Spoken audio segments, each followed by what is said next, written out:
ABC News with Mary McDonald. Good afternoon. Police have issued an urgent safety warning to all road users as the number of lives lost on Victorian roads reaches 173. Costa Haratos reports. 6 people have died on Victorian roads in the last 10 days, prompting an urgent warning from police. Officers have particular concerns for vulnerable road users, including pedestrians and motorcyclists.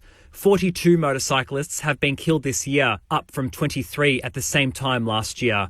Visibility, slippery road conditions and inappropriate speed are among the factors contributing to the loss of life. 29 pedestrians have also died, compared to 22 at the same time in 2023. Police are urging road users to be vigilant by sticking to the speed limit, not driving under the influence and driving to the conditions. The City of Melbourne has told e-scooter providers to either comply with safety standards or risk having their contracts terminated. The council says it's fed up with people breaking the rules, including riding without helmets and illegal parking. It'll vote on new measures to increase compliance and safety at next week's council meeting. Melbourne Lord Mayor Nick Rees says the 2 operators have been put on notice. If you can't abide by our rules, then you will be out of the game. While the e-scooter scheme has been very popular in Melbourne, there are still too many people breaking the rules and the scheme is not operating in the way we had intended. 61 people are believed to have died in a plane crash in Brazil's Sao Paulo state. The BBC's Ione Wells has more. This was a plane completely out of control, spinning and spiralling out of the sky before crashing to the ground with clouds of black smoke and flames. After such a descent, the outcome feels tragically inevitable. All 57 passengers and 4 crew members on board were killed, according to local authorities. The plane landed in a residential area, but so far no one on the ground has been reported injured or killed. Brazil's President Lula da Silva held a minute's silence for the victims at a conference he was speaking at and said his solidarity was with their families and friends. Israel's continuing its military offensive in Gaza, even as it prepares for potential strikes from Iran and Iranian-backed Lebanese group Hezbollah. Matthew Doran reports from Jerusalem. The Israeli Defense Force launched a ground offensive in Gaza, targeting the southern city of Khan Yunis, killing dozens of Palestinians, according to local authorities. The IDF says it was targeting Hamas assets in the area. The operation came hours before Israel launched a strike against a senior Hamas official in Lebanon. It's happened as Israel prepares for retaliatory attacks from Iran and Lebanon's Hezbollah after the assassination of Hamas leader Ismail Haniyeh in Tehran and Hezbollah commander Fuad Shakur in Beirut. World leaders are urging Iran and Hezbollah to avoid making the conflict in the area any worse. Matthew Doran, ABC News, Jerusalem.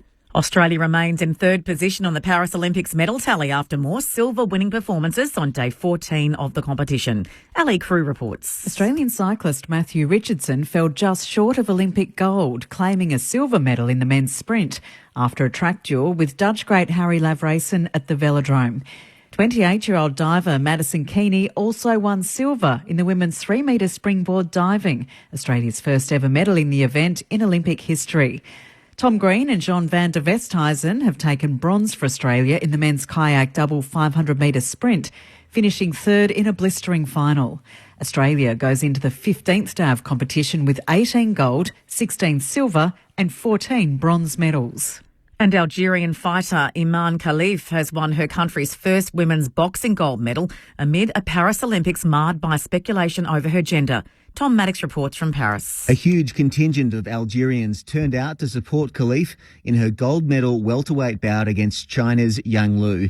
Inside Roland Garros, a stadium usually reserved for tennis, fans chanted each time she landed a punch. The 25-year-old won by unanimous decision, sparking celebrations inside the stadium and outside, where supporters described Khalif as a hero. Khalif has faced an extraordinary amount of worldwide scrutiny from those who have questioned her eligibility or falsely claimed she's a man.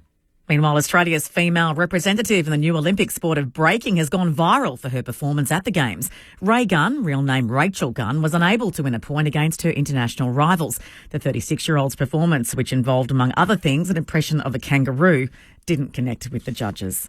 To the weather now for the state, a dry, mild and partly cloudy day apart from isolated light showers about the southwest. For Melbourne, becoming mostly sunny, a top today of 17. It's 15 degrees. ABC News. Do you have a favourite ABC show? Perhaps a favourite ABC personality? Tony Armstrong, maybe? Or Sarah Ferguson? How much do you love Gardening Australia? Gruen, Four Corners, Muster Dogs and Bluey? Well, show them some love by voting for them and others in the 2024 Logie Awards. Simply head to tvweeklogies.com.au and cast your vote today. ABC Sport. This is AFL Saturday with Matt Clinch. A turnover from Scrimshaw. Ralph Smith, out past to Dustin Martin. Is this his moment? It is! Dusty with the opening goal in his 300th match. Taking centre stage once more. AFL coaching record holder. Mr. Mick Mulhall. Man's about to coach a team to the 715th occasion. Premiership player. Number 12, Luke Ball. Finals pressure. Luke Ball from 45 metres out directly from goal. Score the level.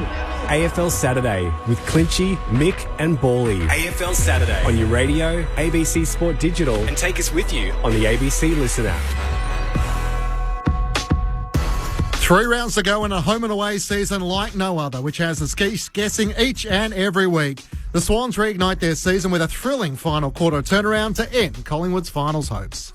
And Sydney kick another one. Grundy down to Goulden. Goulden with a snap. It's coming back. God. It is through. Oh, Errol. Sydney are in front. Isaac Heaney, what a game he's had. And the Swans with a spirited fight back.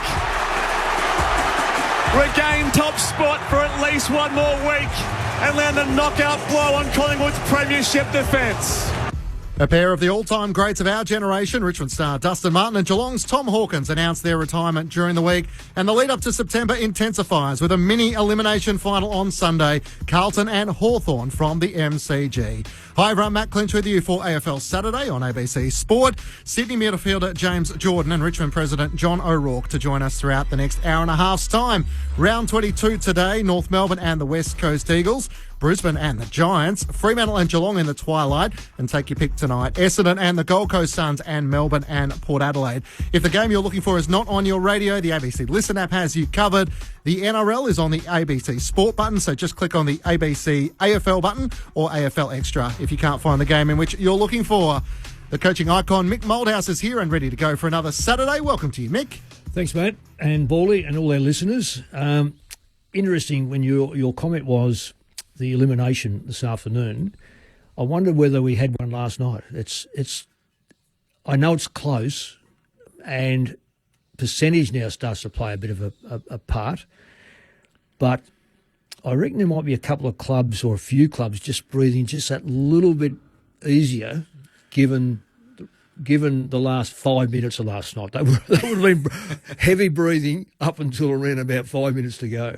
After winning 5 games decided by a kick or less so far this season and the thrilling end to last week's goal after the siren, which Mitch McGovern couldn't quite kick, Collingwood were on the other side of it last night as Sydney came firing back. A man who has his own record premiership play, played in 4 grand finals in 3 years. Luke Ball, welcome to you. That'll never happen again. No, thanks, Clinchy. Hi, everyone. Hi, Mick. Yeah, terrific game. Terrific. It was a finals-like game last night. Obviously, so much at stake for both teams. The Swans coming off a hiding and the Pies just trying to hang on to their premiership defence, which looks like it is over now. I think there's probably some sort of mathematical equation that can leave them in, but it looks like 14 wins is the number this year, which is amazing, isn't it? It is. Yeah, that is it's going to amazing. get you in. So, they were terrific. They were brave, the Pie. In the end, it's a story of the year a bit. They've just been down on troops. And what I mean by that is, we'll talk about Isaac Heaney and Chad Warner, those sort of A-grade elite midfielders that just took over the game. 28 possessions last quarter.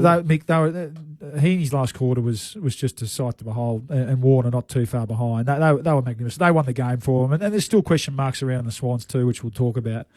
The Pies they're just short. They're just light on for real top end quality, and we know without to go there. But then, players that have played throughout the year as well just haven't reached the heights for different reasons. Injuries, slower start to pre-seasons. Maybe it's a bit of hunger, and others just haven't come on. I mean, I just spoke to you off air then. Darcy Cameron has been absolutely magnificent. Him aside, And you can't ask for much more from Pendlebury's side bottom, who was terrific last night. Steele, it must be said. No one else has really even threatened eclipsing the heights they reached last year. So in the end, that was the difference a bit. Particularly around the ball there as that game wore on. It almost happened last week. We saw, Cripps almost carry the Blues to a victory against the Pies, and they hung on last week. Last night they weren't as lucky. So, and obviously there's some moments, some controversial moments as well that we'll talk about. Bawley, we've had 2 massive retirements during the week, and no doubt with sides not making the 8 and right out of it, we'll have a host of players retire, but those that are left in it, it'll be really interesting. And the Pies, who are now, as you said, mathematically still viable, if people react on age, which I'm totally against, I still say to this day that Boomer Harvey had at least another year in him. Craig Bradley had another year in him, but they looked at the age and thought, oh my God, they're all old men. No, they're not. You can be old at 28, 29 because your body's just taken enough where your pace has dropped off. This will be a real test of Collingwood's list management. And I only say that because I reckon the club that's got it right has been Geelong. And I know this is probably another subject, Clinchy, but Geelong, Henderson went a couple of years ago, in comes De Conning, so he took over, and it was seamless. So Geelong will have their own numbers. And so I went through it the other day, and there's quite a few clubs that will be going, do we keep Walker, or do we do this or do that? So a lot of interest, Clinchy. It's an interesting time as always. Once you get to this stage of the season with 3 rounds to play, there's more sides competing than ever before. It feels like in the fight for September. 1300 558 222 if you want to join us, as Riley has given us a call from Williamstown straight off the back. Welcome to you, Riley, on AFL Saturday. Yeah, thanks. G'day, guys. Hey, before I get to my question for Mick, hey, Bawley. Riley? You know what the fastest thing in the world is, mate? Not Bolt. No. It's milk. Keep going. It's pasteurised before you even see it, bro. hey, boom tish. Hey, Mick. Yeah, thanks, man. Hey, Mick, you've been around a long time. You've seen a lot of footy. And I know one thing's for sure. You would have been infuriated if your key forward at West Coast, the Bulldogs or Collingwood had have been outmarked by their direct opponent. Can you explain to me why that seems to be happening more often nowadays? I know they've got intercept defenders, but I'm not talking about intercept defenders. I'm talking about key defenders consistently outmarking the key forwards. Do they not practice it enough at training anymore? I know the game's changed, but it hasn't changed that much for when a long ball comes in, get the ball to ground for your small forwards or take the mark yourself. No, it's a good question. What we try to do is I measure players on the ability to win their one-on-ones, and quite frankly, it is a lot easier for a backline player to win. He punches the ball clear, and you generally got to win because the ball might go 3 to 5 metres and someone else enters into it. A forward, basically, to win that contest is either got to mark it or recover it very quickly. I see more and more, quite frankly, I see more and more half-backs, small backs, being outmanoeuvred, outmarked by forwards, which in going back many years ago and even back into the early 2000s, that didn't happen because you had backline players that just out-muscle those forwards, whereas they're now putting a lot of forwards back who are lighter weight. They're down there because of their kicking skills and their speed, but their one-on-one is atrocious in many respects. So I hear what you're saying, but as far as the key forwards go, the measuring tool to me is if we measure the distance between the sun and earth, when we call it one soul or one whatever it is, one you, and if you're going to measure key forwards, you measure it on Carey. Wayne Carey rarely got beaten, and if he did, other players come into it. So from there on in, I'd like to think, look, clubs do a lot of work, Bawley, and as you know this, their direct opponent on this forward holds the player out so that the intercept player can come over the top, and you're seeing more and more of that. And I think the forward's a victim of saying, oh, look, he couldn't get to the football. They get pressured away from the line of the ball. So to make it very simple, I think the backs, if it's a slow ball coming in, it's in the favour of the backs. Thanks very much, Riley, for kicking us off. 1300 558 222 if you want to join AFL Saturday on ABC Sport. But what to make of Sydney's turnaround, 27 points down ahead of Mick and Bawley's thoughts. Here with the Sydney coach, John Momai, with his assessment. really proud of what the players were able to do. It was just, sometimes when you're just in that, you need to find a way, and that last quarter was as good a last quarter as I've seen, considering the situation, and being able to turn it around and do what we're able to do. There was some huge efforts in that last term. I mean, Chad and Isaac, their contest, the amount of contests that we won, the 50-50 balls, it's probably a bit unfair to single out a couple. There was an enormous across-the-board effort in that last quarter. So 27 points down after Collingwood kicked the first goal of the final term. Sydney finished Bally with the last 5 goals, but it was their stars who emerged from their slumber, led by Isaac Heaney, had a season-high 32 disposals, 7 clearances, the most he's had in almost 2 months. 8 score involvements, the most for a month, and a career-high 9 inside 50s. Yeah. And it felt like it was the goal of Chad Warner, really, that sparked the crowd, and that sparked the Swans. Yeah, it was. Yeah, they were magnificent. 14 possessions each and a goal in the last quarter. And you're right, Collingwood the first goal, and you just thought that the Swans aren't going well enough here to kick 5 in a row.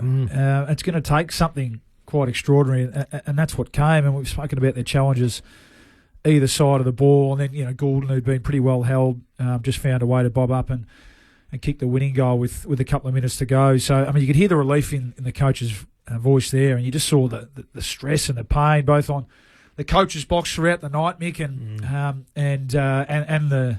and the supporters, as you said, Clinchy. Even after I think it was Will Hayward kicked the first goal, there was still 10 or 12 minutes to go.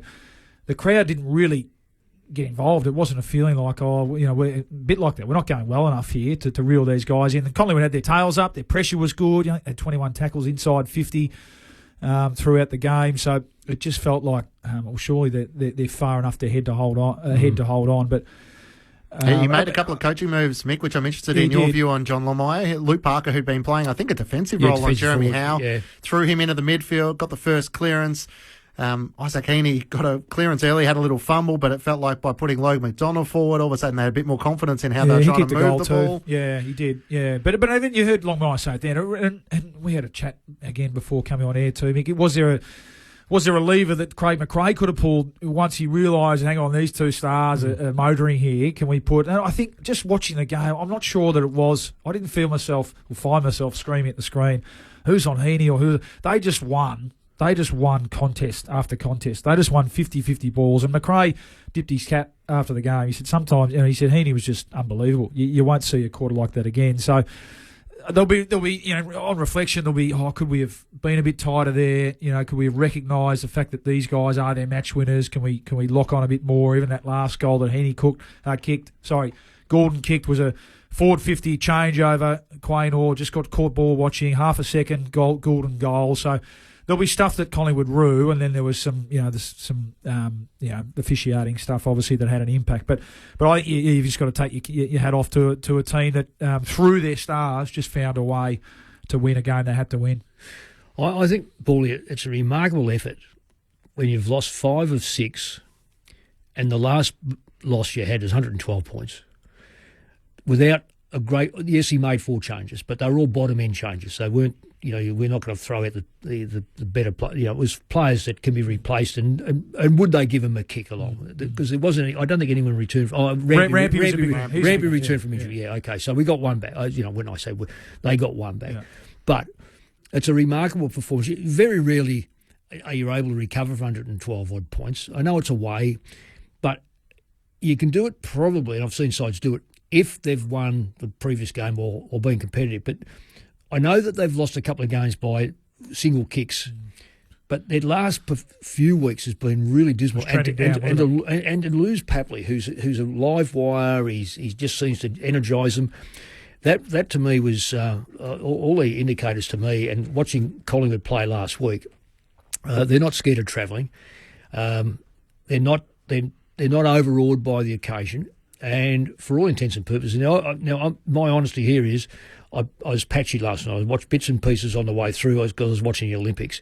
But every time I did, I thought, certainly by the third quarter, I thought, and I was watching this, doing the stats through the phone, and I'm thinking, all the indicators, the contested football, then become the uncontested football, then the inside 50s, and then the clearances. I'm thinking, this is going to go one way. This is all Collingwood. Mick Moldhouse, Luke Ball, Matt Clinch with you for AFL Saturday on ABC Sport. If you want to join us, the SMS line as well, 0437 774 774. Pete from Ballarat, an observation from last night's game. James Rowbottom is a very important player to how the season plays out for the Swans. Yeah. With Goulden shut out by Steele Sidebottom last night, it was Rowbottom who kept the Bloods in it when Collingwood were really stacking on the pressure. We'll come back to Collingwood because you mentioned, Bolly, there were a few fans maybe not shouting at the screens by the matchups. They were certainly shouting at some of the umpiring, so we might work our way back to that in a moment's time. But James Jordan is about to join us. So Sydney have won 2 of their last 8 games, and you mentioned it was the 3 weeks where they lost by a combined margin of 5 points. 3 games by a combined margin of 5 points, but lost by 39 points to the Western Bulldogs, 112 points to Port Adelaide last week, and the response last night was going to be the intrigue. Sydney midfielder James Jordan joins us on AFL Saturday. James, welcome. Thanks so much for your time. Hey guys, yeah, thanks for having me. What was the emotion last night, given that it was a big comeback in that final term, and given the events of the last couple of weeks, it would have certainly put your mind and a few of your teammates' minds to ease last night? Yeah, definitely. It was a bit of relief there, to be honest, when that siren went. But I think the belief sort of within the group, and even when we're 25 points down, I think we've got the ability just to score pretty quickly, and we never thought we were sort of out of that game. We love in the media trying to work out the exact moment, what might have triggered it in your mind. Do you have any idea in that final term how it started to turn and what added to the momentum? I think Isaac and Chad were pretty special there in that last quarter, but I think the ability just to win those 50-50 contests, and when we're playing a strong contested brand of footy, our strengths really come out. James, congratulations. Well done on your performance last night and the season as well. You mentioned belief. It must have been at least shaken last week. Did you get a sense? Can you take us inside the 4 walls this week after last week's performance, which was just so unlike you, as we know? Did you get a sense? I mean, you're only human after a performance like that. Was there any sort of signs of that belief being shaken a bit? Not only that week, but the previous couple of weeks as well. I think it does rattle you a bit, when you that sort of result happens. It's it doesn't happen too often in footy, so it does rattle you a bit. But we had a few days off after that game just to sort of freshen up mentally and physically. And when we come back to the club on Wednesday, everyone was had a smile on their face, and they were really looking forward to getting into Collingwood. And I felt like sort of when we come back from that break, there was the boys sort of had a bit of pep in their step and felt like I got a bit of that energy back. Yeah, interesting. I just take that last quarter just to dig into that a bit more. You mentioned some of those star mids. I mean, you would have been laser focused on your role and finishing off your role, but a further word on the performance of Isaac and Chad in that last quarter. Could you get a bit of a sense that they were absolutely rolling and that they were really sort of lifting the side to victory in that last quarter? Yeah, absolutely. Some of Isaac was everywhere. He was taking marks and kicking goals, and Chad, he's such a powerful player, and when you got the ball in his hands, he's a pretty special player, and they're match winners, and their last quarters, it was something special, and the impact they had on the game was something very special. Yeah, you had the job on Nick Dacos. Just talk us through that, how you prepared for that, and maybe how does he compare a little bit with some of the other roles you've had this year? So we played a bit of a mixture of on ball but perhaps that sort of forward sort of shutdown role as well. Tell us about the matchup last night. Yeah, he's obviously a pretty special player, and he's probably the best player in the competition, and I look forward to that, and I feel like I'm a pretty competitive person, and when Horse first told me that I was gonna go to him, I was pretty excited about the challenge, and you've got to be. It's one of those ones where you've just got to be switched on all the time. You give him a second, and he's gone. And sort of last night, I was just trying to put as much pressure as I can on him. Like if he was to get the ball, just make it as hard as possible, and force most of his possessions under pressure. And it felt like that went a long way in us coming back in that second half. James, you've spoken about the last quarter where everything sort of fell into place, or it's through hard work, no doubt. Let's examine the third quarter when Collingwood started to get on top. Just going by the stats, I was looking at the game and seeing the contested football. you were relative in the first half, but then it really fell away in that third quarter. The uncontested ball fell away, the stoppages fell away. What's the mechanism to change that? And when we analysed the full game against Port, it seemed to be the same thing. The contested footy, inside 50s to stoppages, just seemed to flow very quickly to the opposition, and there didn't seem to be any. I mean, there was certainly a concern, but how do you arrest that? Yeah, I mean, I think you see the big difference between the last quarter and the third quarter when we are putting our head over the ball and winning those 50-50s. When we're playing a good contested brand of footy, we feel like there's no one that can go with us. It's probably just, when we are going not that great in that, it's probably just minimising out when we go really good to, when it drops away a bit, just sort of minimising that gap. And, we trained a lot during the week this week of just, getting that hit feel of body on body. And, we really wanted to bring a contested brand of footy this week. And, credit to Collingwood, they were awesome in that space as well. And, they're the reigning premiers for a reason. Yeah, just I know you'll probably say Port immediately, but let's forget Port given the result of the game. The sides that you've played over the last half a dozen weeks, who do you think worries you the most, or the sides that do pose a little problem? I felt like the Western Bulldogs game. They played a pretty good style of footy. They've got quality players all across the ground, and they probably gave us a touch up in that contest area a few weeks ago. Who did you play on? I started on Richards in that first quarter, and then we went away from us. We had a pretty slow start that game as well, and so that sort of went out the window pretty quick. Yeah, just on those slow starts, it was relative last night. I think about 3-2 to 3-3 or whatever. So it's pretty close. Have you nailed down what do you think it is? Is there a pre-match? Is that have anything to do with it? Is the warm-up doing anything to do with it? Have you located where you think you might be needing to get a bit more response before a team takes over? Yeah, I think it's just, we probably weren't going at the opposition as much as what we were earlier in the year, and probably getting that contest, winning the hard ball early, get the ball going forward, probably giving teams a bit of momentum early in games. And like contest is probably one of the most important stats in the game. And, if you're not winning that early, you're going to be pretty behind on the scoreboard pretty quickly. Sydney midfielder James Jordan is with you on AFL Saturday on ABC Sport. It sort of opened the debate, James, around the noise of affirmation with the Sydney crowd last night. There was a couple of free kicks paid against Darcy Moore, Mason Cox for insufficient intent. Are you sort of pretty clear in that rule in the final quarter? Yeah, I have no issue with it. It went our way, so I'll take it. But there was a lot of decisions on the night, and I'm just happy we got the win.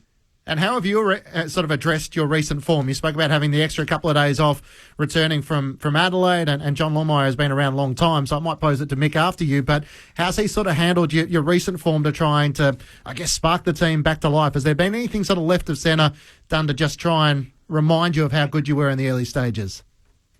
Yeah, definitely. We've done a lot of work on, especially internally, just, sticking to your strengths. And, the reason that, just looking back, the reason why we've done so well the first half of the year, and I felt like we created that spark again last night, and definitely Horse and the other coaches have been working really hard at trying to rectify that. And every team's going to go through a form slump at some stage of the year, and hopefully last night was the end of that. Another big clash against the Bombers on Friday night. James, thanks for your time. Enjoy your weekend. We'll see you on Friday night. Thank you very much, guys. Appreciate it. James Jordan from the Sydney Swans joining you on AFL Saturday on ABC Sport. Matt Clinch, Mick Malthouse and Luke Ball with you. Got to have taggers. Got to have players that can lock down. You go into a final series ball. Look, even go back to our final days. You're a creative player, but you have to step in on players, which you did in 2010. When I look at the size at the moment, I still. Look at the Dogs. You might say, "Oh, who's their tagger?"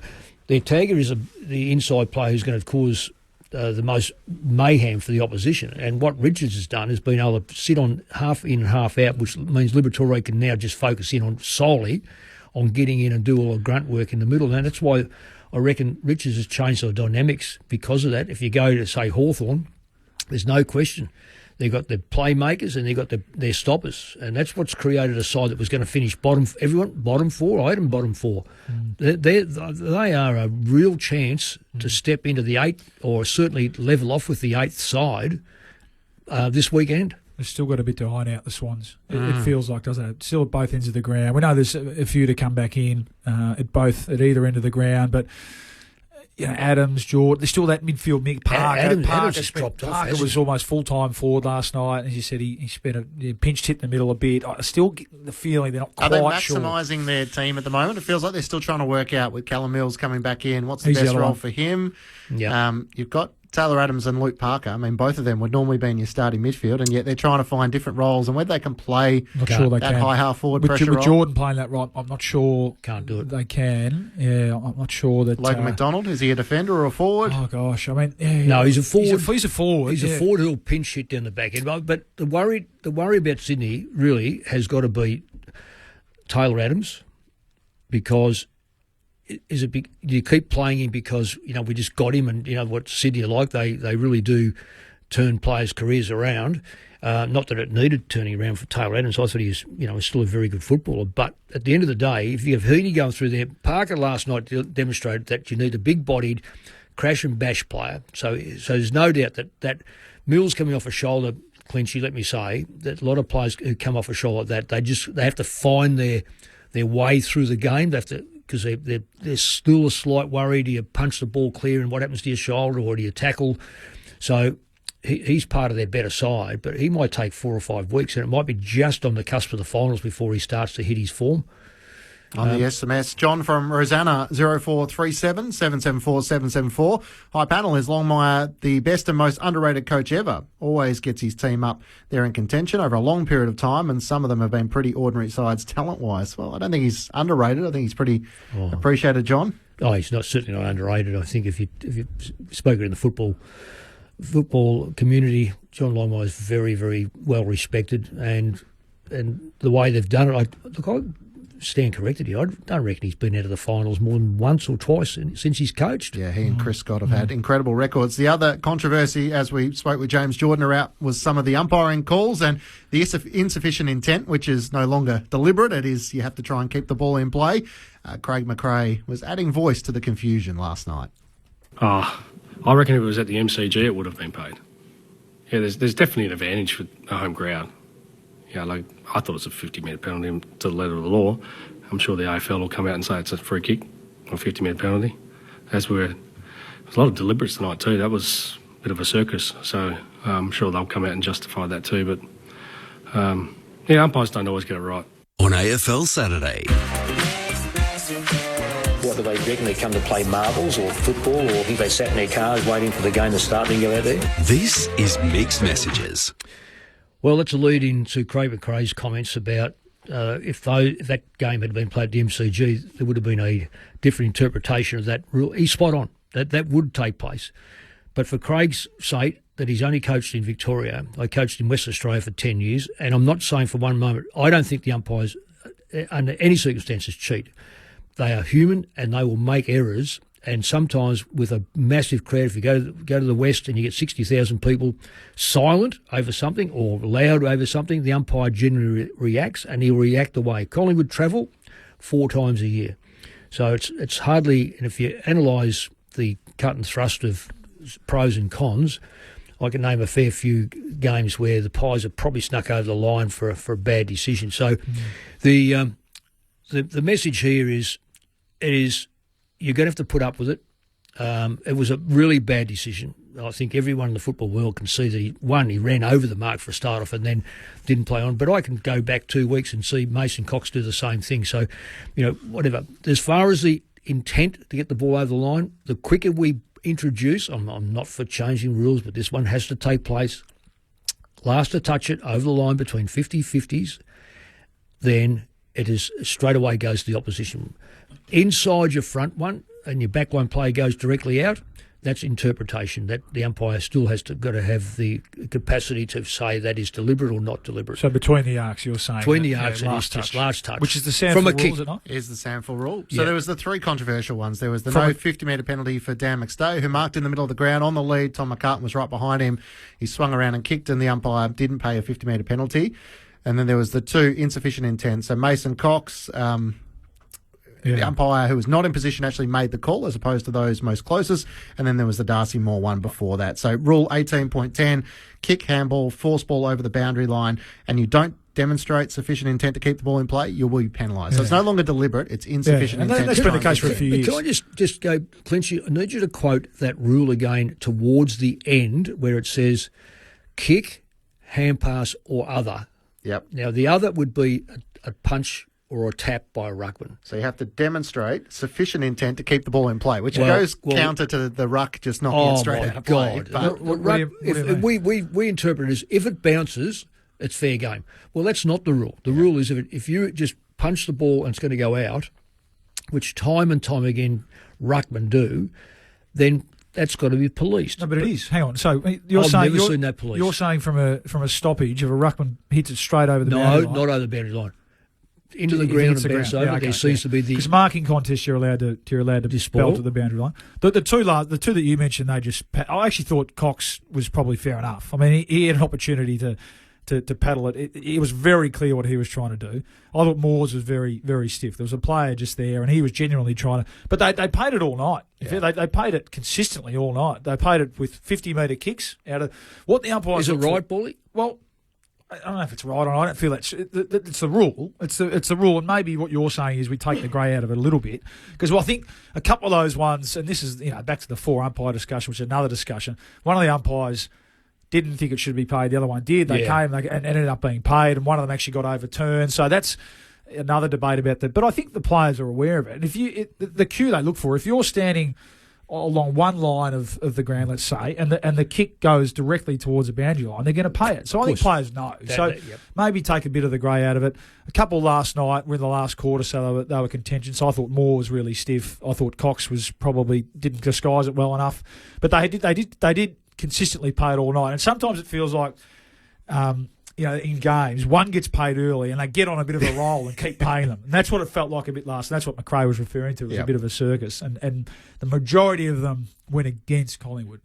And then the 50 was the sort of the icing on the cake. But you're right. The cynics would say, oh, well, swings and roundabouts, you got away with one against North It was Melbourne. Alan Richardson, wasn't it? He said the noise of affirmation when free kicks were being paid in Perth. Our listeners are right onto this, and most have a pretty good memory. So Brendan from Hobart said, can someone explain the deliberate out-of-bounds rule? So hopefully we've done that for you, Brendan.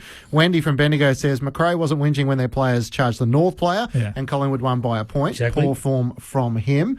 Pathetic by McRae, sooking about the umpires, and they lose a close one. No team wins a close game with bad luck, and Collingwood only won their close games with good luck. That's from David in Lonnie. Jan in Launceston said Collingwood get the better of the umpiring decisions most of the time. Their players did play on. Suck it up, McRae. So, righto. Fran asked the question, Mick, with the Pies' loss, would love to know your and Luke's thoughts as to what the Pies need in preparation of 2025. So, I mean, let's start with they don't have their first pick. So we know that they've traded their first pick to Fremantle for Lachie Schultz. So they need to play. They need to try and win these last 2 games because it doesn't suit them finishing any lower. Mm-hmm. They don't have their top pick. So whether they can trade a top pick in, I'm not sure if they've got the assets, players that will attract the first round pick in. So you look at it now, and it looks like they've made the call. And you mentioned, so Pendlebury looks like he's going to go again. On last night's form, Sidebottom goes again. Now the argument against that is that they're taking spots for other players, but there's no other players. So the point is, it looks like they've made up their mind on Finn McRae, for example. Otherwise, he'd be playing. It looks like they've made up their mind. But you've got to be good enough, Paul. That's really my point. Annoys the hell out of me. Exactly my point. So to answer the caller's question, they need midfield. They need midfield troops. There's too much of a reliance on Nick Dacos. We know Josh has been a little bit down, and Jordan De Goey wasn't there, so he needs to go and get fit. Can they get Harvey Harrison fit over the off-season to play midfield /forward? Can they get? When they drafted Reef McInnes with the hopes that he'd be big body midfielder, hasn't come on. Can he have a big pre-season going there? Long's done okay. Long's been okay. He's been okay. Yeah, they've actually missed Tom Mitchell, Nick. And regardless of what you think of Tom, he's a Brownlow medalist. And you look at his final series last year and his grand final. They've missed him as another experienced class player. Okay, he's not a quick player, but his ability to play midfield minute. Like last night, his ability to be able to, when the whips were cracking, go in there and have an impact. They've really missed him. So whether he can, I don't know, he's got a foot injury, whether he can come back and have an impact next year remains to be seen. But yeah, they need. I'm really encouraging McStay coming back. He's looked quite good, hasn't he? Looked really sharp. He'll only be better, obviously, going into next year. It's been a down year for Moore and their defenders. Maynard had a shoulder injury, so everyone who had the slower start or the interrupted start to this year, coming off the campaign last year, have a great refresh, have a good off season, but they do need to add people. I mean, every team does. We know that every year. And for me, it's around that sort of middle of the ground and forward. Yeah, look, without harping on age, they'll be a year older, and as you just said before, there's very few young players putting a hand up to go, here we are. Nick Dacos is that far in front, and he's only a third-year player. Third-year player. It's unbelievable. So you look at that and go, can Quaino go in the middle? Yeah. Can they put Bobby Hill through the middle more? Can they? But they're all probably cameos. You want genuine midfielders. I don't know whether there's that many at the club. So that's what they'll be looking at. And also the draft. So, and Collingwood are good at getting players into the football club who want to go to the football club. But as you said, they haven't got the first round pick to actually trade. And outside of the biggest disappointment I see is Johnson. I mean, he's a player that should have jumped up and taken over from their lack of Myercheck and McStay were out of the side at similar times. So it was just screaming out for another forward to go in there, but. Will they move him on, and what's he worth now anyway? So he's probably a third-round pick at best these days. So the Pies have got the decision-makings to make, and even if Mitchell comes back, I can't see Mitchell and Pendlebury playing in the same centre line together.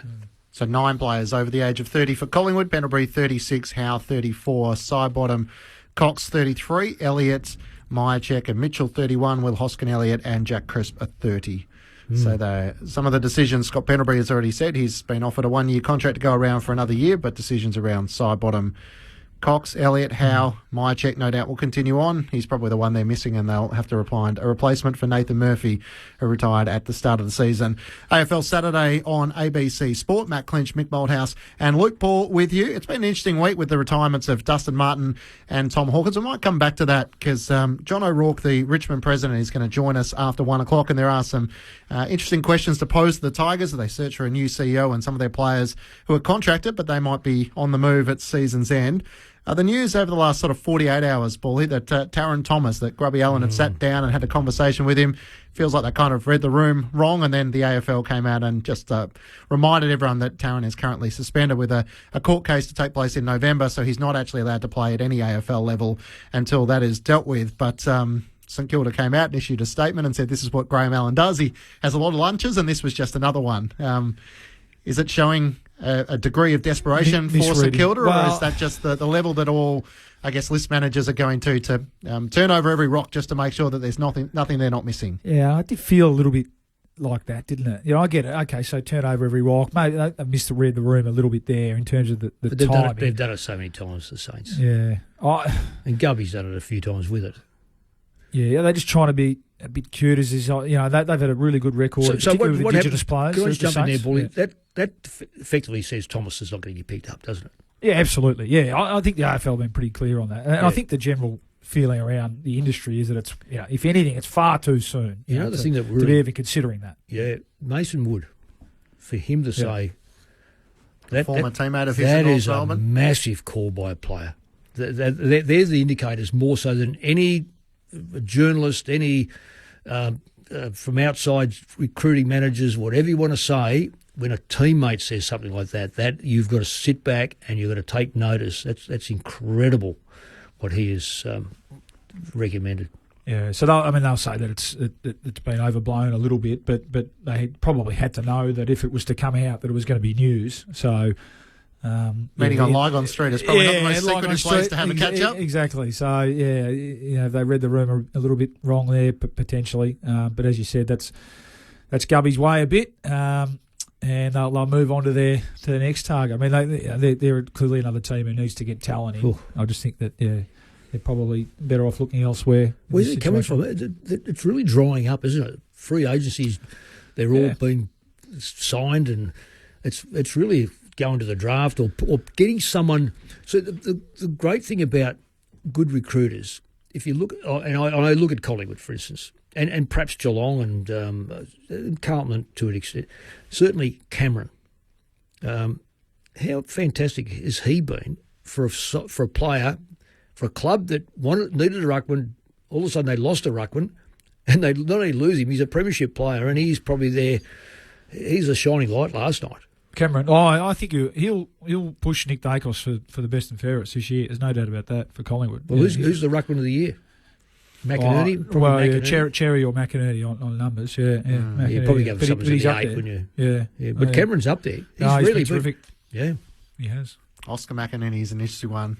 Big clash for the Brisbane Lions today as they take on GWS, who fittingly are without Kieran Briggs. So Lockie O'Keefe comes in, and the challenge for Lockie O'Keefe to try and step up and take on one of the rucks. He's in the conversation for All-Australian.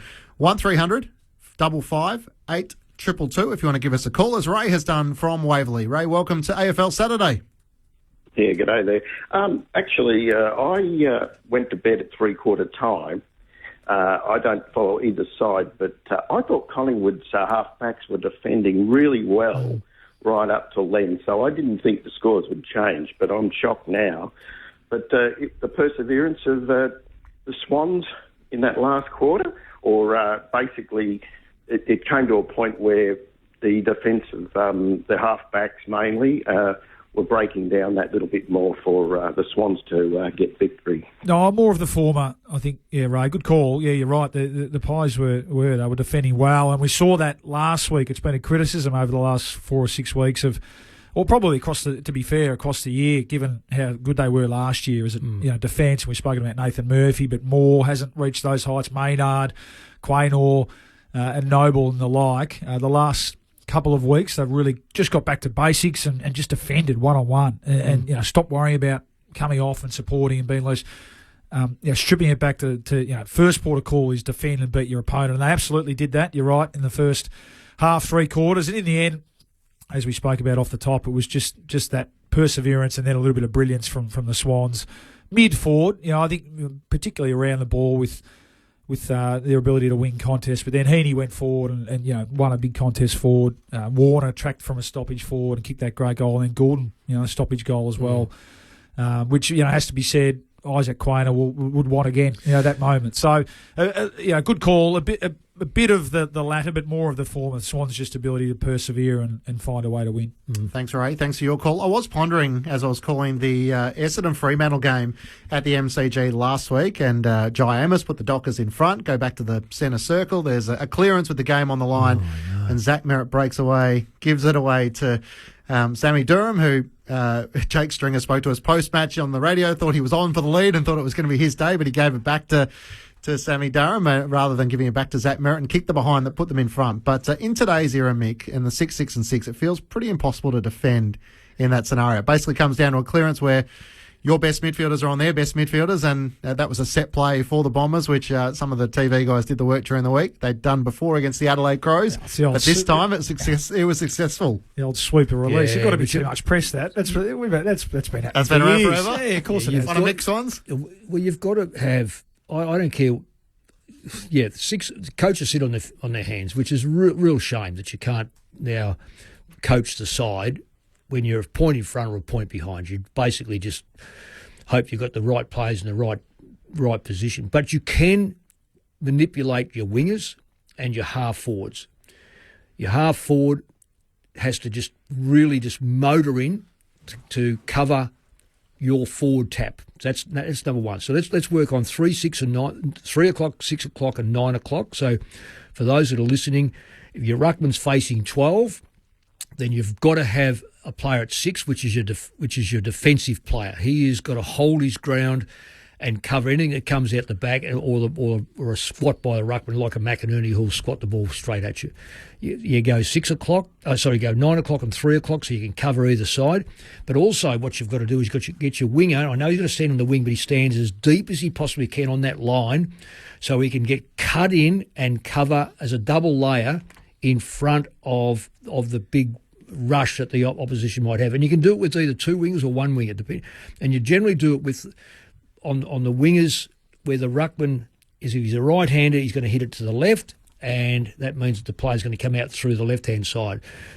Your half-forward, I know he starts on 50, but he's just got to motor in to get inside the front 50 on that bounce. And at least you're getting numbers there. That's as best as you can do for a coach that we're all they are now all forced to sit on their hands. Yeah, and then ultimately that's where you need these star players that are able just to go in and win the contest. And that's why I reckon Parker's part of that. I reckon Parker's got to be part of that because of his big body in finals football. Yeah, and Carlton have it with Cripps. We've that's seen it, that. Exactly. So that's why Bulldogs are so dangerous. So the one I was interested in is Jake Stringer said, a few of the midfield players said to him, in the second or third quarter, you want to come into the centre square? He said, no, Brad wants me to play at full forward. I'll play to the goal square today. So he kicked 4 goals, only had 8 disposals. I couldn't quite work out watching the game last night whether Isaac Heaney, the runner, came out and said either go into the midfield or stay at full forward. And I didn't think at the time he was all that agreeing with what the plan was, but in hindsight, whatever it was seemed to spark him. He took it personally, whatever it was. Yeah, he had Jack Crisp as the matchup. I think it was the runner saying to him, I think you should stay forward in this final term and push up. But whatever it was, he kind of shook his head and then went away with it and had a dominant last term. Well, because he doesn't get... I'm not even sure if he's in the leadership group, but from a leadership point of view, and he's been there for a while now, Isaac. He doesn't get spoken about much, but he played like a Cripps, like a captain who recognised the moment. Hey, this is slipping away again. We're going to. If they'd have lost last night, they could have finished around 4th. I think. Yeah. So something needs to happen here, and that's how he played. He went into the middle and said, "Righto, boys, I've got this. Jump on my back." And it was worthwhile watching the quarter, Mick. It was just magnificent. Everything.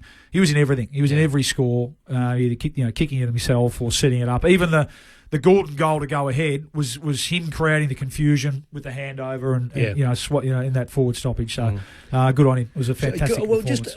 I know we can talk about what we like here, Clinchy. Will he get 3 votes?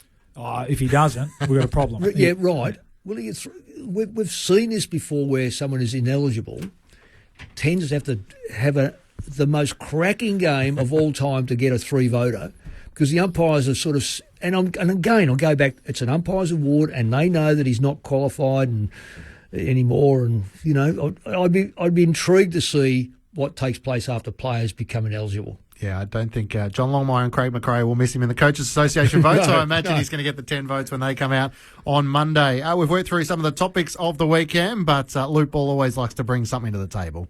On AFL Saturday. What we've got here is the champion bloke. Failure to communicate. This is Cool Hand Luke. We've worked through some of them, Clinchy, but Wildcard Weekend is here, Mick. It's upon us. It's coming in 2024 to cinemas near you.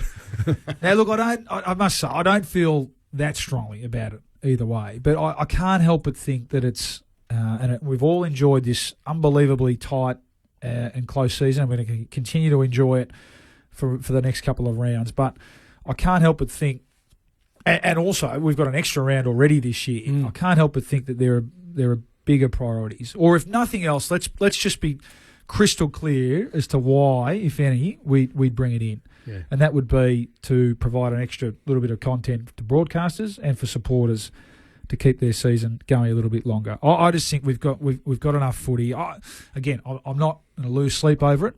To me, there's other priorities. For mine, the week off needs to be shifted to before the grand final, the grand final week, to ensure that the two teams that do the work and get there, and let's be honest, it's getting harder and harder to get there, given every possibility to have their best and most healthy team to get there, and we celebrate that. Which would mean that no by necessary between round 24, It's round 24 this year, so you can argue we already have a wildcard weekend. And I think what we'll see in the next couple of weeks too, now that looking like Collingwood are out of business, Melbourne probably out of business, tonight if they lose to Port, or even if they win, and if Carlton beat Hawthorn, we'll get a couple of rounds of sort of dead rubbers where teams start to put the cues in the rack anyway. So it's a good discussion point. I get that. I know we love American sports, and I do too. I love American sports, but I just think in terms of priorities, let's just shuffle it back for down a little bit. AFL administration. But Borley, people I've spoken to have all gone, even though their side is just out, they've all gone, no, we haven't heard it. Yeah. It's a marathon to get there. If Carlton finish, let's say they finish 8th. Well, let's say it's the way it is at the moment. And they've been as high as 2nd, and they're 8th. Their timing is at the end of, as you call it, round 24. We had round 0 and all sort of, stuff. It is now Carlton making it. So if they go out in the first week after making it, I feel that we've cheapened. Yeah. Yeah, the counter argument is that it strengthens the top 6 claims, but and maybe if you're ever going to have the argument for it, this is the season, isn't it? Because there possibly is going to be a team like Hawthorn finish they could beat 9th Carlton. or 10th. Yeah, they could beat Carlton. You're right. Yeah. Even if they don't, that are in good form and that could make a claim. But I just think it's not the number one priority for mine at the moment. So the only positives I can see is, yes, you would get more numbers attendance-wise. So if you had 2 more finals, the possibility there that you'd sell them out.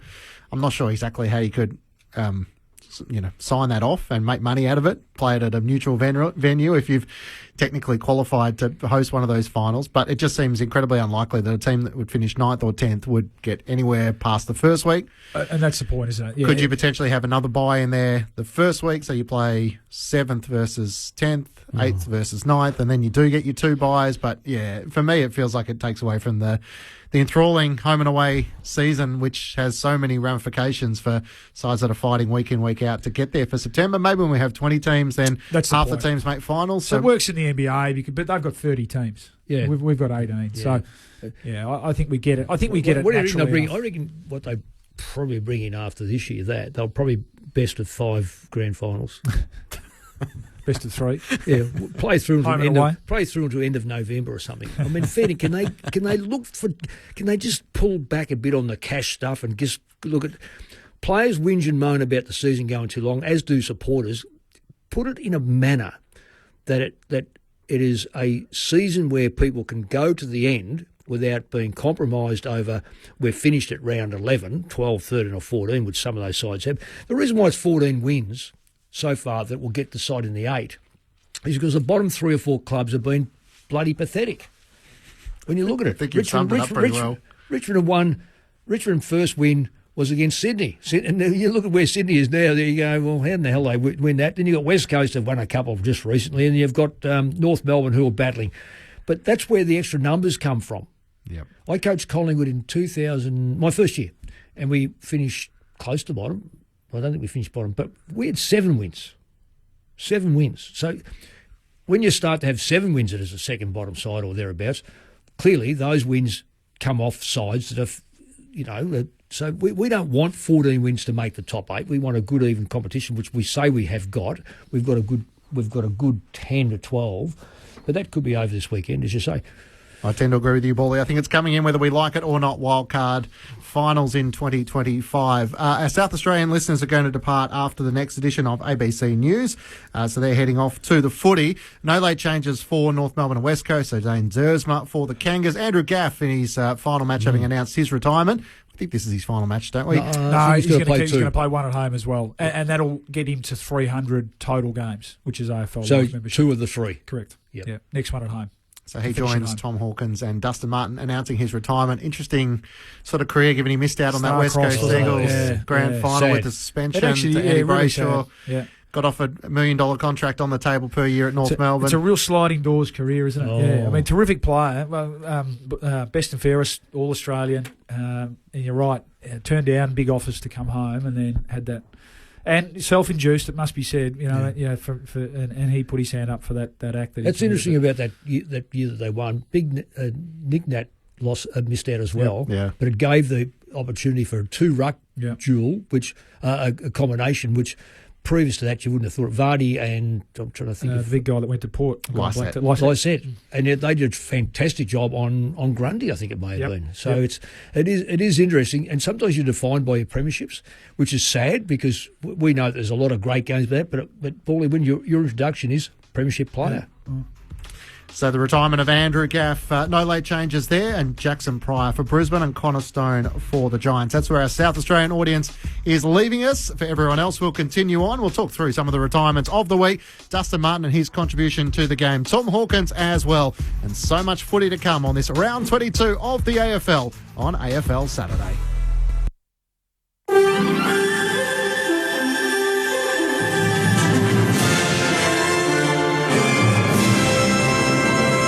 ABC News with Satyam Weinstein. 61 people are believed to have died in a plane crash in Brazil's Sao Paulo state. The BBC's Ione Wells has more. This was a plane completely out of control, spinning and spiralling out of the sky before crashing to the ground with clouds of black smoke and flames. After such a descent, the outcome feels tragically inevitable. All 57 passengers and 4 crew members on board were killed, according to local authorities.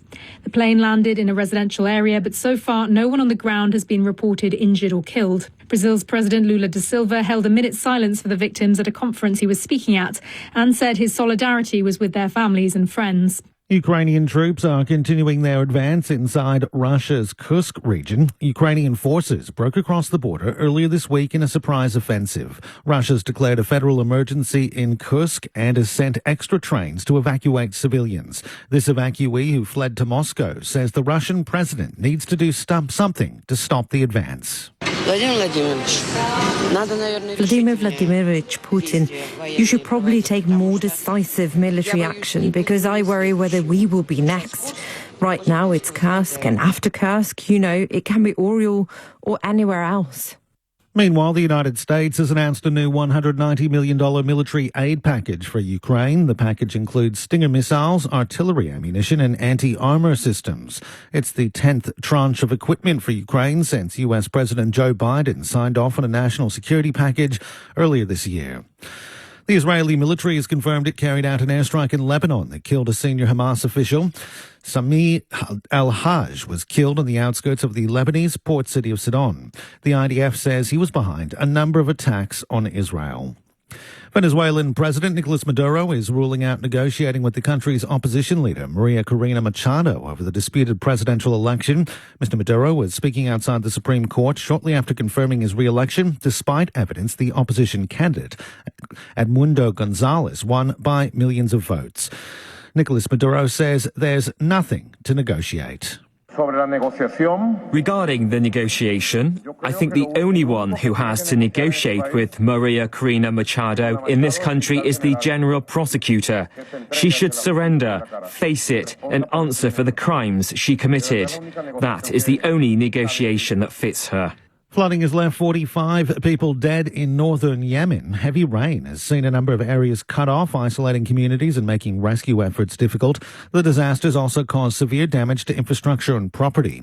Forecasters are warning of more rain across the country, and people are being urged to avoid flood-prone areas.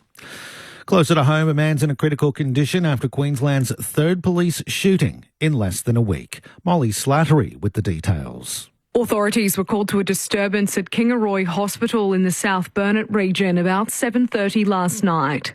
A man in his 50s threatened officers with a knife and was shot in the stomach. He was airlifted to Sunshine Coast University Hospital, where he remains in a critical condition. The incident comes just days after a 45-year-old man was shot by police in Toowoomba, west of Brisbane. Another man was shot by officers in Far North Queensland last Sunday. Police allege all 3 men were armed at the time of the shootings. The incidents are under investigation by Police Ethical Standards Command. Police in Victoria have issued an urgent safety warning to all road users as the number of lives lost on Victorian roads reaches 173. Here's Costa Haritos. 6 people have died on Victorian roads in the last 10 days, prompting an urgent warning from police. Officers have particular concerns for vulnerable road users, including pedestrians and motorcyclists. 42 motorcyclists have been killed this year, up from 23 at the same time last year. Visibility, slippery road conditions and inappropriate speed are among the factors contributing to the loss of life. 29 pedestrians have also died, compared to 22 at the same time in 2023. Police are urging road users to be vigilant by sticking to the speed limit, not driving under the influence and driving to the conditions. Australia remains in third position on the Paris Olympics medal tally after adding more silverware on day 14. Diver Madison Keeney won Australia's first ever medal in the women's individual 3-metre springboard event, a silver. Cyclist Matthew Richardson also won silver in the men's spring event at the Velodrome. You're now up to date with the very latest from ABC News. It's the most magical time of the year, right? Footy season. This season you can get your footy live and ad-free on the ABC Listen app. Unbelievable. AFL, NRL, men's, women's. Whatever you fix, we've got you covered. Every goal, try, mark and tackle, called by ABC Sports expert commentary team. A wonderful goal! Game, set, bingo! 100% pure footy, live and ad-free on the ABC Listen app. You're listening to AFL Saturday with Clinchy, Mick and Bawley. This is AFL Saturday on ABC Radio, ABC Sport Digital, and take us with you on the ABC Listen app. Just look for the AFL button. Great to have your company with 3 rounds to play in the home and away season in this 2024 AFL season. Brisbane and GWS fight it out today, a chance to try and secure a double chance. The Brisbane Lions in red hot form after their 124 points they put on against St Kilda last week. And the Giants have had back-to-back thrillers. They were the right side of it against the Hawks. Matt Clinch, Luke Ball and Mick Moldhouse with you for AFL Saturday on ABC Sport. Do you have a gut feel, the Brisbane Lions or the Giants at the Gabba? I have a gut feel, all right. I reckon that I really like the Giants. 2 of my favourite players play there. They're both called Green. I love Tom and I love Toby. But I really, this is where Hawthorn or Collingwood, they're out now. Well, I think they're out. Could have struck. I don't know whether the Giants will win another game this season. Oh, that's a big call. So they go Brisbane away. Fremantle, Western Bulldogs. Mm. They're all stiff going. They're all hard Only going. Freo at home. Freo at home, yeah. Josh Kelly back, Cornelio to come back. Well, Briggs is a big out today. Cornelio, they've got to get back. Yeah, big Kieran Briggs, big out today. It's a big ask for one of my old teammates, Lockie Keefe, to come in and play against big Oscar McInerney. And the Lions are just humming. Their work in the last 6 weeks, particularly out of the mid, it's going to be a terrific battle around the ball. But you'd feel like the Lions will go on and make that 10 in a row. Tom has given us a call on 1300 558 222. Tom, welcome to AFL Saturday. Oh, welcome. Thank you. I just have a left of field suggestion with a result that decided by less than 6 points. So why wouldn't it be possible to award 1 point to the loser and 3 points to the winner? And you talked about football gods earlier. It's sort of set up that way because you've got this situation where 2 points each for a draw, but when you lose by 1 point, it's 0 and 4 for the winner. So I don't know whether that fits in with, maybe alleviating some of these very close decisions that are often controversial.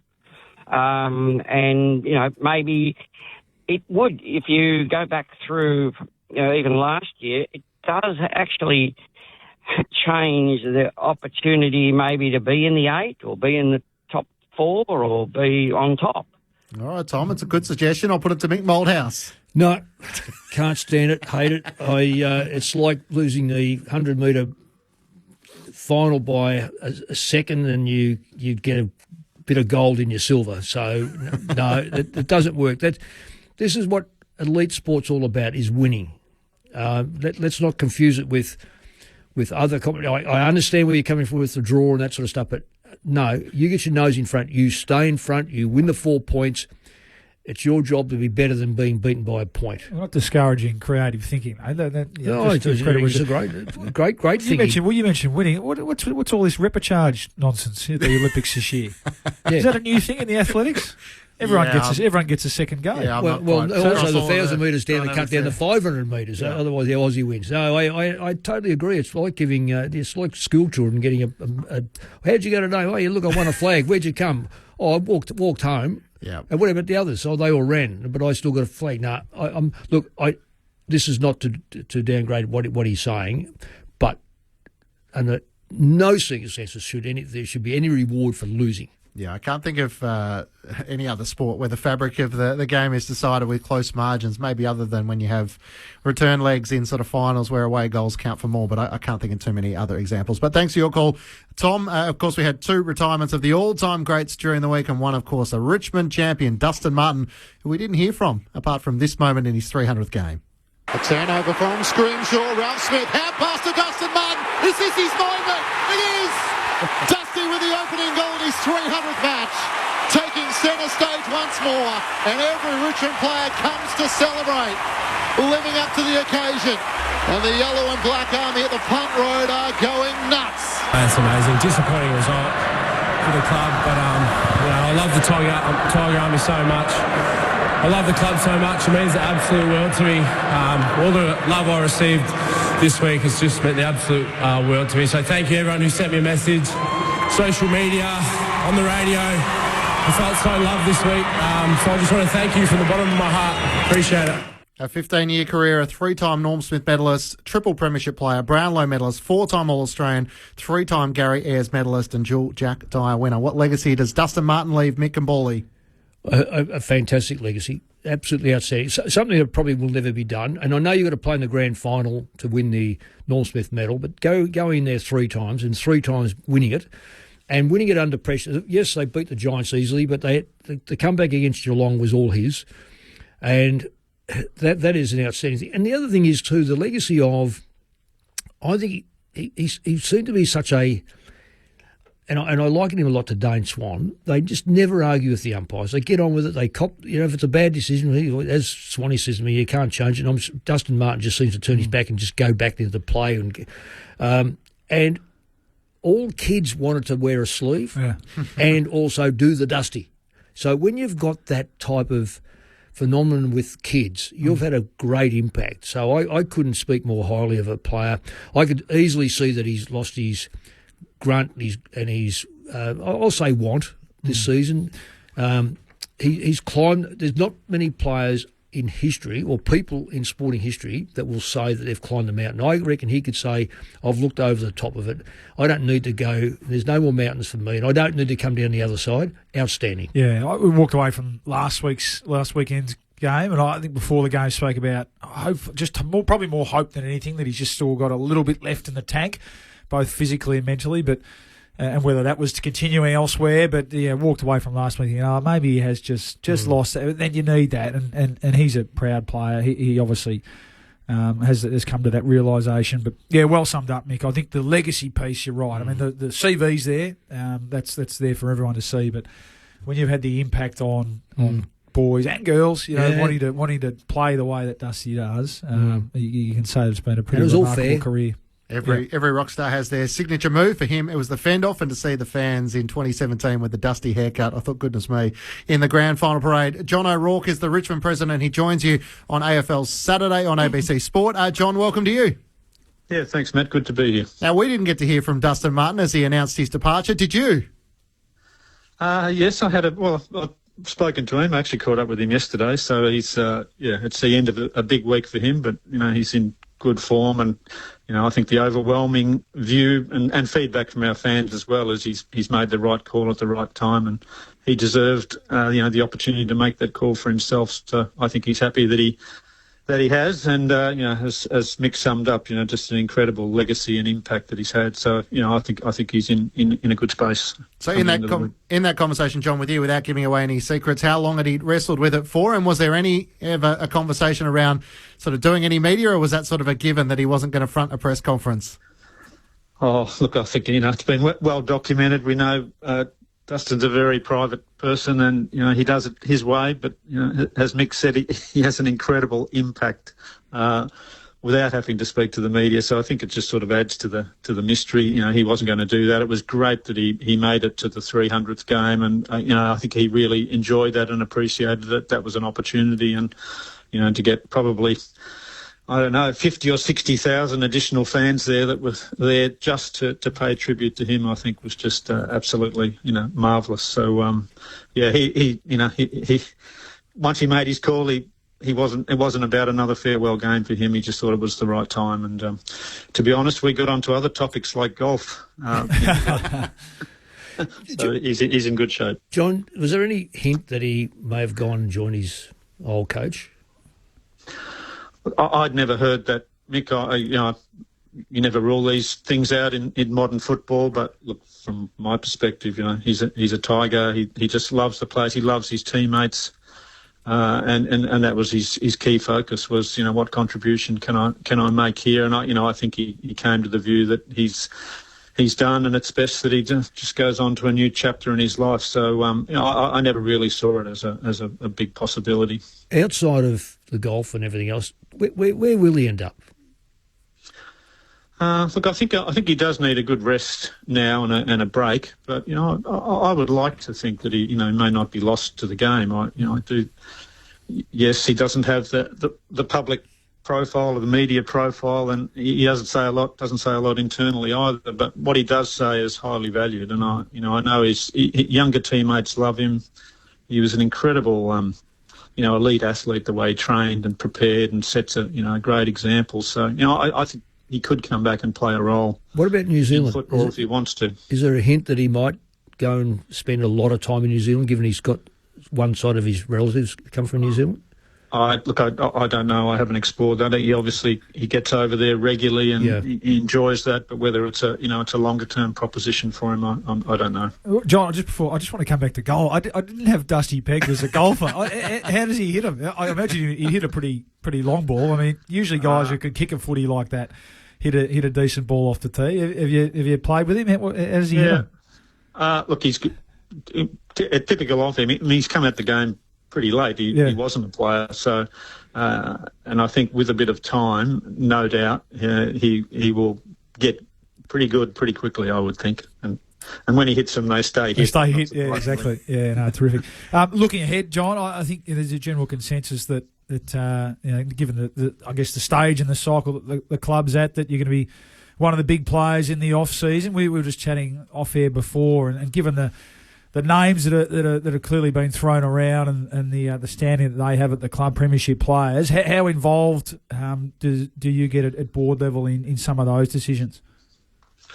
Oh, look, we won't get involved. Yeah, we won't get involved at board level. We'll be kept informed. Obviously, Blair Hartley, as the head of our talent and list management area, will keep us informed along the way. But we've got every confidence in that, in the team. And obviously, we always positioned to have a strong hand in this draft, and we do. And obviously, disappointing performances mean that our first round picks going to be better than anticipated. So that creates excitement, and I'm sure that investment is there. As for players who may or may not leave, those things will play out in due course. So there's obviously some key names there that are out of contract, and we understand that, and they've got decisions to make. But speculating about players who have long-term contracted required players, I just don't see that scenario arising. Can I just ask just one question, John? It's been a massive fall when you look at the greatness of the Tigers, and there's been clubs that have won premierships and stayed relevant. Geelong, we can say one. Collingwood have just dropped out of the eight for winning a premiership last year. I know it's not easy. The Dogs did the same, but the coach, I'll say, walked out last year, and you've lost your CEO now is moving. A lot of players are still in the air in regard to whether they'll stay or not because of circumstances. And when the Tigers are the Tigers, they're hard to replace. Can you see light at the end of the tunnel and how things have changed so dramatically and I'll say dramatically, but so quickly as well? Look, obviously we do see light at the end of the tunnel. I mean, and we don't think the tunnel is going to be that long. I mean, it was inevitable that we were going to see some quite, significant and rapid change. And just going back to Dustin, I mean, alongside him were three other 300-game players that came to the end within the space of 2 years. And Edwards, Rewald, Cochin, and now Dustin. And then you have players like Kane Lambert and Dave Asprey, who are just great, people and leaders around the club who probably, their time came to an end quicker than anticipated.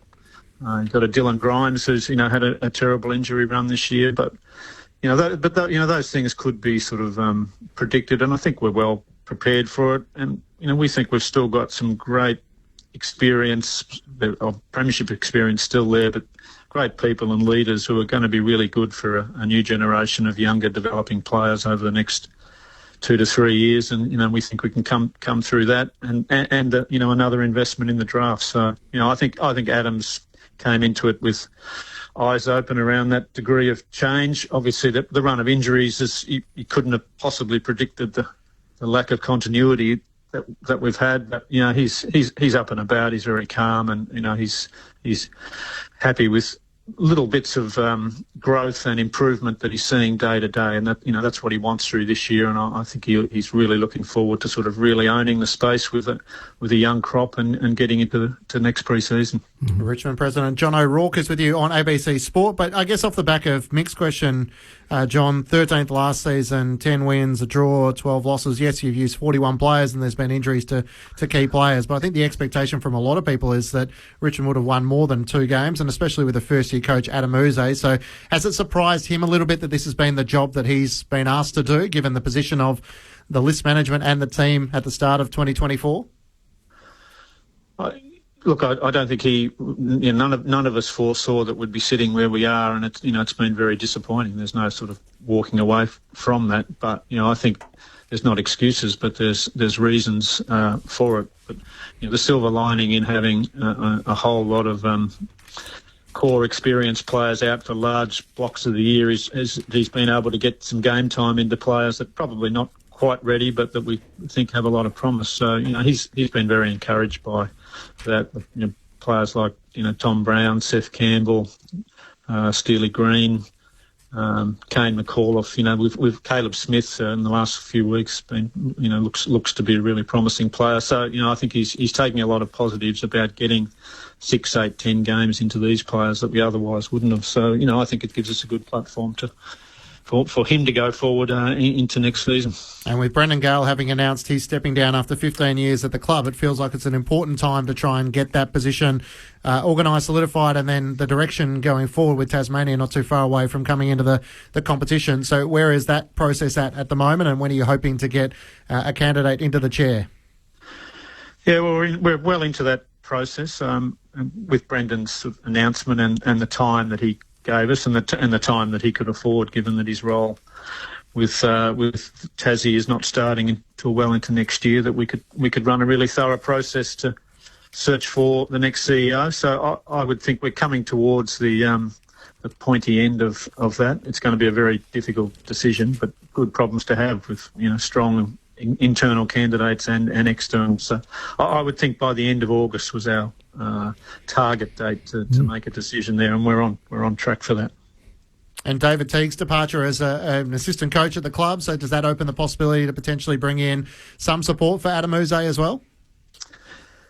Yes. So there is a gap there, and Adam and Tim Livingston will work through that, and we've seen it a lot over the journey, including back through the hard years. It was always good to freshen up the assistant coaching and development team, and that'll happen again. And David Teague was a great person around the club, but the call was made. Well, the mutual call was made that if he couldn't be guaranteed a position for next year, he would look at his options and take these few weeks to do that. So we're looking forward to getting some new faces again into that support team. Adam has obviously Ben Rutten around him as a former senior coach, but I know Paul Roos on the ABC AFL Daily Podcast has been a little critical of, I guess, some of the matchups where Patrick Cripps has had over 40 disposals, Nick Dacos has had over 40 disposals, and as to whether Adam Uze as a first-year coach might need some more senior support around him. Has that been an observation inside the club, or is that a decision that hasn't really been determined yet? Oh, look, I can't really comment on that level of detail. I know Ben Rutten himself is just highly respected around the place, and I know him and Adam get on extremely well. So, I certainly hope he's part of the mix. But as for where he wants to go, that'll come out in the fullness of time.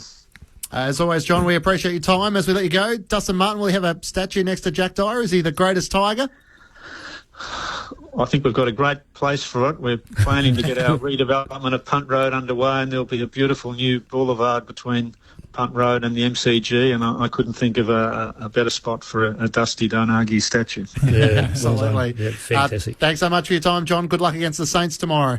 Okay, thanks, guys. John O'Rourke, the Richmond president, join us on AFL Saturday on ABC Sport. There's some questions, Mick, for Richmond to try and address towards the end of the season.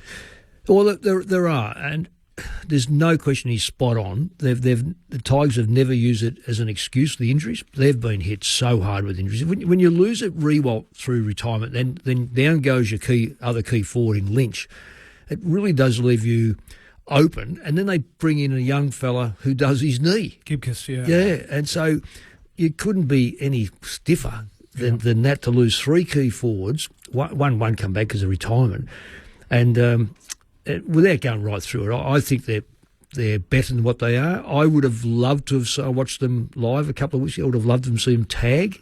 And when I'm saying that, I watched Dacos run around and get 40 possessions. You cannot let an opposition get that many. So perhaps that's the growing... It's the defensive intent, which Rosie was making mention of as well. There's still 9 premiership players in that side, and to let a player in the middle go around and just do as he pleases. I think Nick Dacos had 18 disposals or something in the first quarter. Yeah.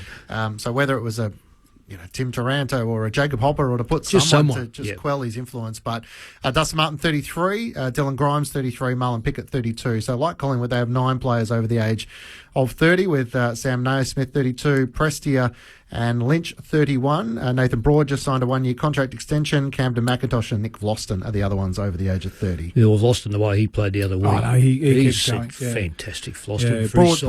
Broad's had a good year too. Same with Broad, I mean, Lynch and Prestia are the two, aren't they, that just can't seem to get out there or stay out there. Yeah, so they might, decisions might have to be made on those two. Yeah. And McIntosh just keeps bobbing up. I know they drop him out and bring him back and drop him out, but he's fair income. As far as heart and soul goes, he just keeps performing. You've got to be careful about moving all key senior players out, because if he wants to go around again, and what I've seen of it so far this year, he's still worthy of being a player if he's prepared to come back in his contract, just to play little cameos. But when the club needs you most, you come in, you give it a bit of experience, hardness, heart and soul. Anyway, I'm a bit biased towards him. Mick Moldhouse, Luke Ball and Matt Clinch with you for AFL Saturday on ABC Sport. We might come back to Tom Hawkins, given his career hasn't fully come to an end. So quick thoughts on a couple of the matches this afternoon. Fremantle and Geelong from Perth. The Dockers obviously having let their top 4 chance slip against the Bombers last week, and the Cats were able to hold off the Crows in the dying stages. So which do you like, with a couple of big outs for the Cats? Oh, well, and also Fremantle. Don't forget, they've lost Tracy from... That's a big out. That is a massive out. He's their goal kicker. Now, the only way they can do that is probably put Jackson and Ruck, and I'm assuming that Darcy's available. I'd have to lean towards Fremantle at home. Yeah, I agree. Yeah, they had moved on. It was a missed opportunity, wasn't it, that last 15 minutes against Essendon that they might rue, but... Justin Longmuir has been pretty good at moving on pretty quickly, and again, it'll be a battle through the midfields where they have to smash them. Geelong, we know have had their troubles through the middle of the ground. Bully club that we watched Stewart get tagged because he had an opponent. Scott moved in the middle and dropped him. Moved in the middle, I don't think he was overly effective. In the middle and drop him back. I'm waiting for a club to go, I know exactly what's taking place, and we're going to reinvent that move. No one's reinvented it yet. So this will be interesting from Justin Longmuir.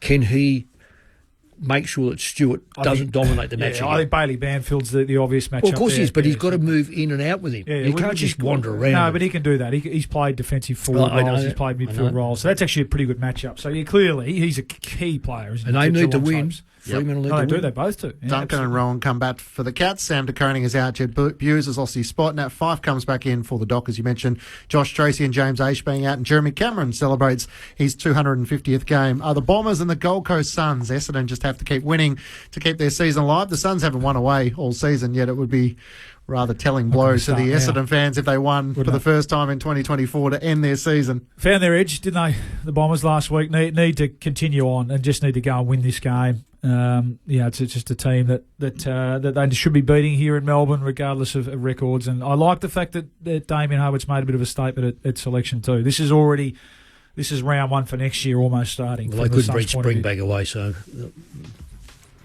You know where Springbank is? Central Victorian Football League. Okay. And Port Adelaide bring in Todd Marshall as they take on the Demons, trying to win away from home, but there is no Mitch Georgiades. So another challenge for Port Adelaide on the road, taking on the Demons. So that's the other game tonight. Mick Bawley, thank you very much for your company. Good, mate. Great to have your company on AFL Saturday. Of course, if you missed the program, you can catch up on the ABC Listen. Time to steady and pull the trigger. Have you heard the latest AFL podcast from the ABC?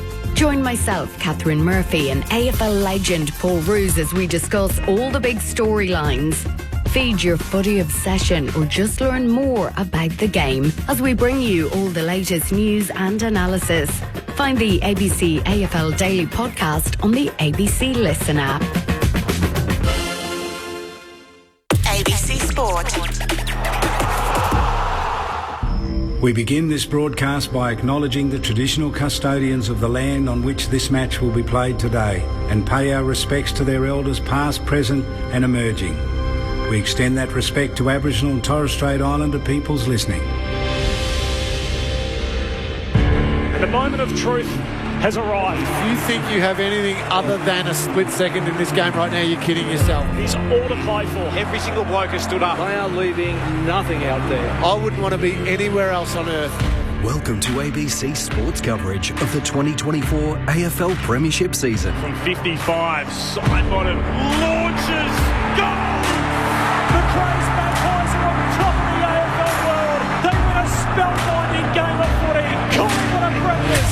This is ABC Sport. The umpire holds the footy up. You want your very best players having the ball in the moments that matter. Take your moment. This is that moment. Something's in the air. Listen to the roar. The pressure's certainly gone up. Feel it on your skin. Punches the air with the right hand. Feel the electricity. That's why we love football. Brilliant to watch. Stand by. The arms are outstretched as he pumps his chest out. Fill your lungs, are you ready for it? Wherever you are, do not move. We're going the full journey. 'Cause here it comes, here it comes. This is the 2024 AFL Premiership season. From outside 50, goes bang with everything he's got. Former bad boy looking to redeem himself with kicks like that. Something big is coming, something big is coming. One step nonchalant banana finish. Wow. Charlie Cameron snaps, goal. Something big is coming. Hey Siri, play John Denver. AFL. From deep in the pocket. Oh, that is amazing. Fill your lungs, are you ready for it? This guy wants to add home on the biggest stage. And Gordon can finish from 35. Oh, Errol. It's there. Superb finish. What a hanger. He joins the party. Whacks through the goal. Oh, what a moment. Brilliant, wasn't it? There's nothing this man can't do. Rioli with some magic. The check side finish. He seizes the moment. Stolen, snapped it over his shoulder. He's kicked an absolute ripper. Spins around and buries it. Lightning speed, Bobby Hill. He's Bobby Thrill. This is just football at its best. Weaves around an opponent and gets a brilliant goal. Gallon, snaps, he'll bring the house down. Time to steady and pull the trigger. Right foot drop punt is pure. We're not done yet. The 2024 AFL Premiership season on radio, Sport Digital, and take us with you on the ABC Listen app. Just look for the AFL button. Something big is coming, I know.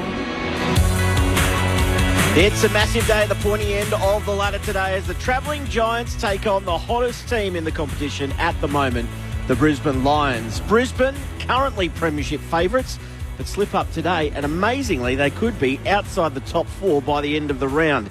It is a bonkers season. Can the Giants manufacture an upset, or will Chris Fagan's team take a significant step towards a home qualifying final this afternoon? Good afternoon and welcome to the Gabba. It is Brisbane taking on GWS. Andrew May's with you in commentary this afternoon, and alongside me to call all the action, Michael Price. Hello, Pricey. Oh, g'day, Maisie. Welcome to Brisbane yet again as the Lions make their way onto the Gabba in amongst the daylight fireworks. Still not a big fan of that, but never mind. We've got the Flames going, the sellout crowd here at the Gabba. And the atmosphere is just palpable. You can feel that there is tension in this game, second versus fourth, and there's so much hanging on it, mate. Yeah, it's a huge game this afternoon in the context of the season. We've got two of the sharpest minds to run us through with their expert thoughts all afternoon. Jason Ackermanis, good afternoon to you and welcome. G'day, Maisie. G'day, Pricey, and of course, Matty Promise, who will be, we'll get to in a sec. I tell you what, though, I was just out there, well, not out in the ground, but I was wandering around outside the stadium. It is nearly 25 degrees and it's 50% humidity, and I could tell you, sitting in the stands, wonderful. Those boys are going to feel very uncomfortable for most of the game, including the visitors, so it should be a cracker. Matthew Promise, welcome to you. What an afternoon for the Lions and the Giants. Yeah, it's a great afternoon. These games just keep producing, don't they? The back end of the season with the top 10 or 11 so close to each other, and as you said, a team wins and they go second, or they lose and they're on the edge of the 8. It's amazing, and two of the form teams of the comp, especially Brisbane, and two teams with super contrasting styles of play too, so really interesting to see who gets on top in that regard. We'll dig a little bit deeper into that after we go through the changes. If you missed them earlier in the week, Darragh Joyce returns for the Lions, Bruce Reville goes out, Jackson Pryor will be the sub for Brisbane this afternoon. 3 changes for the Giants. Lockie Keith comes in because Kieran Briggs is injured, so we'll ask you, Matty, about the effect that will have on the team. Josh Kelly and Connor Stone also returning to the team, while Fonte and McMullen miss. Connor Stone will be the sub this afternoon. Just on Kieran Briggs, he sort of seemed to take a step forward about 6 or 8 weeks ago, and it's coincided with this run that the Giants are on currently, 5 in a row. What's his loss going to mean today, and what's Lockie Keith going to have to do in the ruck? Well, Lockie's going to have to compete pretty hard, because that's what Briggs has done. He's been super. His game has certainly improved, and they're coming up against the Big O, whose form the last month or probably even longer has been outstanding, and he's dominated some games and dominated some quarters that Brisbane have got over the line. And Brisbane are the number one stoppage team in the competition the last month, and he plays a pretty big impact on that, along with their guys at their feet. So, big job for O'Keefe, but we know the Giants have just got a super midfield. They've got some hard and tough guys inside, and they've got some great runners and a lot of depth they push through there. So a really intriguing battle for those two talls and also their mids. Cornelio missing from the team still, but they do get Josh Kelly back, so a bit of experience back into that midfield. Acker, how do you see the midfield battle this afternoon? Obviously, a fair few household names out there. A lot of very, very good players who are playing in their prime, so it's going to be where it's won or lost. Don't get me wrong, we spoke off air about how well some of the forwards are going for GWS, and of course how well the Lions have been. They've got so many ways to score. You can get any kind of avenue to goal. But that said, it's generally your midfield that does the job. But I saw the Big O in that last game here right in front of us. Had 8 touches in the last quarter. I just remember right here on the boundary, grabbed it out of the ruck, handball over to Lockie Neal, bang inside 50, which is what they needed. He towed up a very good ruckman in Grundy, and if you're not on your game, he can dominate, and hopefully we see him either punch it forward or grab it out of the ruck and set up his midfielders, Big O. He's got to be pretty close to All-Australian this year, doesn't he? Well, he's improving. The unfortunate thing, like it is, Acker was lucky enough to make 25 of them in a row, the All-Australians. Once you're in, it's hard to get out, Acker, but it's hard to get in, but there has been some great guys play really well over this year. Gorney's been good, but it probably hasn't been at what he has the last 4 or 5 years, and once again, not many guys get to see Oscar play week in, week out, as we're lucky, or fairly often as we do. Most of them, that Victorian bias, Acker leads to a lot of them getting in, but his form, and it's more so how he has to play sets up how Brisbane want to play, and that's the thing you got to look at too. It's not just stats and all those sorts of things. He's critical to how Brisbane can set up their forward half of their ground, and an outstanding season for the big man. Another story of the older guys the tall guys get better as they get older, don't they? Yeah, he's filled up. But having said that, who's in front of him for All Australian? That's the other question. Yeah, I reckon him and Sherry's had an outstanding season for North. They had, Grundy's probably first 10-11 week coincided with Sydney's first 10-11 weeks was outstanding, but it's a bit more of a raffle than what it had been in previous years. Yeah, it'll be very close. One to watch, and we'll look forward to his impact in September as well. Just on the Lions backline as well, they've obviously had a few changes over the last month. So we've seen Hipwood down there a couple of weeks ago in the Q clash. He's obviously not in the team at the moment, but then we saw last week they did it without Darragh Joyce. He's back in this afternoon.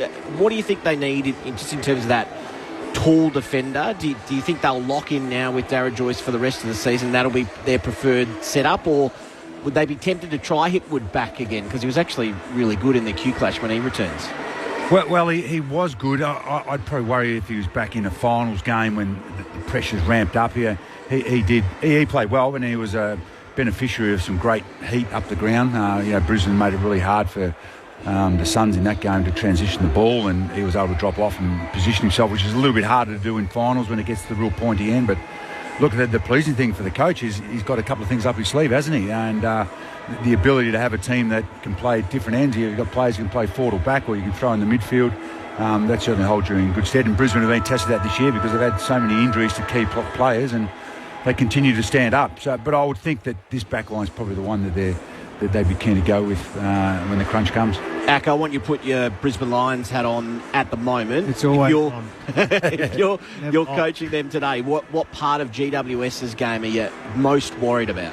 Well, they are definitely like Richmond were a few years ago, the way they play. I love it. I think it's the best way.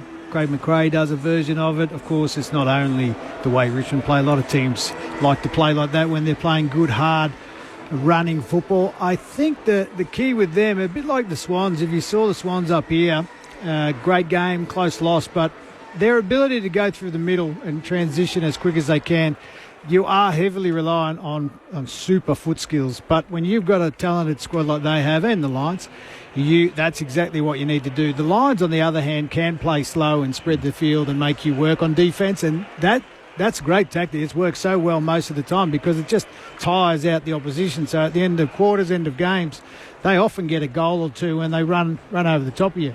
That said, if they're winning the ball, unlike St Kilda last week, GWS, they can dictate terms. And, the Lions, we talked about them, the way they start, and you saw them do it to Sydney, who were a terrible starting team, but they won't want to do that today against GWS. So, Matthew Promise, I'll ask you with a GWS lens, how do you defend that when the Lions are such a good kicking team and they can almost dictate the pace of the game with their foot skills? Yeah, well, the number one thing is winning the ball at the contest, and both teams are critical to that. But Acker's spot on. They love to hold on the ball, Brisbane, in their back half. So they'll be looking to quickly shut them down and deny them those uncontested marks. The number one uncontested mark in the team, Brisbane, where the Giants are number one kick for handball ratio. So nearly not quite, but 1-for-1 kick to handball. So if they can get it back, they'll get them with their run and their foot skills, where Brisbane will say, hey, let's take that equation out of you. Then when they get in the front half, they bang it in, and their forward six is potent as anything. So, going to be really interesting to see if they structure up a little bit differently. But the Giants will be all about how much pressure can we put on Brisbane's backs to stop them holding onto the ball and taking it nice and slow. And let's put them under the pressure and make them quick kick it out of there and turn it into a running kind of game, which Brisbane don't want in their back half. You were both in ultra-successful sides for long periods of time. Tell us about this time of year. You're up against another top four opponent. What are you looking to get out of these games? What's the most important thing that these coaches will be demanding of their players today? Great form, individually and as a team. You want to win and get all your players playing really well and everyone feeling great about themselves, especially up here. As Aka mentioned, the weather's fantastic, so it's a great day to play footy. Yeah, you win against a team that's humming along as good as the Giants are, or vice versa, and you walk out of here thinking, hey, we're getting pretty cherry ripe for finals. And no injuries, but get your form individually and as a collective as good as it can be. Are you making little tweaks, or are you seeing what you might have to do come September that might be, an ace up your sleeve that you haven't tried yet, or are you just saving that for a couple of weeks' time when the finals begin? I don't think you can hide much these days. They know everything about each other, and as we did in our era, everyone knew our game plan. Yep. Good luck stopping it. And it's the same with these guys. I mean, in the end, they may tweak a little bit between the weeks, their pressure and how they want to quickly get a handball receive or how they want to just move the ball a bit faster. But outside of that, there's a couple of things that do change every week with personnel, but everything else is this time of year. It's the best playing a top 4 side. The irony was last year it was GWS who were coming, who won 10 out of 11 on the road. This year it's the Lions. It's the opposite. They are coming. They've had to come from a long way back, and GWS are just hanging on, hanging around, and their best is very good, and their worst, who knows? That's real bad. Yeah, we saw both of it last week when they defeated Hawthorn with that amazing last quarter comeback, but then they were pretty patchy through the opening 3. Not to give any disrespect to Hawthorn, who were excellent on the afternoon, but it is going to be a fascinating watch this afternoon. So Toby Green and Harris Andrews meeting in the middle, and then both marching back towards their respective huddles. It is a cloudy and overcast day here at the Gabba. Andrew Mays and Michael Price to call it for you this afternoon, and Matthew Primus and Jason Ackermanis, your experts on ABC footy. Tips, gents, before we, as the players, head towards the opening bounce. Brisbane by 3 goals. 3 goals. Acker? I think the way they're both travelling with their personnel, I think Brisbane they kick straight a win by 5 or 6. So much on the line this afternoon. Brisbane for both of our experts. Pricey, your tip? Oh, look, I reckon it's going to be very close. I'll say Brisbane by 5 points. How about that? Yep, I'm clean sweep because I'm going Brisbane as well. And I think last time we did that. Yeah, I know. It got ugly, didn't it? It did. It did. That'll actually please GWS fans who are listening in this afternoon. It is a very important afternoon in the context of the top 4, in the context of the top 8 and the season itself. Cloudy, overcast, but the heat will be on early as the umpire raises the ball in the air. You're listening to ABC Footy. It is Brisbane and GWS. You're with Michael Price. As the umpire comes in, nice day here at the Gabba. Perfect bounce to start proceedings. Oscar McInerney against Lockie Keefe. McInerney forward, gathered by Archie. Oh boy, Keefe just wraps him up about 5 metres forward of the centre circles, and the umpire will come in and throw it up. There's a heap of players around the ball. It just drops at the feet of the ruckman, and there's no coming out of that. We'll do it all again, and we've moved 5 metres for the third stoppage, Maisie. Pricey, it's hard to see through the sea of players that's around the footy at the moment. Kelly tried to get away. He was ripped off and in the green boots this afternoon. Goes back for seconds. Dunkley for company. We'll have another stoppage. You know what they say? Lee Matthews, a few ball ups. Umpire call a free kick. Tossed up. McInerney won it down only as far as Green of the Giants, who was slung off his kick, got it to the wing though. Then in there was Jones in the helmet. His kick forward, just missed the target over the head of Toby Green, but he almost got back onto it. Wilmot tried to set a teammate free, but Bailey was caught immediately, going nowhere. Ball up out of wing. We've played a minute here, no score. Pressure's good, and it has to be up here. So it's Keefe versus McInerney. McInerney down to himself. He flicked it out now via hands from Berry. At the back of the pack is Zorko. He tries to measure a pass to Logan Morris. Well gathered by Jack Buckley on the boundary line, but he's corralled by Morris. He's taken over the line, and we'll get a throw in between the outer wing and right half forward for the Brisbane Lions. Overcast skies here at the Gabba, but it's a little humid, as Akka pointed out a bit earlier. Very humid. Throw in. McInerney fists it forward. Giants with the numbers at ground level as well, picked up by Callahan. He's tackled into the ground by Berry. Right on the arc of 50 at right half forward. Once again, another stoppage. We're on world record pace for that so far. 55 metres out from the Lions' goal. Again, McInerney slaps it forward. Taken there by Kelly. Got the handball back to Tom Green under enormous pressure. He kicks it in the middle of the ground. Starcevic did beautifully well against Toby Green. Now it's flicked out by Zorko to Leicester. Inside 50, Danaher. That's a fair clunk. The umpire says yes. 15 metres out, more or less directly in front, under hot pressure from Connor Iden. Good grab, but terrible kick from Froggy. Oh my goodness, that was spinning every way you don't want it to be going. But you need a clean pair of hands, and Joey Early, who knows, he probably missed this one and kicked one from the boundary, but super grab. 43 goals, 39 for the year for Joe Danaher. But as Acker alluded to, more likely to kick it over his head from 50 on the boundary line than 20 metres out directly in front.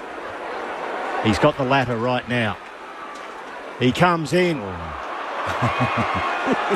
And misses. That's all I got to say about that, as Forrest Gump once said. 2 minutes 40 gone, one behind where it should have been a goal to the Lions. Oh, man, that's so frustrating. Frustrating for supporters and probably frustrating from his teammates as well. Geez, he kicked beautifully last week too, under the roof. Just kicking everything.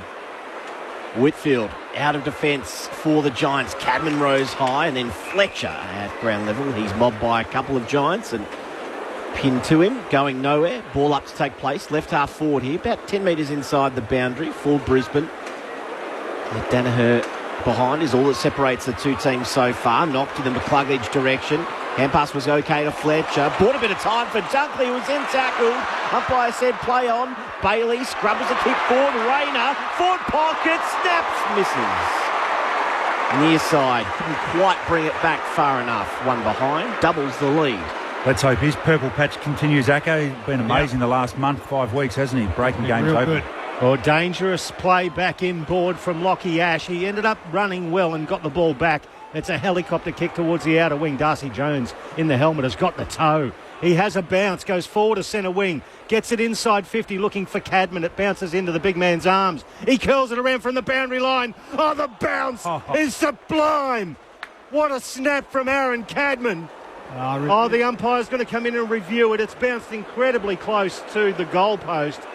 But if that's paid, that is a dead set blinder from Cadman. You know, I don't understand, because the back of the goalpost, if it hits that, it's deemed a point. But it's actually past the white line. That's the boundary line. I don't understand why they don't change that rule. But I have said all along, like Kevin Sheedy, it's like a goal in soccer. If it hits it and goes through, it's a goal. Then you don't have to waste your time with this rubbish. But if this is a goal, what a super kick. Look at the umpire. His nose is over the ball.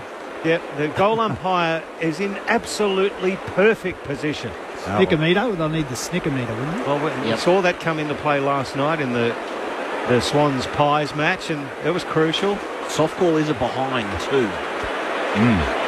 Oh, I tell you what, the bloke that'd be disappointed with that bounce would be Green, Toby Green, because he had Starcevic cold, and all he had to do was put a foot on a half a decent bounce, and it was a goal anyway. He let it go. The bounce looked like it was trailing through. It shows you they're moving there. There was 4 or 5. Review complete. Look at these angles. We'd see a spike on edge as the ball passes the post. Decision on the scoreboard. So it's either clip the post, the padding, or the flag. So it is one behind. That was the Giants moving, though. 4 or 5 handballs, and then quickly from full back to full forward in about 5 seconds. The margin 1 point in favour of the Lions. Zorko with the kick-in duties, looking for Dunkley, who takes a good overhead mark in front of Peatling. Left half back, cuts it inboard, finds Leicester, off to the running Zorko, who kicks wide, bounced in front of Harris Andrews, who had to go back and collect on the wing. Floating hand pass back, spies a little bit of time for Dunkley, and he goes back to Starcevic. Risky kick into the middle, but it's okay. Cameron has it. Back edge of the centre square. Fairly central position. He goes out wider still to Joyce. And he runs through right half back. Long high kick. And a huge jump over the top by Archie, who takes a lovely overhead mark and kicks inside 50. Immediately inside 50, looking for the big O. Has he juggled it?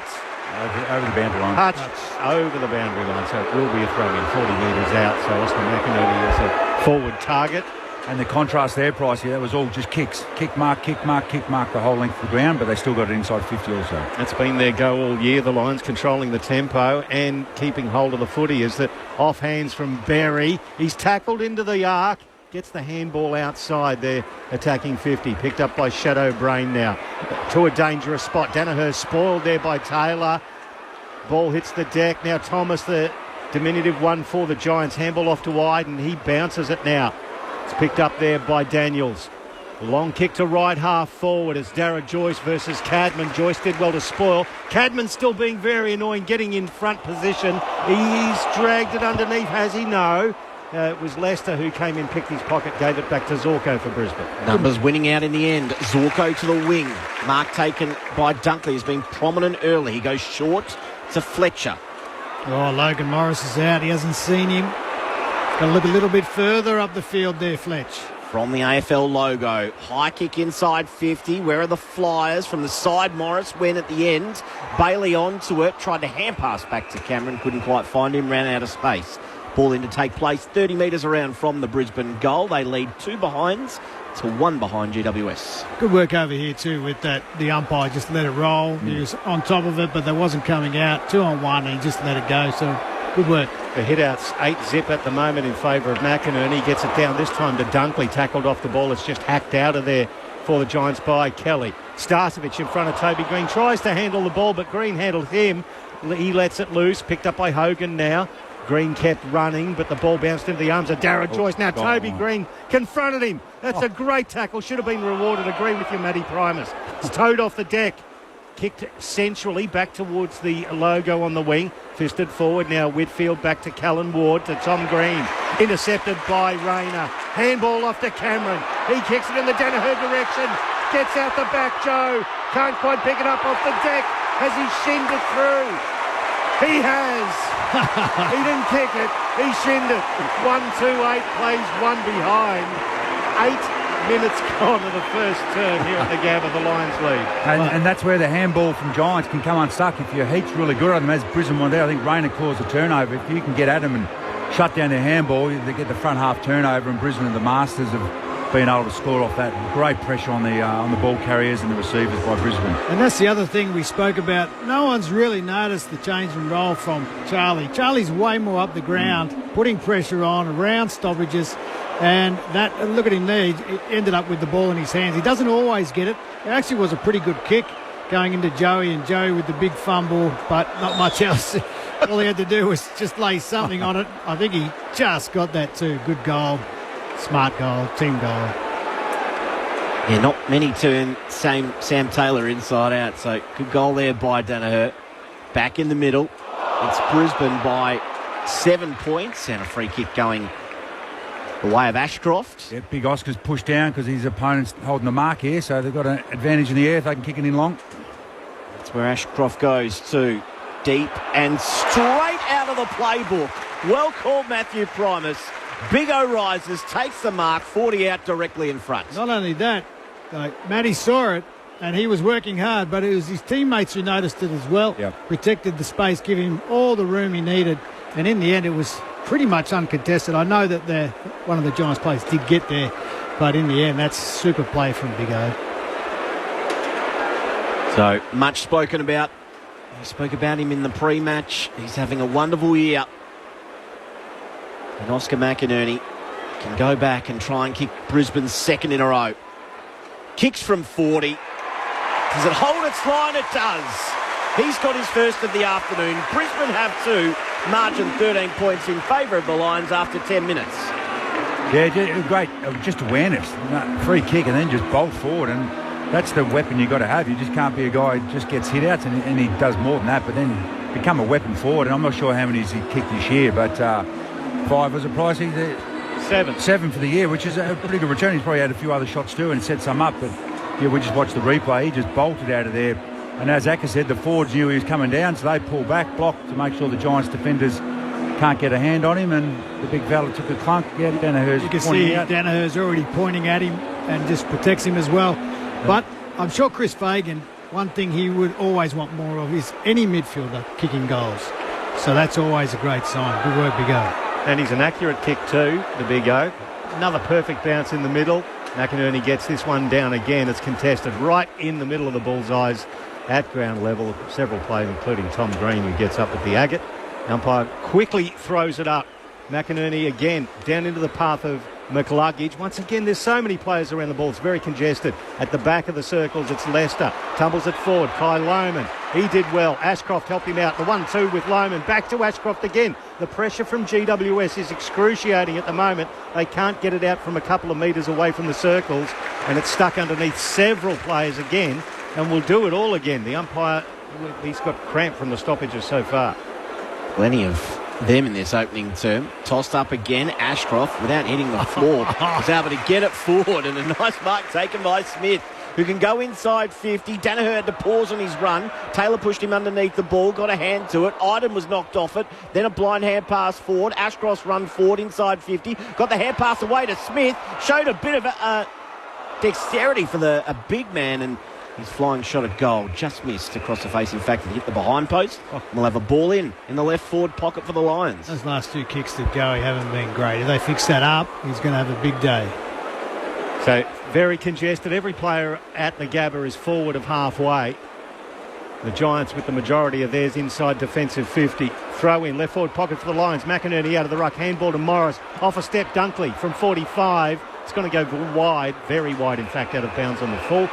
And so it'll be a free kick in the left back pocket to the Giants. It's the Lions by 13 points. That's a danger of Big O, isn't it? Yeah, and a missed opportunity. That was a pretty gettable snap. Oh, yeah. From a forward stoppage. Not too much pressure, but got him pinned here, though, Brisbane. Yes. Matthew Primus and Jason Ackermanis, your experts on ABC footy this afternoon. Buckley from the left back pocket. Long kick, but Joyce did well to nudge everyone underneath the ball and take the mark at the back of the pack. Looks a bit different with that helmet. Yeah. Juggled it. Now he can drive Brisbane back inside, attacking 50. Long kick. It'll land 30 metres out. Oh, Morris in front. Just wanted it more than anyone else. Hit the fall of the ball and took a strong grab. He loves kicking goals here at home. He is a super grab, but he's also more athletic, I think, than the opposition realise. And if he gets a jump, he's got great balance. He's super in the air. He's had a wonderful first season for the Lions. He's a bright prospect up forward. Fitted in seamlessly. It's like he's had 2 or 3 pre-seasons already. Joel Garner run up, though. It's a long one. He'll kick from about 35, and that one is good and straight. The Lions have got the jump on the Giants. 3-2-20. The Giants won behind, margin 19 points. We've played 15 minutes in the opening term. And that's what we're worried about if you're a Giants fan. Giants, I know, did come back last week. All credit to them. That said, they were 3/4 of rubbish and the opposition were too good. At the moment, the Lions are doing the same thing. They're dominating in the middle after a hell of a lot of stoppages early. And this is the problem. Any team that comes up here, you've got to deny the Lions ball, but you've also got to be incredibly efficient when you've got the ball.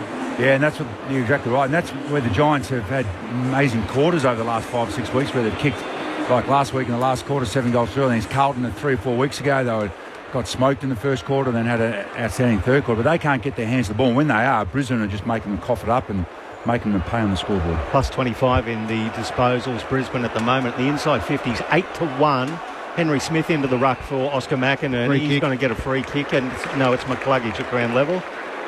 Yep, they've sorted that out. It is McCluggage. Oh, that's nearly 50 there. Yeah, there were people running all the way through the mark there, Acker. Would have been 50 at the G, apparently. And kicked it inside 50 off hands. Danaher out of bounds on the full. The Joe Show's in full swing to start with. He never has a problem getting his hands on the agate. No, he's just getting it through the big ones. Oh, my goodness. Free kick, Giants, right back pocket. What if we had a goal, a point, and on the full? Yeah. And 3 shots. There you go. It's almost second tier on the full as well. Now, Michael. Whitfield, a long kick. Cadman rose, couldn't take it. Thomas ran out of room, shoved over in the end by Fletcher. We'll have a ball in 65 around from the Brisbane goal. Thomas looks like he's from the under-13s. God, he looks young. Does, doesn't he? Yeah. Yep. There's a little kid out there. Thomas and Jones, both of them, yeah. They look very young. Thrown back into play. McInerney in the ruck. Cadman having a run as well. Smith it was rather. At ground level. Almost coming away with it was nearly. Still got the hand pass away whilst on the bottom of the pack. Then he fishes again and got it to Archie this time, who bought himself a little bit of space. His kick was smothered though. Iden smashes it away. Smith again. Lovely hand pass. Now off to Zorko. Snaps inside 50. And Archie takes the mark 45 from goal. Oh, I reckon that was touched. Maybe the umpire didn't pick that up. That said, forwards in front. You love that. Good pressure again. The Lions, although those super sharp handballs there. Who was that? That looked like it was Wilmot and then Zorko with a quick kick. Now, this guy's your X factor. He bobs up. He's a good mark. He can do anything. And he's just a special kind of player for the Lions. He always does his job. He'll kick from 49. Lays into it. And he was hooking that one the whole way. One behind. 3-3-21 Brisbane. The Giants one behind. They are dominating territory at the moment. 17 played opening term. And just a lot tougher, 22-8 in the contested possession. So they're smoking them on the ground balls, and then their hands are super inside also. And 10 inside 50s to 1. That's a good contested mark. That's the first mark of the match for the GWS Giants, and it goes to Toby Green on the outer wing, just behind the logo. Inside 50, and that was a poor kick. Harris Andrews had that on toast, really, and he just takes the good defensive mark, flares it across the goals, gives it to Zorko, who kicks it to centre half back to McCluggage. You need to be better if you're the captain, though. You've got to look up and see that as they come short again. Here's Charlie again up the ground. They'll just hold the ball here, Pricey. He was called to play on, then went to right half back with a long kick. Joyce kicks it around the wing. No mark taken, but it was in the back, so Loman will receive the free kick. Working up from attacking 50. Pops it into the leading lane there of Morris. Took a great mark before and then dropped the easy one there. Bedford comes away with it now to Callahan, who just got boot to ball out wide. Is it too wide? No. Thomas got it a metre inside the boundary. This is where they're falling over. They've got to be better with their ball use here. Yeah, they have to switch, don't they? And long down the line's not going to work for them. That's where he goes again, and it was all too easy. Crane comes in over and takes the mark as Harris Andrews just shepherded his man out of it, made it easy. Again, here's Charlie. Berry at centre half back, off to Charlie, who's on a run. And he kicks it to left half forward. He's going to kick it to Fletcher. Oh, lace out, because he didn't have to change stride. He was running with the flight, Fletcher, and he took it on the arc of 50. Lowers the eyes, tries to hit Danaher on the lead, but the Giants were all over that one. And it's a really good defensive mark. There's Perryman there. Only 20 metres out from his own goal. Don't pay the Perryman. That's exactly. Don't give him anything. Christa Berg, somewhere in the 80s. Long kick just short of centre wing. Harris Andrews couldn't take it. Fisted back in board by Whitfield. Now it's a contested ball at ground level. Henry Smith, that's a sizzler, just burns the grass as it gets to McCluggage. Handball to Ashcroft, who was dealt with as he kicked it, I thought. However, it's been paid downfield. Going to be a free kick, and it'll go to Kai Loman, 40 metres out, but a 45-degree angle to the left. Not much in that. That said, the Jackie Chan again from he does it so well, Ashcroft. Very good. But he did actually. Got it. His boot to ball very quickly. He did it before earlier when he's under pressure. Super awareness. The Kai Loman, he's had a great season. 22 goals, 19 for the year, the 21-year-old. From 42 metres out. It's a nice-looking kick. It hits the post two-thirds of the way up, though. 3-4-22, the Lions. The Giants one behind. 21 points the margin with 20 gone in the first quarter. This is how lucky Whitfield gets 45 touches a game. It's because he does all the kickings. Short kicking this time to Kelly, who marks 30 metres out from his defensive goal. Kelly onto that left boot. It was rushed as well. It was an absolute floater, and luckily at the chest of Bedford, who was down low. Off to the running Ash, but Danaher was aware. Just ran him off his line in the end. Ash having to backtrack. Handballs back inside defensive 50 to Ward. He comes further wide by foot to Iden. Iden at right half back. Long kick. Didn't do Lockie Keefe any favours at all, and Starcevic is able to come in and take the easy mark as the ball sailed over his head. 9 clearances to 3 in favour of the Brisbane Lions as McCluggage receives the pass in front of the ABC commentary box on the wing. He goes inboard, runs away from Keefe on the mark. It's a beautiful kick to McInerney. 70 from goal. Handball off to Ashcroft. Kicks into the leader, Cameron, who hits it 40 metres out on the boundary line. Good footy from the Brisbane Lions. They just can't slow them down, can they? They're not playing super quick, but they just allowing lead-ups and 45 kicks. They're really poor defensively. They're all over the shop. And what they didn't see there, Ashcroft, super timing. Charlie was actually behind his men, just about to duck back. And he'd already had the ball out in front where he could run onto it. He's on the boundary line, facing inboard to curl it around with the right foot. How good is that? Charlie Cameron turns to the Gabba crowd and salutes. It's his 150th game as a Brisbane Lion today, and he puts them 27 points in front in the first quarter. Here comes Country Road, 4-4-28 to 1 behind.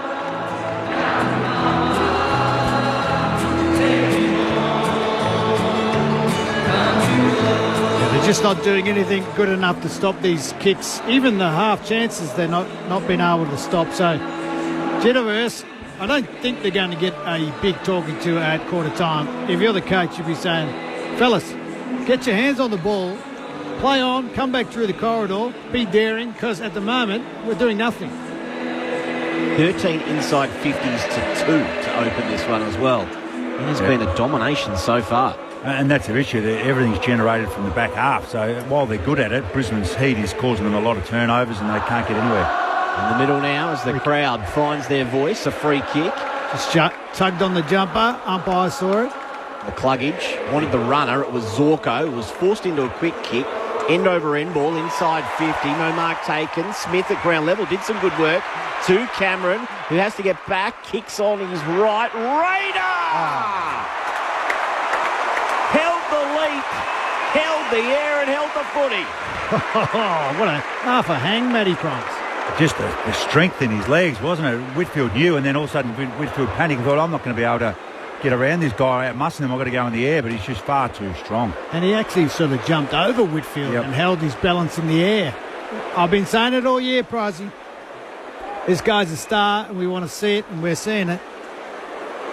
He's elevating himself to levels at the moment that he hasn't been to, Cam Rayner. In he comes, 40 out directly in front. It's no, it's not quite. Just across the face for one behind. Crowd was up, but disappointed. 4-5-29, could be even more. Yeah, you're exactly right, mate. They could be a lot further in front. Nine scoring shots. Yeah. GWS one behind. We've got still 5 minutes left in this opening quarter. So they'll bring the ball back in again, the Giants. It'll land in the arms of Callaghan. So Finn Callaghan. He's held up. There's really very little movement for him forward. He's going to go the long helicopter floater to the commentary wing, off hands, beautifully rowed by Shadow Brain. The kick to the arc of 50, and it's Lohman spoiled beautifully by Connor Iden and takes it over the boundary line where the arc meets that, and it's going to be a throw in at left half forward. Yeah, they just can't get their game going at all. It's just long down the lines, and then their backs of Brisbane are just dominating in the air. They can't get any 45s, and when they get their handball game going, they're coughing up because of Brisbane's pressure. They can't even get the ball to spin properly. Oh, man. It's 15 inside 50s to 2. Thrown back into play. Bursting through the stoppage was Ashcroft. Couldn't quite gather the ball. Now Kelly onto it for the Giants. He's taken strongly. Going nowhere. We'll have a ball up. 55 from the Lions' goal. West Coast, meanwhile, by 7 points over North Melbourne in the other match that is live at the moment. Down low on that occasion, and winning the footy was Ashcroft. Just first to it. And Ashcroft has the free kick. He's 60 out from goal. Quite a few lateral options. He's going to go a little shorter instead and a bit more direct. Over the head of a couple. No mark taken. And now Lohman gets busy at ground level. Off to Rayner. He dropped it. Scooped out towards Ward. And then back to Green, who did extremely well to find a little bit of space, and his kick is okay. It finds Daniels, who cuts off the 45. Oh, it's an aggressive kick looking for young Thomas in the middle of the ground. He did well to compete. Goes back and wins the ball. Well done into the arms of Halloran, who kicks it inside 50. Will it bounce kindly for Jesse Hogan? No, it runs away from him. The crowd will let you know that. It went over the boundary line in the left forward pocket. There'll be a throw in. But that's what they need to do. A bit more daring than that. It did come off. It could have easily been a turnover. But that's way better ball movement than what they have been doing. It's a 28-point margin. The Lions lead this with 26 gone of the first term on ABC Sport on a Saturday afternoon. Throw in, left forward pocket. McInerney versus Keith. McInerney got it down. It's stolen by Daniels. Gave it over to Tom Green. He skies a ball, and that's a great defensive mark. Well, it's taken there by Zach Bailey in the right back pocket on the boundary line. In an unusual position for him, but it's a nicely taken contested mark. Bailey, long outside of defensive 50. Morris doing a bit of work away from home. Takes a good chest mark at half-back. It's a bit better. This is the time they do go long. They can't find a free player late in the quarter. Goes short and wide. Mark taken by Berry. It's not 15, so with no pressure, he just marches down the boundary line. Then a long kick. Danaher and Taylor in front. He just reached over the top, Joe, and ripped it out of his hands. What's he going to have a shot? He can turn and go here, Joe. He'll kick from on the centre square. It's a long ball all the way to the top of the square. Flyers there, Iden with the fist. He finds the boundary line next to the behind post. Ball in to take place. Left forward pocket. It's the Lions by 28. One of the most impressive opening quarters all year. So he was having a shot, mate. I'm telling you. It's childlike excitement from everybody when Joe gets the ball within 80 of goal. You just don't know what's happening. It's like Christmas morning, isn't it? Throw in. Left forward pocket for Brisbane, dominating this first term. Off the hands of McInerney, Rayner. Strength, the handball into the path of Ashcroft. Ashcroft from the top of the goal square. Clips the post.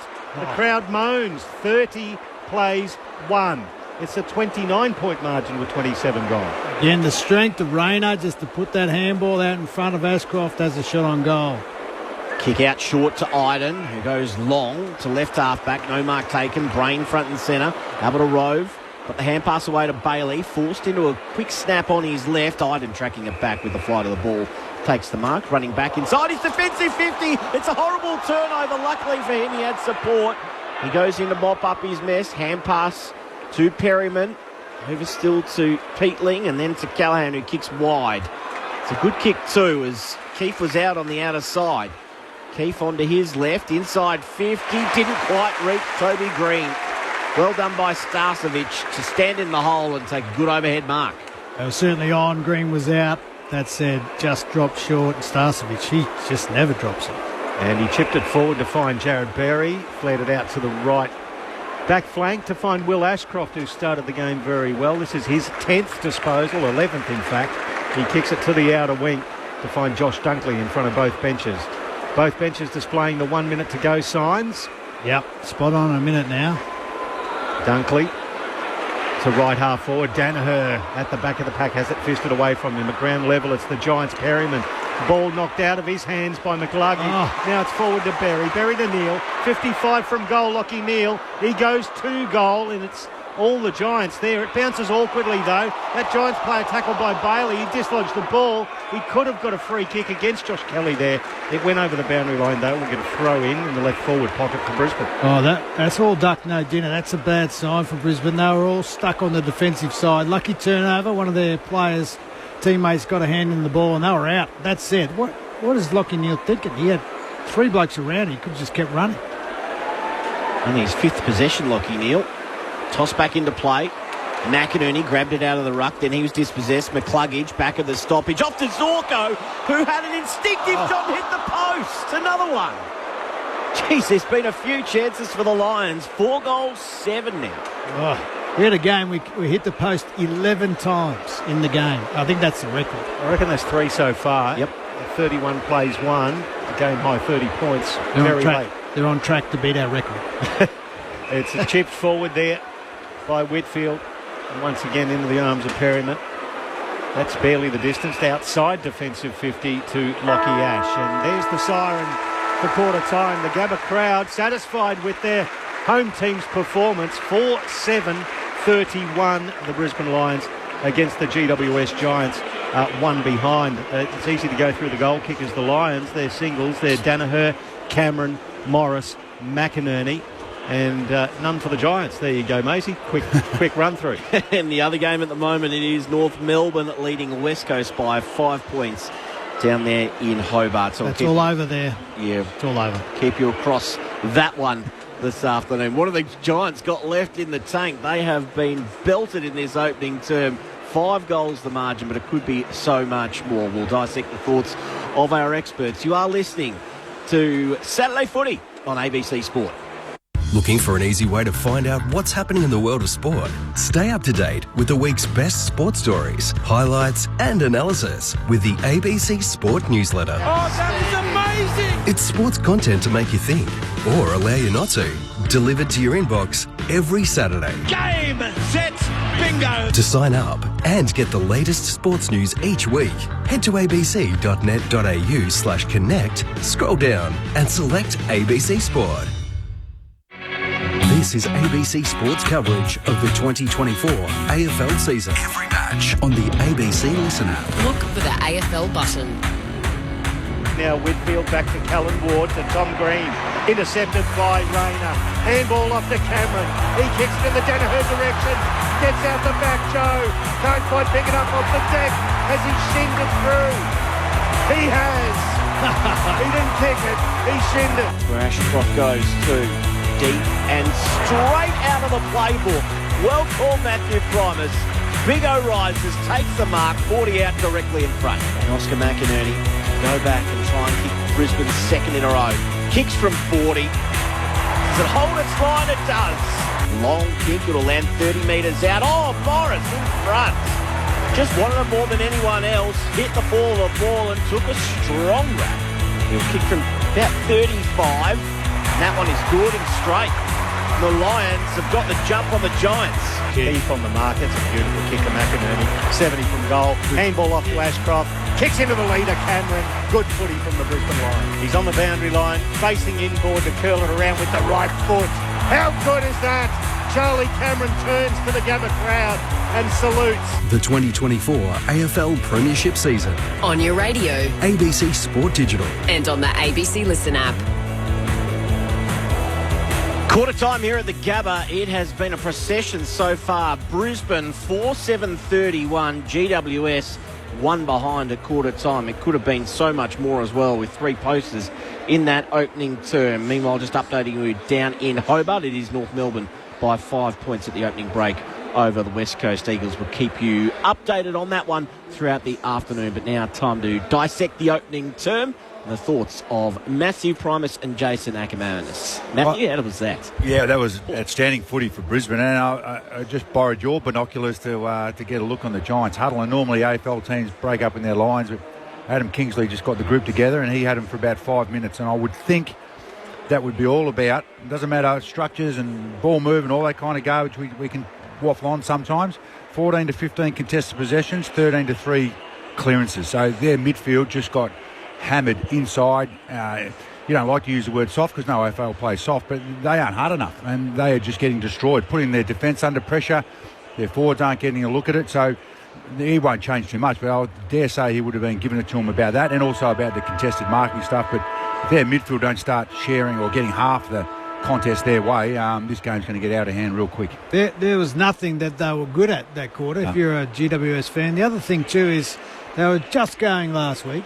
This week, except for that last quarter, this week they are less than just going, and I said to you before the game, it's not the day that you're going to have the energy to just overrun anyone, let alone a team like Brisbane. It is humid out there, and it's not going to get any easier or any less uncomfortable. So, do they have some work to do? They've got the talent to do it, but at the moment, if you're a Giants person, you'd be seriously worried that this is not going to be a smacking.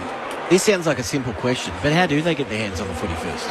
Well, it'll just be, you'll get back to a bit of man-on-man stuff at stoppages. You'll be more aggressive on the body. You're asked to ruck to compete a little bit more. Your wingers will play. There's not too much, but it's just don't allow them to get any space and maybe try and get 3 or 4 repeats in a row, get tackles, all those sorts of things, because they're not doing any of that hard stuff. That's all you can reflect on. And then if that doesn't work after 10 minutes, you'll throw some speed in there or some other plays. But, yeah, these guys have been pretty good all year, so you'll give them a chance. But that's what the toughness will look like.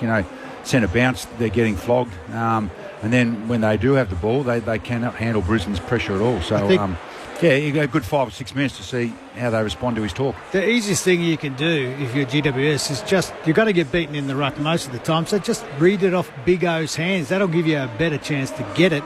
And if the Big O is just a little bit off or you've got him under heat, you'll be able to get pressured ball that'll come out, that if you're onto it with your energy, you'll be able to get your hands on the ball a lot more. So that said, can I just mention one player, Cal Ward. Cal Ward, this is how old Cal Ward is.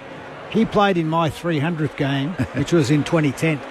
That's 14 years ago, and he's still going. And playing on the wing, so he's running, 15k game. I just saw my old teammate Adam Kingsley, and his veins were popping out of his neck. And he's a pretty cool customer. He's only early in his coaching career, but his veins were popping then. So you could see the lack of intensity he thought his midfield group gave him then. Yeah, it is. It has been an absolute demolition so far, and Brisbane looking so much stronger than the Giants. What have they got in response? Siren goes for the start of the second term. Brisbane currently 30 points up on Brisbane. Tossed up and from the middle. Neil tried to farm it out. Just missed the footy on the way down. Peatling's in there. Was he caught high? Yes, says the umpire, and he'll win the free kick. And GWS can go inside attacking 50. Not something we said often in the opening term. It's a high ball to the top of the square. Cadman was going back, but coming through and taking a good contested mark is the Coleman medal leader, Jesse Hogan. Simple game, Acker. It's great. Win the ball inside, get it forward, Mark. Kick goal, hey? Oh, and, well, you did win the free kick because you're winning the footy. It won the footy. You got a chance. I will say Jesse Hogan's been getting a little bit of bad reviews. He has been on fire, and they've been saying, well, you've had the second, best defender. He's on Andrews, and if he can jump at it, he's going to get a lot of marks. Yeah, it was a serious mark, that one, in the back.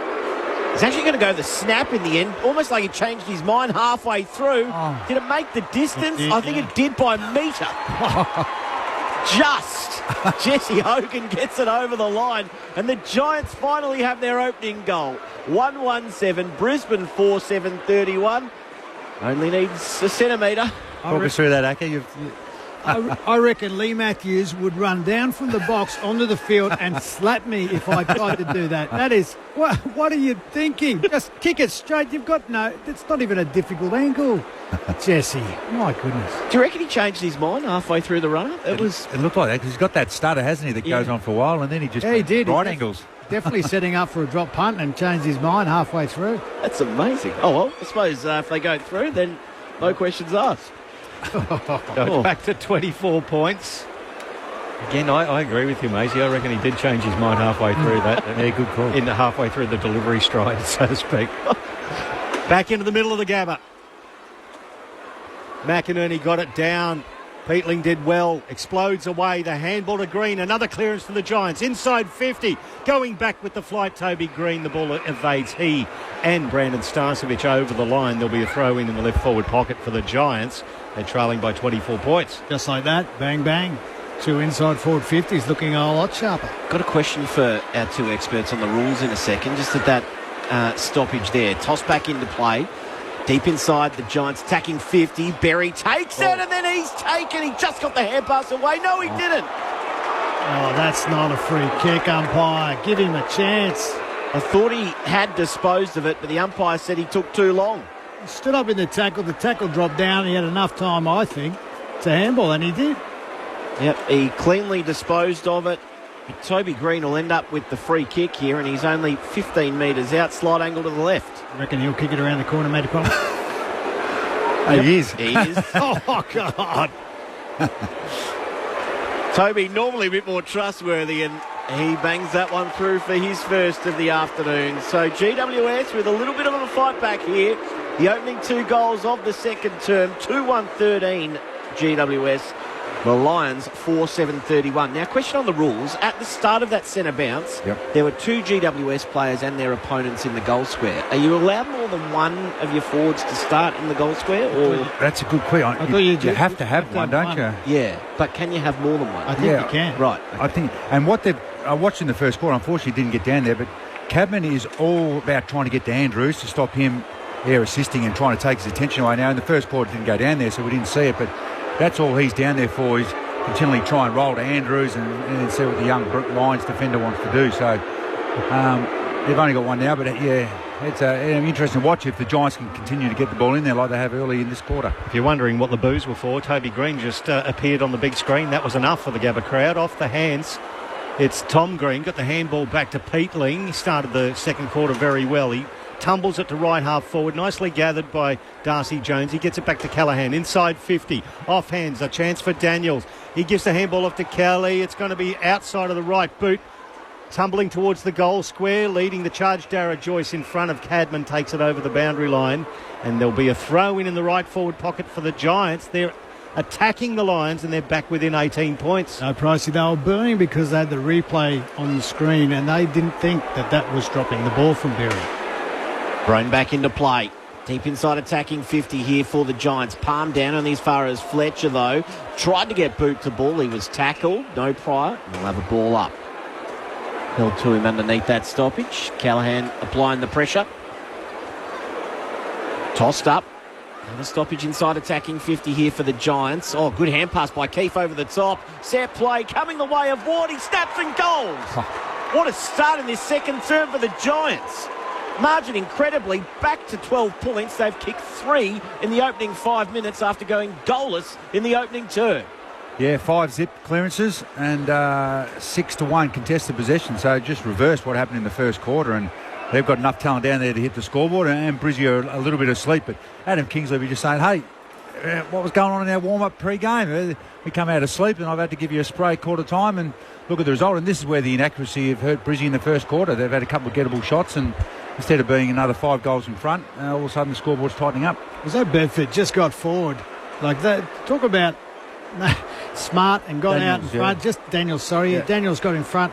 Just take the risk and you never know what's going to happen. It is in your forward line. They're still, behind in the game, but that's the thing with GWS. They've got that much talent, they can do that to you. And the Lions have touched the ball once, and that was a contested possession which ended up in a free kick. So they literally haven't disposed of the ball after 6 minutes of the second term. The Giants get in front again off the hands of the ruckman. It was Kelly who was tackled into the ground just forward of the centre circles, and the umpire will come in and throw it up again. McInerney versus Keefe. McInerney monsters Keefe and then slaps it forward, gathered by Archie. His handball cut off by Iden.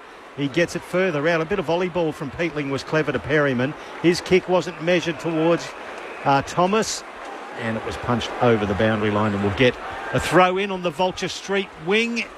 This quite overcast, but nice day here at the Gabba. 2 goals of margin in favour of Brisbane. 4-7 plays 3-1. The Giants with the only 3 goals of this term so far. And they win another clearance as well, this time through Daniels, who kicks inside 50. No mark taken. At ground level, they get to work. And it is O'Halloran, who got a high kick around the body. Ward couldn't take the mark. Hogan did the roving. Hand passes outside attacking 50 to Himmelberg. Wonderful smother in the end by Lohman, who's doing some work up the field. Getting it back, though, was Iden. He hand passes over the top to Peatling, who's been busy in this second term. Left foot kick to the top of the square. No mark taken. Cadman becomes the tackler. Andrews just got it away to Rayner. And then he found space where there wasn't much. And then a lovely kick to Lohman. The Lions can just settle things down here at half-back. Lohman with the 45 kick to find Jared Berry. 70 from goal. He's back to his own defensive goal. Out on the other side here, if they can get it there. They're going to try and transfer it. Acker. It gets to Lester at centre half-back. He goes further back inside defensive 50 to Dara Joyce, and then he hits Starcevic. Just short of centre wing out of side. He hits the corridor. Oh, dangerous, aggressive kick. It missed Wilmot. It was gathered there by Halloran, and he was tackled into the ground by Wilmot, playing his 50th game for the Brisbane Lions. And there'll be a ball up just inside the wing, close to the corridor here at the Gabba. Connor Stone and Jackson Pryor, the subs this afternoon. Toss back up. Peatling again with another clearance. Kicks forward. It was a wobbler. No mark taken. Ground level. Getting to work there was Daniels. It slipped free, though, and Berry emerges with it. Berry forced onto his left, out wide. It's a good kick, too. And Archie takes it on his chest, left half back for the Lions. Certainly better defence from GWS. They look a lot more urgent. So Archie plays on. It's a long kick towards left half forward. Pack of players. McInerney to the front of the pack. There's been a whistle on play. It's going to be a free kick. It'll go to the Giants here. No. The umpire, it is. The umpire's waving around like a traffic cop in Indonesia. And it's going one way or the other. It's going to go to Henry Smith on the point of the centre square at left half forward for Brisbane. That's a fairly tall ball towards the top of the square. McInerney the target, fisted forward, rode by Lohman. The flick handball over the top, cut off by Lockie Ash. He's tackled into the ground, and the umpire will come in, clean it up, and he'll ball it up in the left forward pocket for Brisbane. They're in front by 2 goals.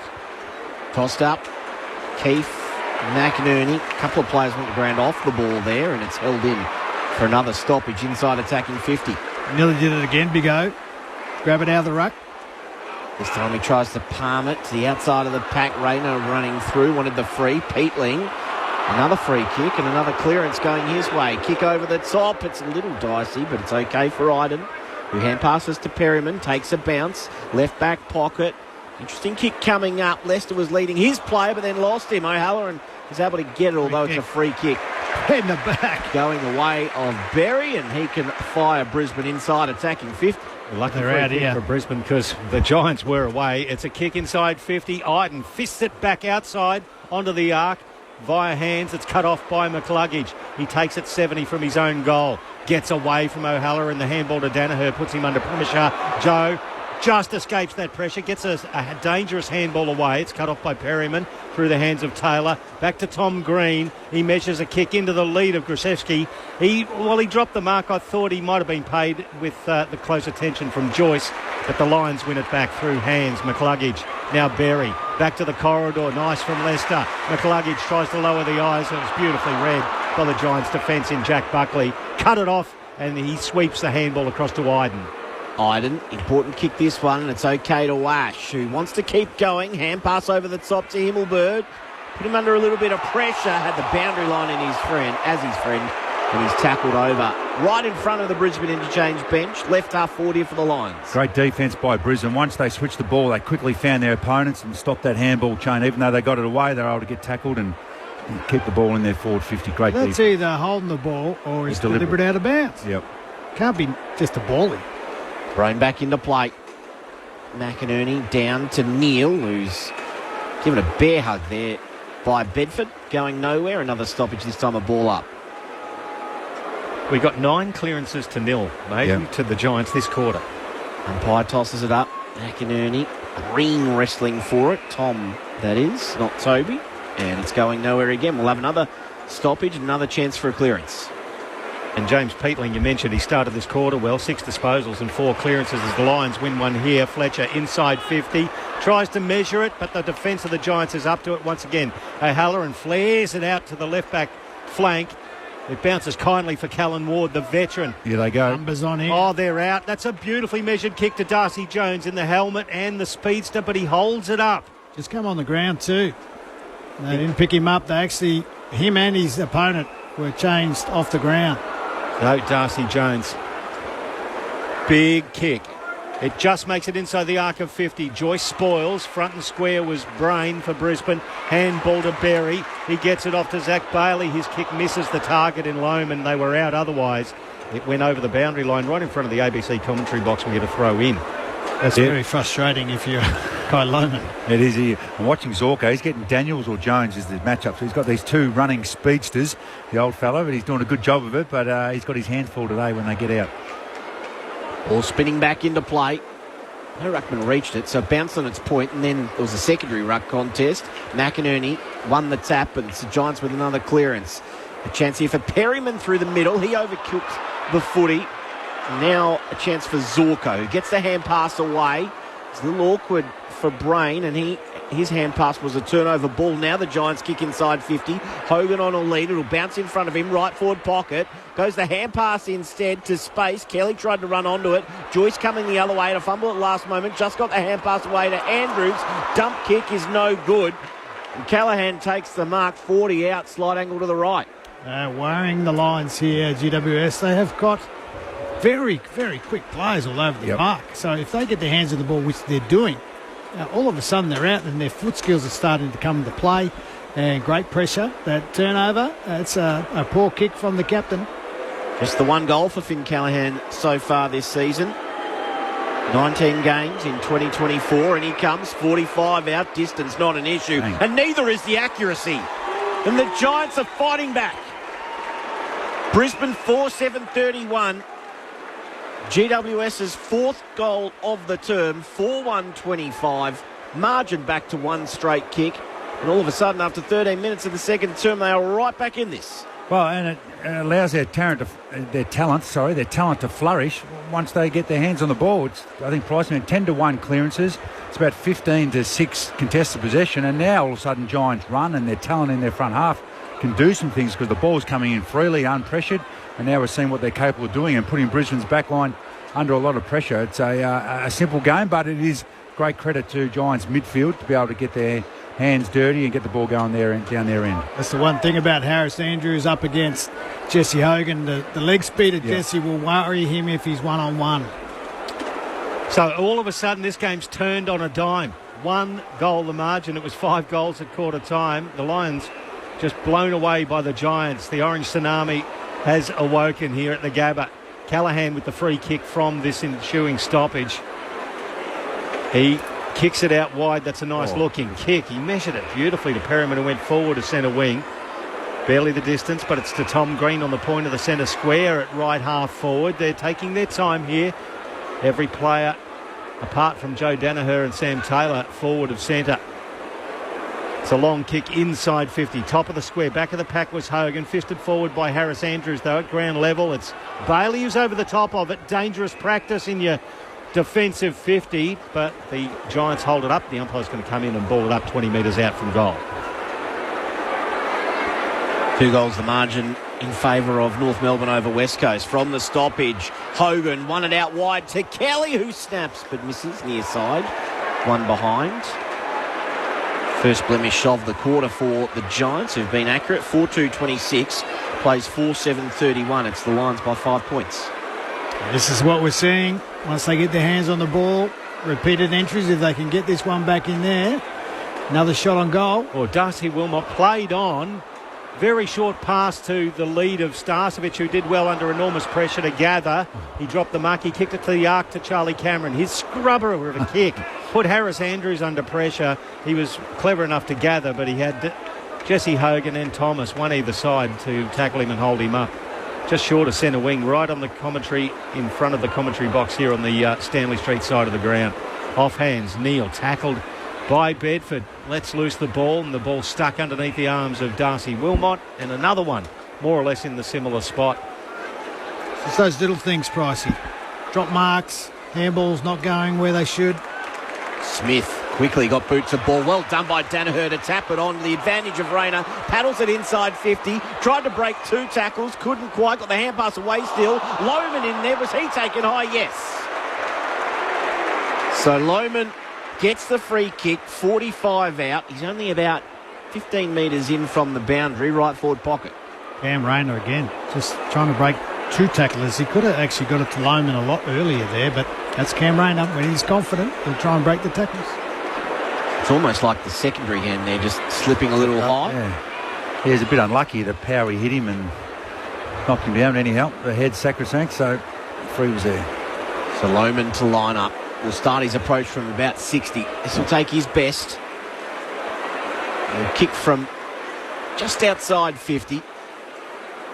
Starts at left. It's staying there. It might not have the journey. It's punched through for one behind. Brisbane's first score of the second term. Wow. Coming 17 minutes in. Who would have thought that after they kicked 4 goals in the opening term to nothing?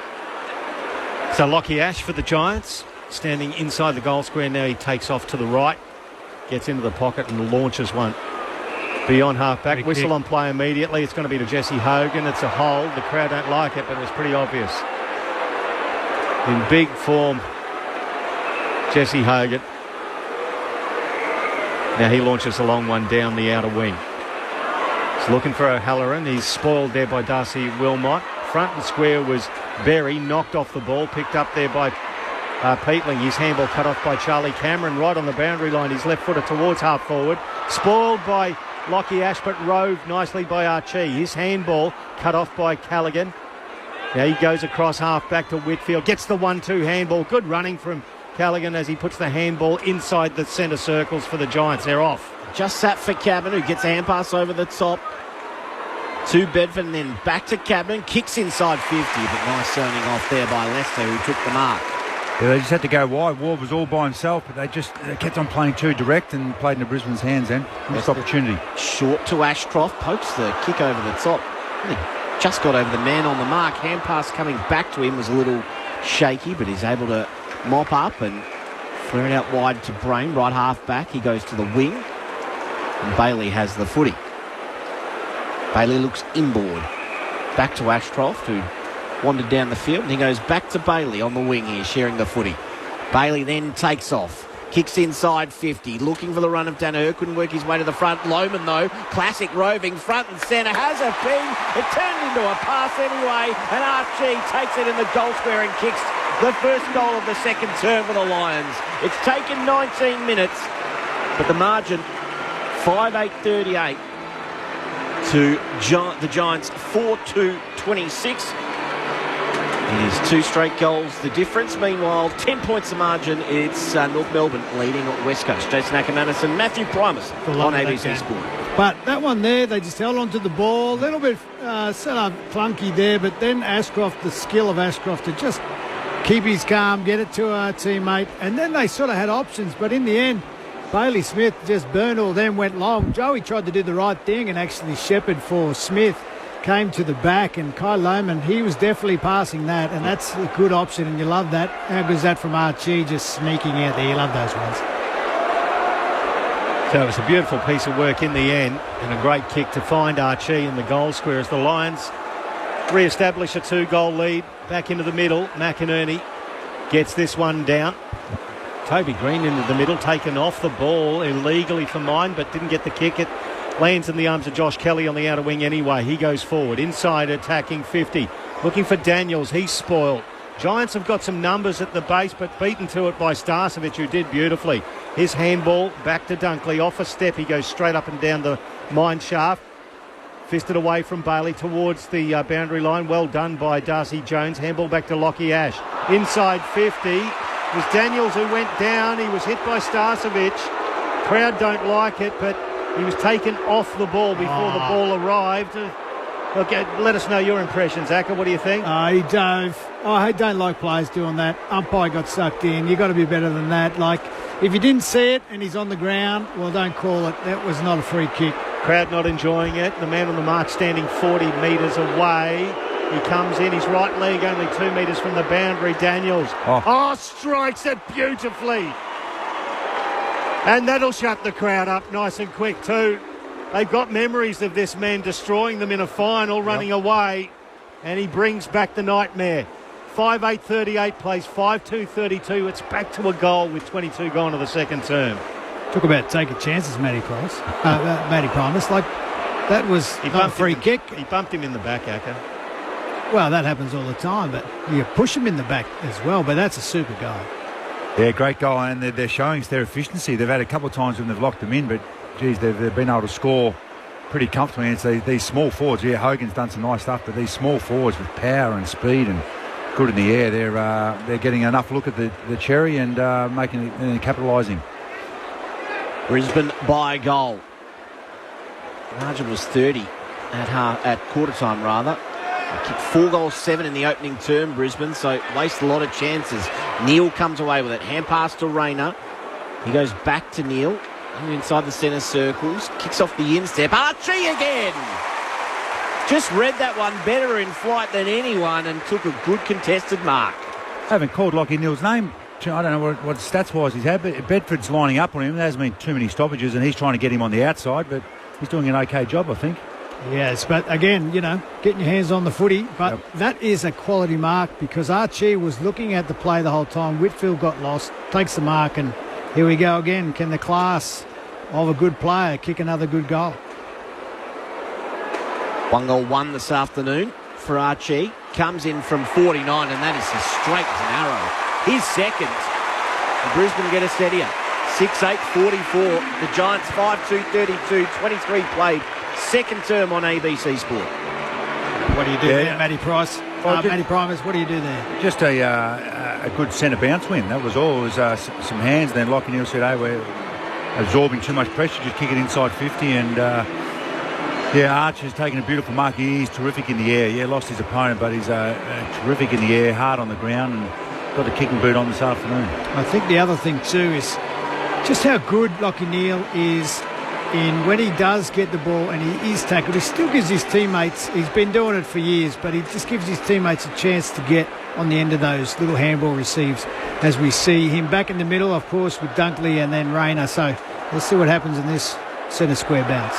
The Giants have also lifted their pressure rating in this quarter, 16 tackles to 8 as well, and they've been leading to the ball. So it's not as if they're chasing tail. Off the hands of the ruckman, well done by Rayner. He tried to break a couple, got the handball away to McInerney. Under pressure, his handball to Ashcroft, who just managed to kick squeezed out of the pack. It's marked by Jasper Fletcher, 70 from goal. He kicks it in the Charlie Cameron direction. He leads Iden under the ball. It gets to the back. It's towards the boundary line. Kept in by the Giants. Taylor got the handball away. It's hacked out of there by Callaghan. Nicely done by Shadow Brain. Took the mark against Thomas. Goes back onto the commentary wing. Zorko dropped it. That's why the groan. His aggressive kick into the middle sets Starcevic a task against Peatling. Now he loses it. The Giants are away. Jesse Hogan. The handball over the top to Tom Green. Under pressure inside 50. It's a 3-on-1. The one's Darcy Jones. The youngster did beautifully. Took the ball over the boundary line, and it's going to be a throw in the left forward pocket. The smallest player in amongst 4. Great effort. Just that little drop mark there from Zorko. Put himself under more pressure, and then he coughed it up. Toss back into play. Big O in the ruck. Punch comes to the front of the pack, rather. Didn't sit very nicely for Hogan. Ball bounced away from him, and now a chance for the Lions. It's Ashcroft who comes away with it, up towards the wing. Buckley did well. Came off his man, won the footy. Tapped it down to Whitfield, who's hand pass back to Buckley, and then a bit of late attention. And it's a free kick paid to Buckley down the field.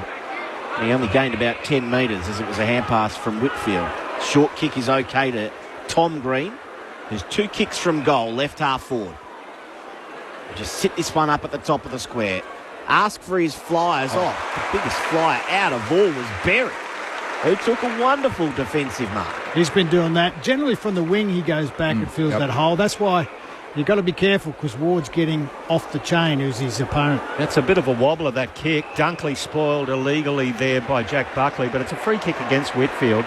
It'll go to Cal Archie. He was shepherding him off the ball. Archie down the line.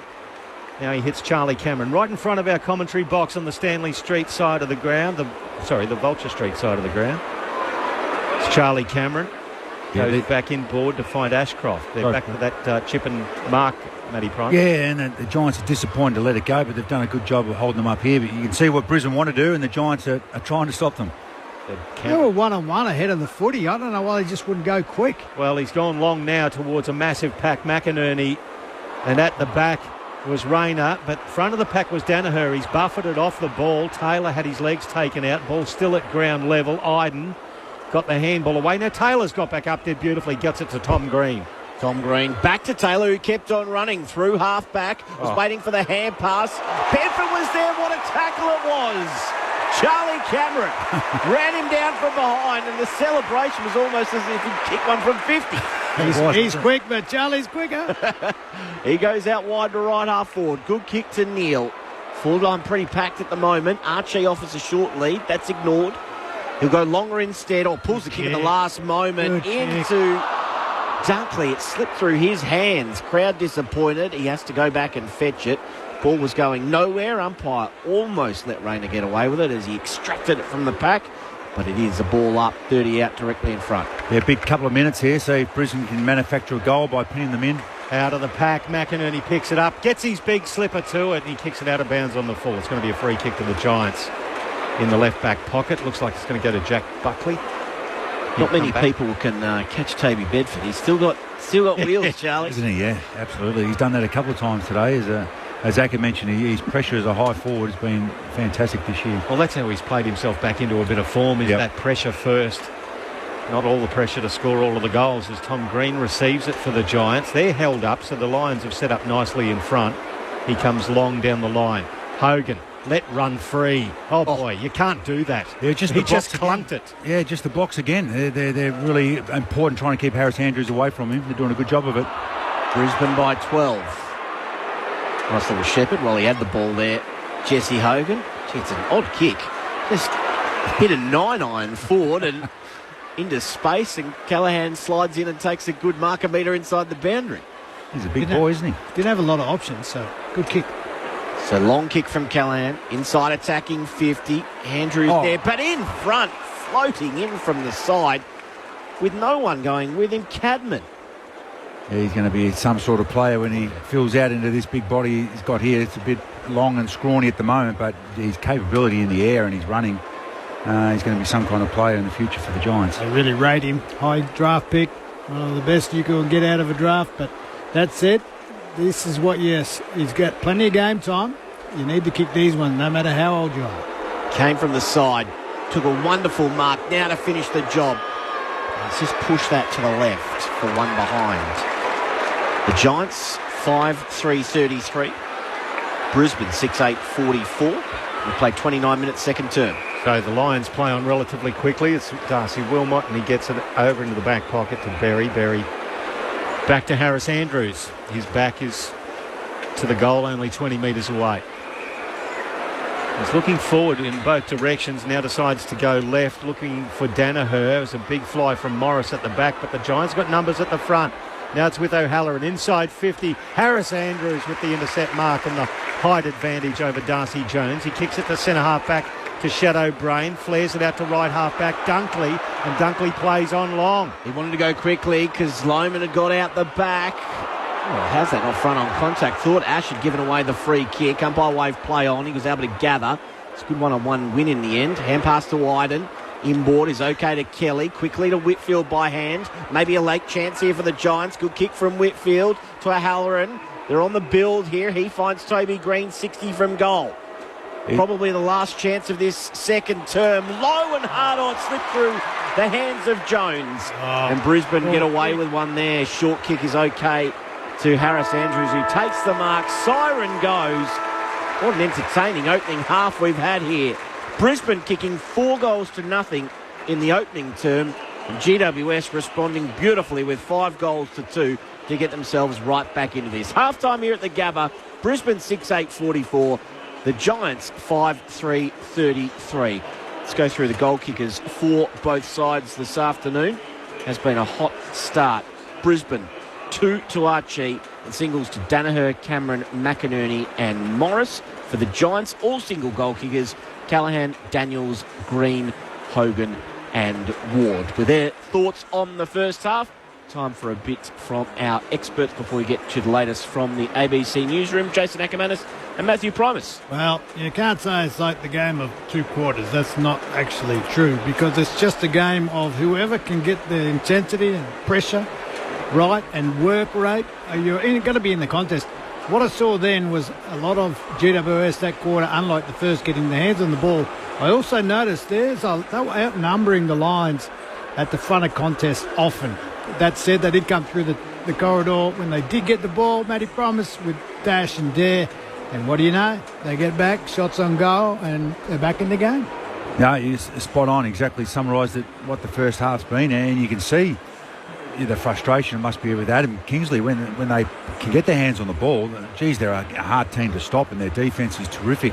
But they've only been able to play in patches like that. Now, can they play like this for the whole second half? You would think they've got an opportunity to win the game, but if they drop away again, you see what Brisbane's going to be able to do. But yeah, all about the clearances. 6-14 Giants' way, won the contested possession, and all of a sudden their forwards had great opportunity. Their backs were able to get on top, and Brisbane were able to turn in a bit of an arm wrestle for the last 10 minutes there. But tail of the tape, I'm sure Kingers will say, hey, first quarter to second quarter, there's the difference. Just go and repeat that in the second half, and you'll give yourself an opportunity to win the game, where Fags will be probably a little bit disappointed with the drop-off of his mids in the middle of the ground. But that said, I reckon Chris Fagan will be very happy that this is the game now, because it looked like they could have blown him away, and then you'd be worried as a coach. You do want good games. You are up against a good opposition. You would expect a much closer game, which it now is. But he wants that coming into finals. Beat good teams who are going to challenge. And I reckon while he'd be disappointed in some ways, he'd be really happy that it's going to be a contest that they're going to have to win. And he can now put it on his players to lift what they weren't doing, which they were doing in the first quarter, in the second half. Ack, with your midfield eye, who impressed you in that second term from the Giants, stepping up from the opening term? Well, the couple of things is not so much Green is accumulator of ball, and I always worried because he's such a good accumulator of the footy, but he doesn't use it that well, but he used it well. His kicking and handballing was a feature there. I know they've got Kelly back, but, you know, when you've got a guy like Green, a bit like Lockie Neal, Lockie's probably rated much higher because of his ability to get his teammates with little handball receives him. But that's what we saw from Green that quarter. And to be fair, like he's been so talented for so long and got so much of the footy. That's always been the problem with him. But that quarter, he's the guy with the intensity, because if he's up and about, they get more ball. He's tackling well. He's the guy, as much as he always does it. When he does it better, they're better. Interesting you mentioned that too. 244 metres gained, the most of any Giant in that second term. So a big quarter from Tom Green, and the rest of the team responded as well. So half-time here at the Gabba. Brisbane 6-8-44, leading GWS 5-3-33. Strap yourselves in. We're in for a good second half here at the Gabba. More thoughts from our experts, plus we'll update you on a couple of other scores after the latest from the ABC newsroom.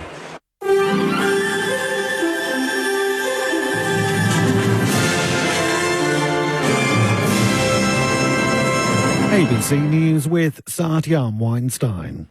Russia's defence ministry says reinforcements and heavy equipment are on the way to the Kursk region to hold off a Ukrainian offensive there. There's been heavy clashes as Ukraine continues to advance after launching the surprise attack on Tuesday. A state of emergency has been declared in Kursk, with the state media reporting about 3,000 people have been evacuated. Security expert Professor Michael Clark from King's College in London says Ukraine has committed some of its best units to the offensive and could be planning on holding the area for some time. The Ukrainians are putting in some of their bigger units with quite good equipment, and let's note they put in with them mine clearance vehicles, engineering vehicles, ground-based air defence, heavy mortars. And this is not a quick in and out operation of light troops rushing in for 48 hours and then withdrawing. A senior official in Brazil says the cause of a plane crash that killed all 61 people on board is not yet known. Investigations are underway into the crash near the city of Sao Paulo that killed the 57 passengers and 4 crew. Video footage shows the twin-engine turboprop aircraft spiralling towards the ground before catching fire and exploding. Panamanian President Jose Raul Mulino says several regional leaders have confirmed they'll take part in a crisis summit on Venezuela. It comes as Venezuelan President Nicolas Maduro continues to claim victory in recent elections that the opposition maintains its candidate won by millions of votes. Mr. Mulino has also offered Mr. Maduro safe passage to a third country to allow for a political transition in Venezuela. But the Venezuelan president has dismissed the offer, saying whoever messes with Venezuela runs aground. A man's in a critical condition after being shot by police at a hospital in Queensland's South Burnett region. Police allege the man threatened officers with a knife in the Kingaroy Hospital emergency room before he was shot in the stomach. The incident's the third police shooting in Queensland in less than a week. Detective Superintendent George Marchese says officers have noticed more aggression towards police in recent cases. Police are attending certainly many more incidents where there is a propensity for drug involvement, mental health issues that occur. We're certainly seeing an increased propensity for people to advance towards police with weapons. Victoria Police has issued an urgent safety warning as the number of lives lost on the state's roads reaches 173. It follows a sharp increase in the number of motorcyclists and pedestrians killed compared to the same time last year. Officers say excessive speed and impairment are the leading causes of both fatal and serious injury crashes. Police are urging drivers to remain vigilant, stick to the speed limit and not to drive under the influence. South Australia's Ambulance Union says a patient in a residential care facility in Adelaide's northeast died while waiting 5 hours for an ambulance last month. Union spokesperson Leah Watkins understands the patient was initially triaged as a priority 3, which should have had a response within an hour. She says she understands the case was then escalated to a priority 2 and then priority 1, but says the patient died by the time the crew arrived. The incident occurred on July 10 during a month that saw ramping hours hit a record high in South Australia. Ms. Watkins says the incident is concerning. For every case that is delayed, there is a greater risk of that person deteriorating to the point that they may indeed pass away before an ambulance arrives. An SA ambulance service spokesperson has confirmed in a statement there had been a delay in attending to the patient in the residential aged care facility. They said the service's thoughts are with the family and care workers and the case has been referred to the coroner. Australia's Olympic team will have more chances to boost its medal tally heading into day 15 at the Games in Paris. Here's Fraser Fife. Australia will be looking for more success in the pool with the women's water polo team, the Stingers, set to face off against Spain in the gold medal match. If they win, it would be the team's first Olympic gold medal since Sydney 2000. Track star Jessica Hull will run in the 1500-metre final, while Stuart McSwain will do the same in the men's 5000-metre. Climber Oceania Mackenzie will compete in the women's boulder and lead, while Commonwealth Games gold medalist Eileen Thickamatana is the nation's sole hope in the women's 81-kilogram weightlifting. Australia sits third on the Olympic medal table with 18 gold, 16 silver and 14 bronze. And Algerian boxer Aman Khalif has won the gold in the women's 66-kilogram division. She's the first Algerian female boxer to claim a world title medal after winning by unanimous decision. You're now up to date with the very latest from ABC News. You can get more news at any time by downloading the ABC Listen app.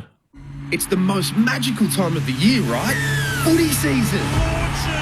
This season, you can get your footy live and ad-free on the ABC Listen app. Unbelievable. AFL, NRL, men's, women's. Whatever you fix, we've got you covered. If he does, he bounces it through. Every goal, try, mark and tackle. Called by ABC Sports expert commentary team. A wonderful goal! Game, set, bingo! 100% pure footy, live and ad-free on the ABC Listen app. This is ABC Sports coverage of the 2024 AFL season. Every match on the ABC Listen app. Look for the AFL button. It's a high ball to the top of the square. Cameron was going back, but coming through and taking a good contested mark is the Coleman medal leader, Jesse Hogan. It's a series mark, that one in the back. He's actually going to go the snap in the end, almost like he changed his mind halfway through. Did it make the distance? I think it did by metre. Just. Toby Green will end up with the free kick here, and he's only 15 metres out, slight angle to the left. He bangs that one through for his first of the afternoon. Stoppage inside attacking 50 here for the Giants. Oh, good hand pass by Keefe over the top. Set play coming the way of Ward. He snaps and goal. What a start in this second term for the Giants. Joyce coming the other way to fumble at the last moment. Just got the hand pass away to Andrews. Dump kick is no good. Callahan takes the mark, 40 out, slight angle to the right. 19 games in 2024, and here comes 45 out. Distance not an issue, and neither is the accuracy. And the Giants are fighting back. Bailey then takes off, kicks inside 50, looking for the run of Danaher. Couldn't work his way to the front. Loman, though, classic roving, front and centre, has a feed. It turned into a pass anyway, and Archie takes it in the goal square and kicks the first goal of the second term for the Lions. Handball back to Lockie Ash. Inside 50. It was Daniels who went down. He was hit by Starcevic. Crowd don't like it, but he was taken off the ball before the ball arrived. And it comes in his right leg, only 2 metres from the boundary. Daniels. Strikes it beautifully. The 2024 AFL Premiership season. On your radio. ABC Sport Digital. And on the ABC Listen app. Welcome back to the Gabba, where it is Brisbane with an 11-point advantage over GWS at halftime. 6-8-44 leading the Giants 5-3-33. Andrew Mays and Michael Price calling it for you this afternoon. Your experts for this match, Matthew Primus and Jason Ackmanis. Meanwhile, down in Hobart, it is North Melbourne at halftime with a 22-point advantage over West Coast. 7-6-48 to the Eagles.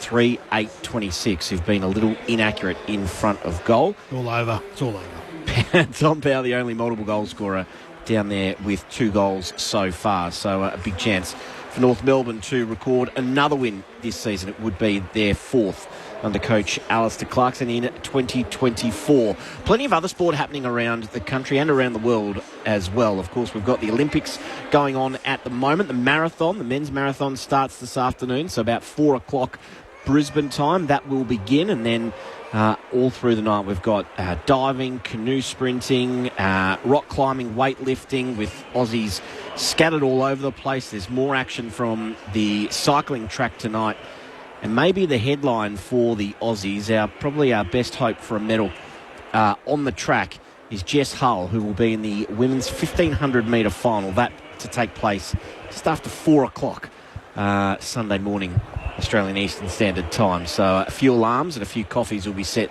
to see how well Jess can go in the women's 1500 metre final on the track. That should be an absolute ripper. Fingers crossed for What about her. those relays? Oh, goodness me. it has been. I mean, it's funny. I don't know if you're getting this sense, but this Olympics, maybe because of our success, just seems to have been amplified. I mean, the last one was off the back of COVID, and maybe that sort of drowned it out a little. But geez, the coverage has been amazing. I've got a sense, it is right with the amount of gold medals we won, but it seems as if so many sports, we have so many people that are challenging. The swimming's a given every time it comes around the Olympics, isn't it? But, there's a rowing which we have been at times been good at, and then the kayaking, and then the track and field. We've got, like you said, Hull tonight. It's going to be great to be able to watch somebody in the track compete for a medal.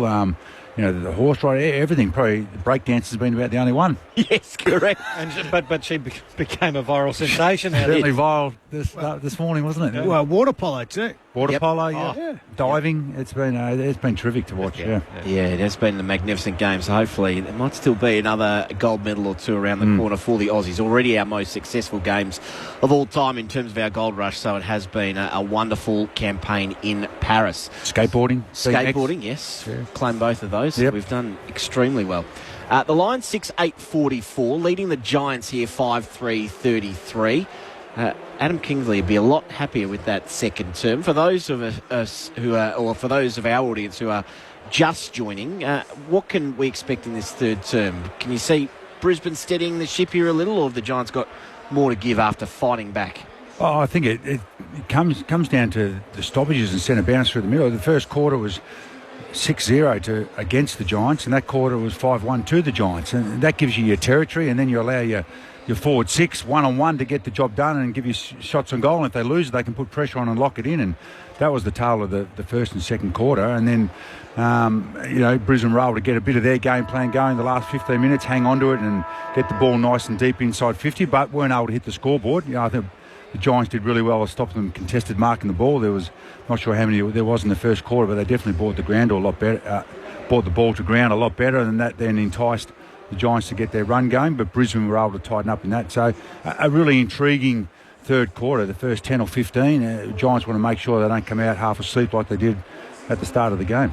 Giants have only played 2 good quarters out of 6 in the last week and this week. So that's what they're capable of. Unfortunately, I don't have any faith that they can do more than that. And if they do, I'd be quite surprised. That said, they are up against the hottest team in the comp with the best midfield forward working together in synergy and awesome defence. So it's not going to be easy. But as I said before the break, I reckon you're Chris Fagan. You're very happy that this is a contest. You want to earn it. You want to go up against a star-studded midfield that they are. And with the ruck advantage, it wasn't an advantage that quarter because they got their hands on the footy more than the Big O. So things have to improve, and I have no doubt that they will be able to do that for majority of this quarter anyway.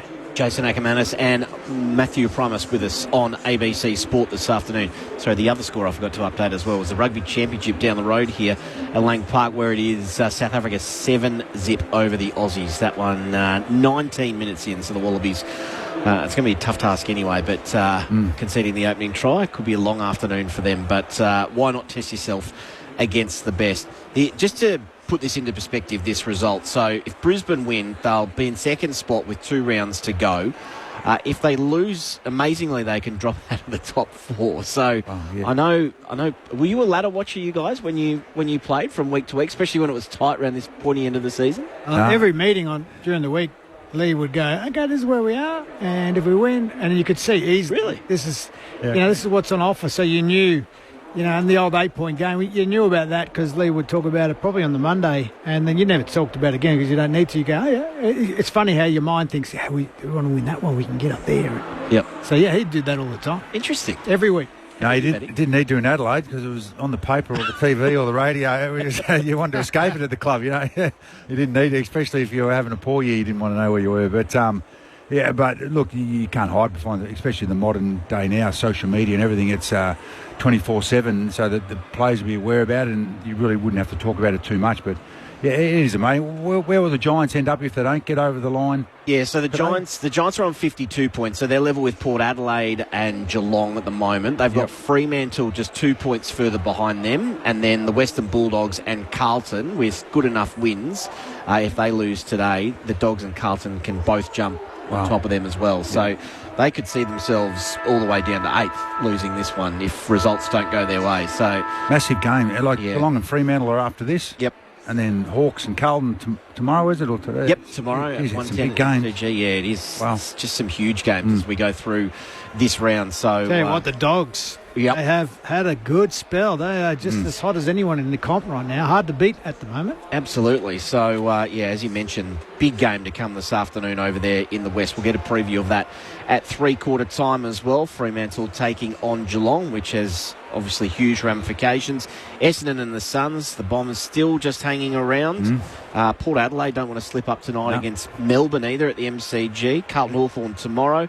And then the Dogs, probably similar for them. They won't want to slip up away from home against the Crows in the twilight tomorrow afternoon. So, every game when you look at it at the moment, just has so much riding on it, even though round 22 is worth as much as round 3. Yes, I've been saying all year, haven't I, Pricey? It will come down to the last round, the last game, the last quarter. I guarantee you to get in the top 8 is so close. Yeah, we'll have Brisbane versus Essendon here, round 24. Yep.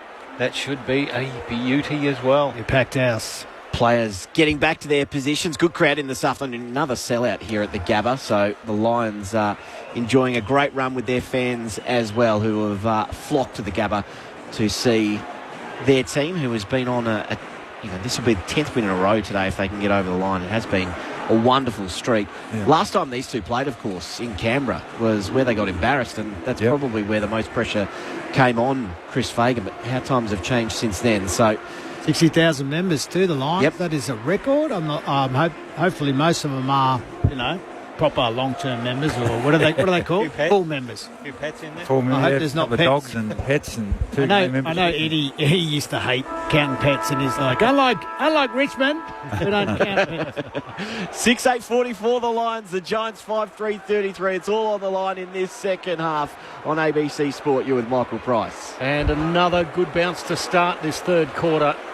Keith decisively wins that for the Giants, but it's mopped up for the Lions by Bailey. The handball forward to Dunkley immediately inside 50 with a long kick. Henry Smith at the front of the pack, and it's attacked there.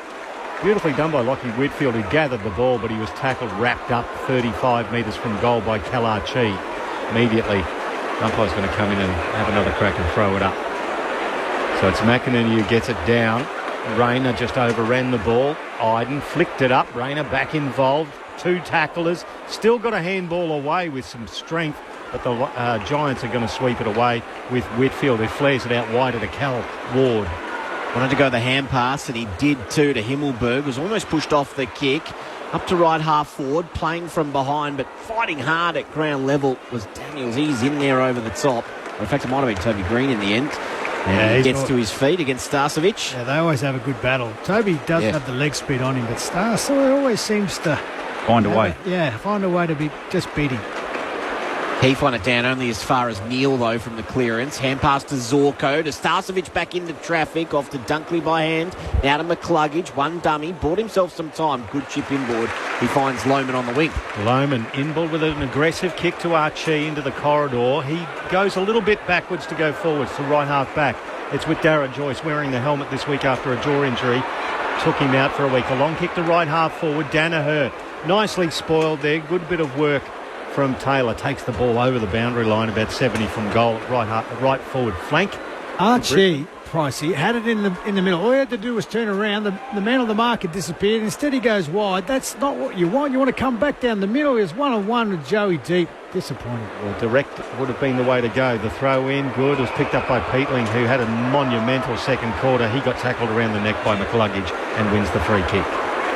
So looked inboard initially, and he's gone a little wider instead. He's doing his teammates no favours at all over the head of 3 of them, and Neil's able to take the mark. Wide there to Joyce, and he goes down the boundary line and bouncing away from McCluggage, who's not able to get to that one before it tumbled over the boundary for a throw-in, 60 around from the Brisbane goal. Yeah, they've gone to Bedford Neil match up again, and he was disappointed he got missed in Bedford, and they kicked the Lockie Neil. But that's an interesting one. They're probably conceding a bit of inside work, but trying to hurt him on the outside. Thrown back into play. Third term here on ABC Footy. Palm down in the path of Zorko's tackled immediately. We'll have a stoppage. A ball up, 60 out from the Brisbane goal. They lead by 11. He's done well because Neil's only got the 11 disposals, 2 clearances at the start of the third quarter. Umpire throws it up. This one, Daniels, handball off to Josh Kelly. He's corralled by McCluggage, goes against the boundary line with a long left foot. Andrews at the front of the pack was nudged forward. It was roved nicely by Darragh Joyce. He got the handball off to Charlie Cameron yet again back there helping out. He gave it to Lester, who in turn gave it back to Charlie. He kicks it to the outer wing. That's a good contested effort there from McCluggage. Spoiled nicely, though, the Giants at ground level with Tom Green. Breaks the tackle of Neil with strength. Did beautifully. Handball was a wobbler to Daniel, who gave it back to Green. Now Bedford just inside 50 to Thomas. The handball off to Tom Green. Oh, they're getting pressured, the Giants, but they're still getting the ball away. His handball to Kelly. Hard against the boundary line. He kicks it to the top of the square. Toby Green flew early. Nicely juggled there by Zach Bailey, who flares it out to Archie. There's a winger dropping back. That's Cal Ward's man. Cal Ward's been the beneficiary at times when they go into the stoppage. That said, they come back inside again to Wilmot. So Wilmot inside defensive 50. Great to see that. They want to look for that inside ball. The Giants are trying to entice them. They go long down the line, though. Keith will get this from behind. Oh, he got 2 fists there, and he... I know what you're going to say, Aka. Okay. And what part did he actually try and keep that in? That's a free kick. I cannot believe the AFL won't change that rule. It's so obvious. Should have taken the mark. Yeah. Both hands to it. Metre inside the boundary. Ruth. So ball to be tossed in. Right on centre wing underneath us here at the Gabba on an overcast afternoon. Plenty of tension in the air, though. McCluggage with the clearance. Kick was a little dinky one. It might work for Archie. Just got buffeted off it at the last moment. Then ran back and gathered and almost got the hand pass away. Oh. Got to his feet. Did exceptionally well, Archie. 3 efforts there. Hand pass to Zorko. Round to Rayner. Wonderful spoil in the end. Then no, it wasn't. Perryman had one arm around him and he's been pinged. So it is Rayner with the free kick. Well, he's asking for 50, Rayner, and the crowd is too. The umpire just comes over and offers more personal and up-close instruction. That was basically it, as Rayner now wheels around onto his right. It's a fairly long kick towards the top of the square. There's a whistle on play. I reckon it's a hold.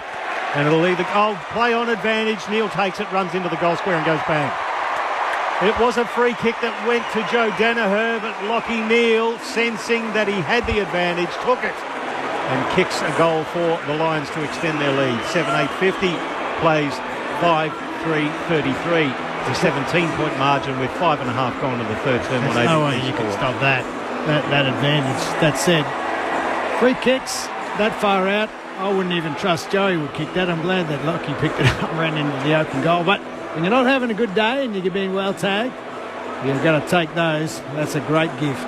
Yeah, I think with Lockie O'Keefe, just big Oscar McInerney, he got just worried about the size of him and hooked under his arm and looked like, he just hooked under his arm and the umpire paid a free kick for holding onto his arm. So a poor one because he didn't need to do it in a big pack, but that's the worry the big Oscar's causing him when he pushes hard forward.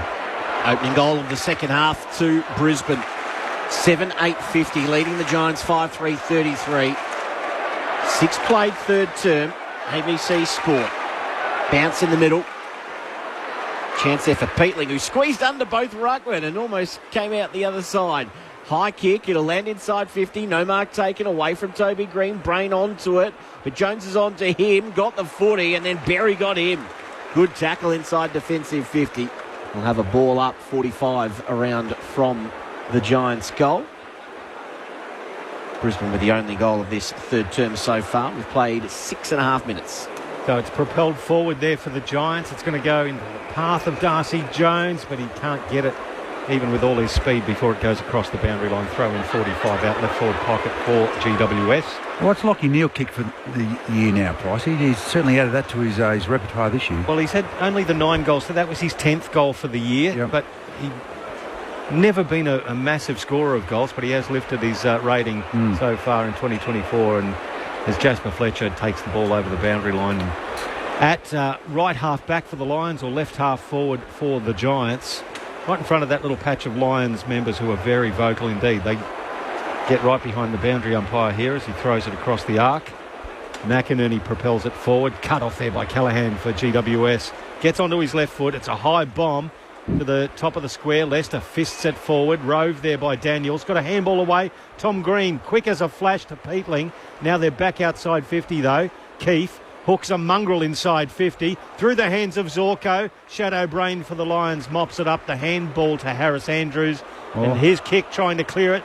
Half volley to Jasper Fletcher. Oh, he's caught. He's let go the ball. Holding the agate. Good tackling from the Giants. And it's the veteran Callan Ward who'll get the free kick. 35 out, but on a very, very tight angle to the right. Yeah, great by the Giants. Harris Andrews won it and they just shut down any exits. They were already ball side where Harris was looking, so he couldn't go long. He chose to go a short kick, and that's not his go when he's running flat out. And ball landed on the ground, and Callum Ward did the rest. Great team defence by the Giants. He did break the tackle and then need to get rid of it. But Cal Ward, cement head, backed up. Good tackle. Got the free kick.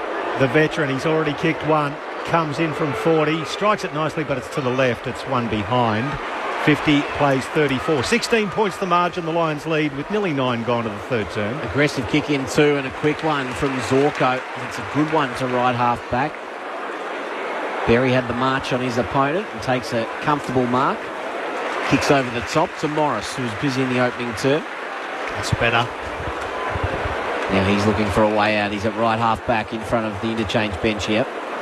No one on the mark, so happy just to jog for a little. Then a short pass finds Ashcroft. He's been there all day. No one's picking him up. He'll be there for the rest of the day, getting those kicks. He's on the logo. Now offered as he's advancing. Kicking inside 50.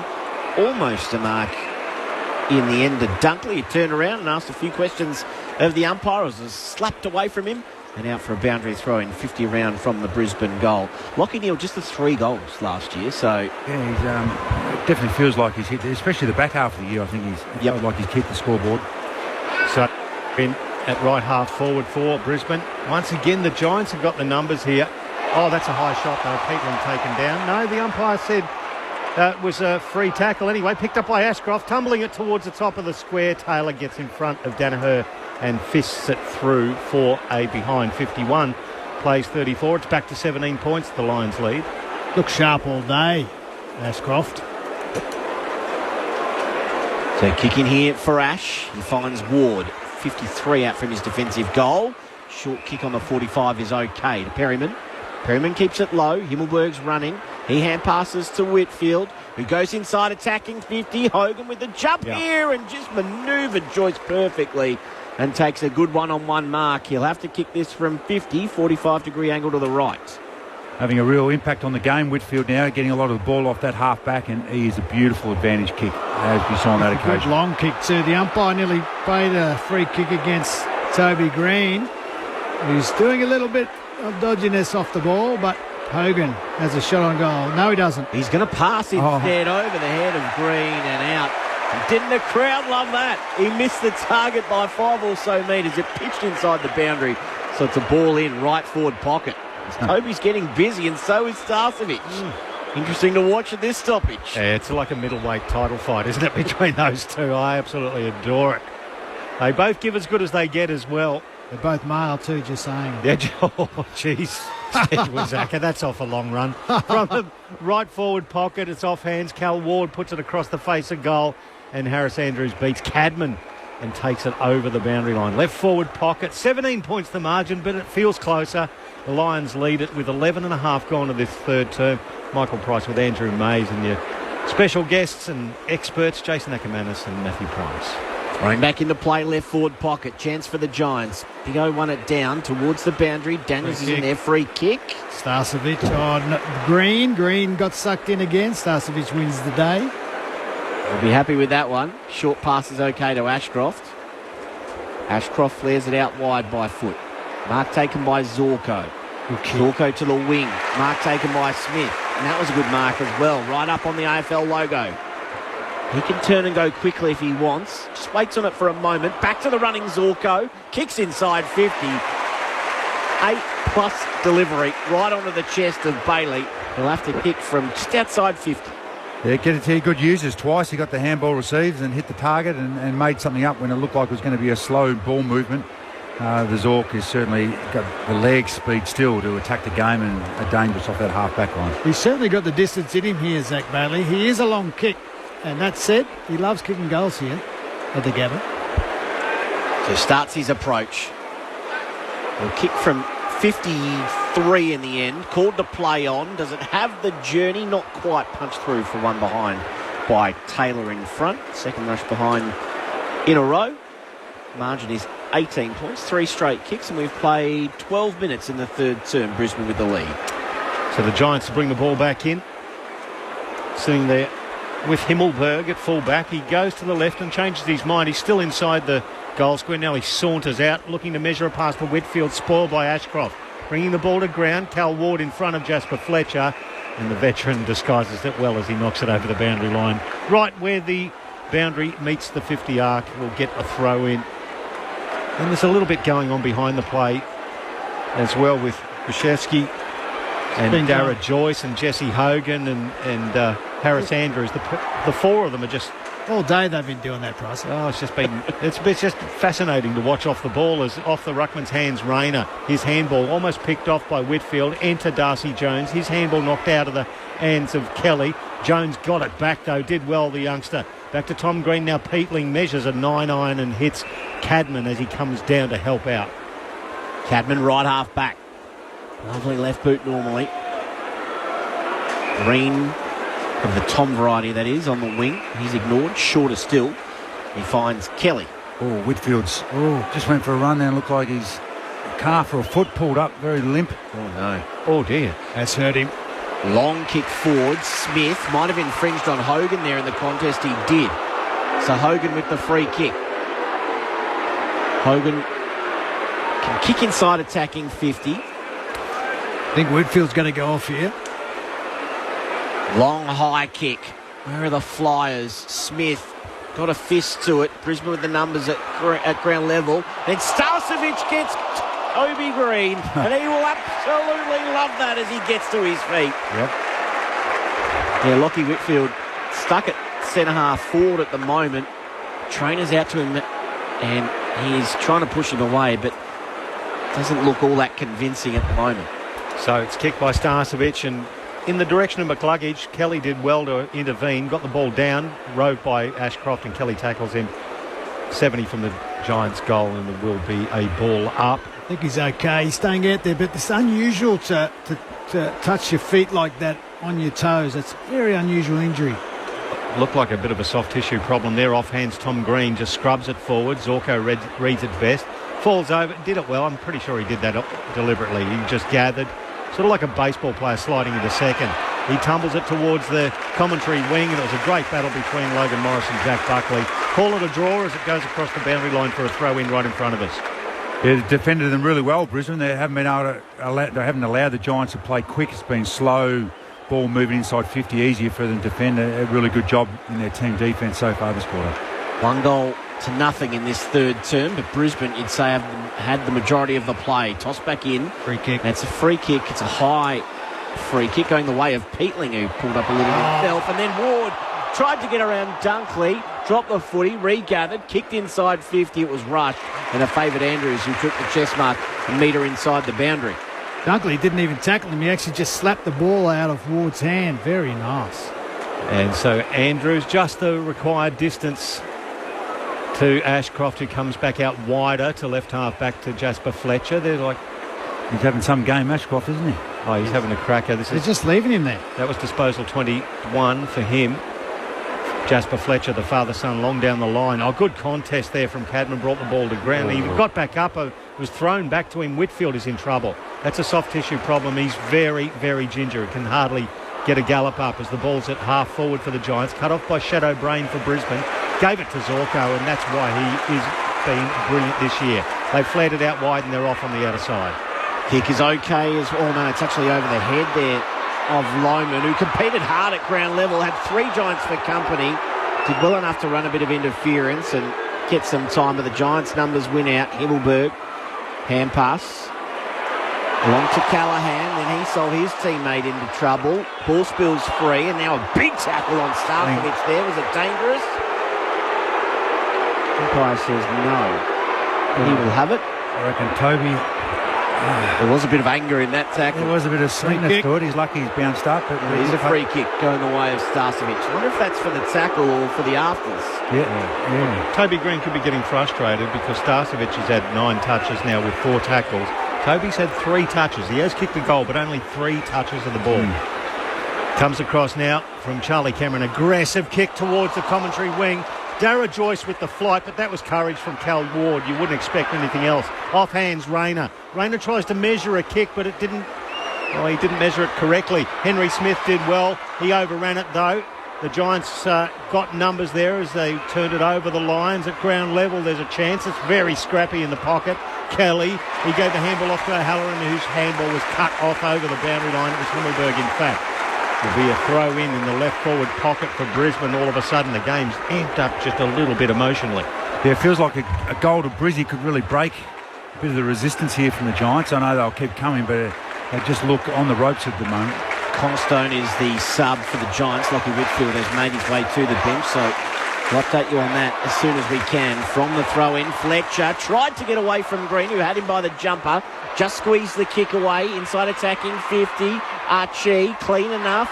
Got it on the bounce, got it off to Cameron. This way, then the other. And then bounced, maybe while he was being tackled. It was, holding the ball.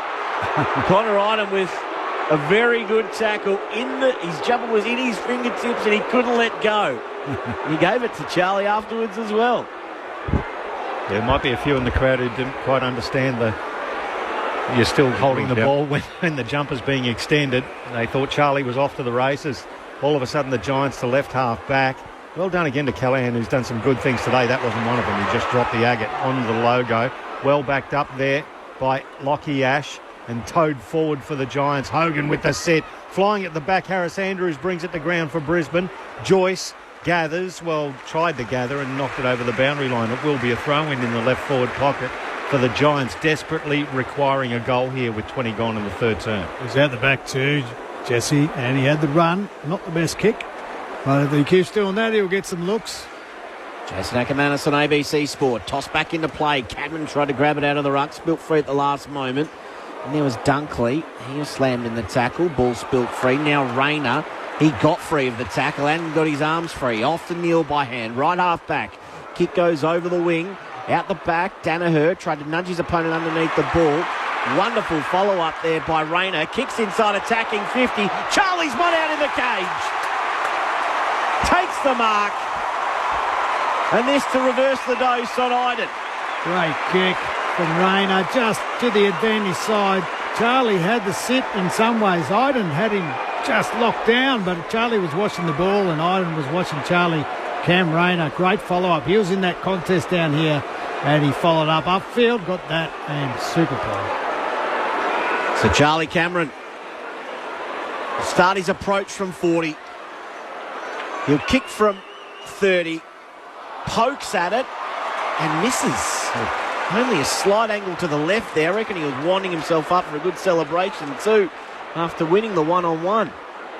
No momentum through the goal. It was like he was just going to put it over the line, wasn't it? Instead of kicking through it. Yeah, stabbed at it. That's not a stab pass. It's to kick the crap out of it.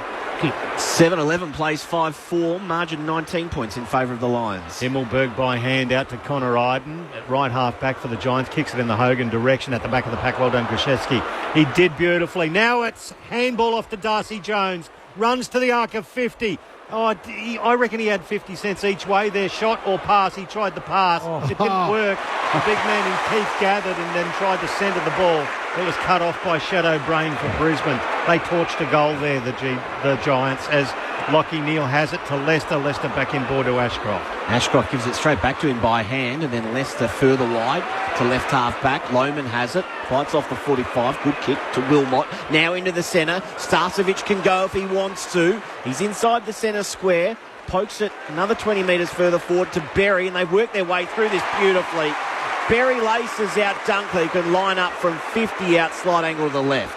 Yeah, they just had extras ahead of the ball because of the turnover. The Giants pushed so hard to go inside 50 and they keep butchered the opportunity, and then they just had numbers forward in their forward 50 and the Giants couldn't get back quick enough, and methodical movement by Brisbane gives them a nice shot on goal. Not sure this is in Dunkley's wheelhouse, but anyway, if he kicks it, great, but he should have looked to pass it off a bit earlier, but we'll see.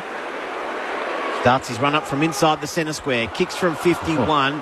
It's off the instep and only just made the distance in the end. One behind. It's now 1-4 in this third term. They kicked 4-7 in the opening quarter. So Brisbane wasteful this afternoon. 7-12 plays 5-4, margin 20 points. Yeah, 38 inside 50s to 31. And they're those ones, as Zach mentioned, if he doesn't feel confident, put it at the top of the goal square where they can't rush it and allow the big boys to have a jump. That's just a wasted shot. Giants out quickly. Jack Buckley to Tom Green. He gets it over the top to Darcy Jones, who fell over but got the handball away. Picked up by Danaher, who did the don't argue, but unfortunately was in the face of Tom Green. Free kick to the Giants. He goes inboard to the corridor to Cal Ward. Cal Ward inside 50. I was looking for Kelly, but it was beautifully read by Jared Berry. Now he's off. He's got Kelly chasing him. Straight down the guts to Charlie Cameron. Tunnelled a bit, but well done by Himmelberg. Charlie sitting on the deck whinging for the free kick as the Giants go away through Himmelberg back down or back to the outer wing. It's a good kick too. Just gave O'Halloran the break on his opponent by putting it in space. He chips inboard to Ash on the logo. Right on centre wing. Inboard again to Perryman. Now they can load up. Crowded forward line ahead of him. Does he go long or short here? Thought about the hand pass to Ash. Used the man on the mark rule well and goes 50 metres further forward. Hogan with a shove. No! Takes the mark. Good in the one-on-one. Must have been in the side, not in the back. So Hogan will line up. 35 out, 45-degree angle to the right. Yeah, good body work, I thought. It got under his armpit and moved the big fella. And once again, what they're doing with Harris Andrews, that just takes him out of the equation. Normally he'd eat those high balls up, but the Giants' other forwards are doing a roll on him and allow the big man here to take another contested mark, and hopefully the stutter set finishes off with a goal. Amazingly, I thought Whitfield, we'd see his name come up in red. He's back on the outer side. So maybe a big moment here for Jesse Hogan. The stutter step comes in and delivers the goal. A much-needed one for GWS, and for all their work in this third term, it's 1 goal apiece. 7-12-54 the Lions. The Giants have their 6th, 6-4-40, margin back to 14, 25 played third term. And Acker, they're those Dunkley shot. He did not look confident at all. So that's just a waste of giving it back to a Giants team from a kick in, allowed them to go coast to coast. Lock it in. Either kick it to the pocket and have a forward stoppage, or kick it to the top of the square. That's just simplistic. When you're playing a really strong team, don't give them the ball. Don't take easy shots. And that was just an inaccurate behind that. Now, 2 minutes later, the Giants go down and hit the scoreboard when they looked like they were on the ropes a few minutes ago. Yeah, poor decision by a very good player. He had players out, mind you, but Jesse Hogan, smart, used the body well. Another goal. So you were right, Maisie. Lockie Whitfield, he went down into the rooms and he came back up, so he's obviously got the treatment. They reckon he's okay. He's back on the paddock. Off hands there, Zorko knocked off the ball. The Giants with a chance. Peatling inside 50. Lace out. And he hits... Is it Krzyzewski there or O'Halloran? I can't tell. They both got the head shaved. O'Halloran, I think, isn't it? Yeah, it is O'Halloran. No? That's a close shave. Yeah, you're right first time. I was right first time. Krzyzewski. So why am I listening to Acker for God? Oh, they look alike. No, they do. That's what I'm saying. They both have shaved melons. Anyway, it's a beautiful pass to either one of those players. Again, that leg speed. They've got it all over the park. 40 metres out. Slight angle to the left. Krzyzewski. Let's go. Yep. Goal umpire does a lot of work. It's squeaked in, though. Oh, the crowd's silenced by that one as the Giants edge further. 7-12-54. They're only 8 points away from Brisbane. 7-4-46. 27 gone. And good reward for the young man. He's the one who's been bashing Harris Andrews. So when the ball's at a stoppage and the forwards are 80 metres away, he's harassing him and doing all that sort of stuff. So he's getting a bit of reward for his work. But I watched Lockie Whitfield with that centre bounce. He went to take off and lifted his leg in pain and grabbed his foot again. So it's like he's lost all power in there. They've either jabbed it or done something. It'll be interesting to see how he goes for the next quarter and a bit. But he's in a bit of pain out there. But obviously they're not going to do any more damage with it because they wouldn't risk him this close to the finals. Well, you'd hate it to be a broken anything or a strained tendon. They don't heal quick down there. Back in the middle. Bounce favoured Keefe, who slapped it forward, only as far as Dunkley, though. So the centre clearance goes the way of the Lions. High kick inside 50. Taylor, wonderful in the one-on-one there. Great defender. One-on-one. Danaher almost lost sight of the footy as he was nudged aside by Taylor, who took a very good defensive mark. Goes wide to the left back pocket. Ash has it for the Giants. Not long left in the quarter here. They'll probably just try and kick or go long. Ash round the boundary to Callaghan, who's been busy this afternoon. Long left footer, lays into it, over halfway. Andrews worked his way to the front, couldn't take the mark. Peatling, though, hand pass over. He was looking for O'Halloran, who was going to go inside, attacking 50 again. And the Giants, courtesy of a couple of goals late, have fought back again in that third quarter when it was looking dangerous for them. 7-12-54 the Lions. 7-4-46 the Giants. Margin 8 behinds. That probably tells the tale of the story with their inaccuracy in the first and third terms, the Brisbane Lions. Goal kickers, Archie with 2. Singles to Cameron, Danaher, McInerney, Morris and Neal. Meanwhile, for GWS, 2 to Hogan, one each to Ward, Callahan, Daniels, Green and Grzeski. So, again, fighting back late in that term, and they are still in with a chance in this one, the Giants. 8 points the margin. We'll get the thoughts of our experts. You are listening to ABC Footy.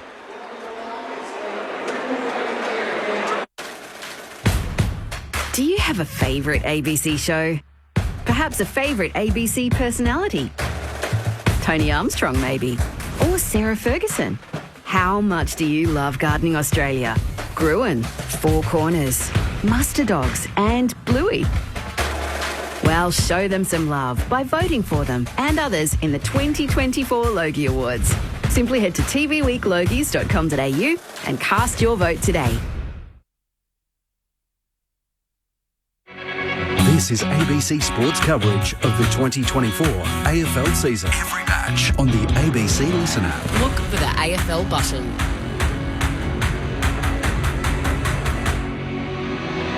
Fairly long kick towards the top of the square. There's a whistle on play. I reckon it's a hold. And it'll leave the goal. Play on advantage. Neil takes it, runs into the goal square and goes back.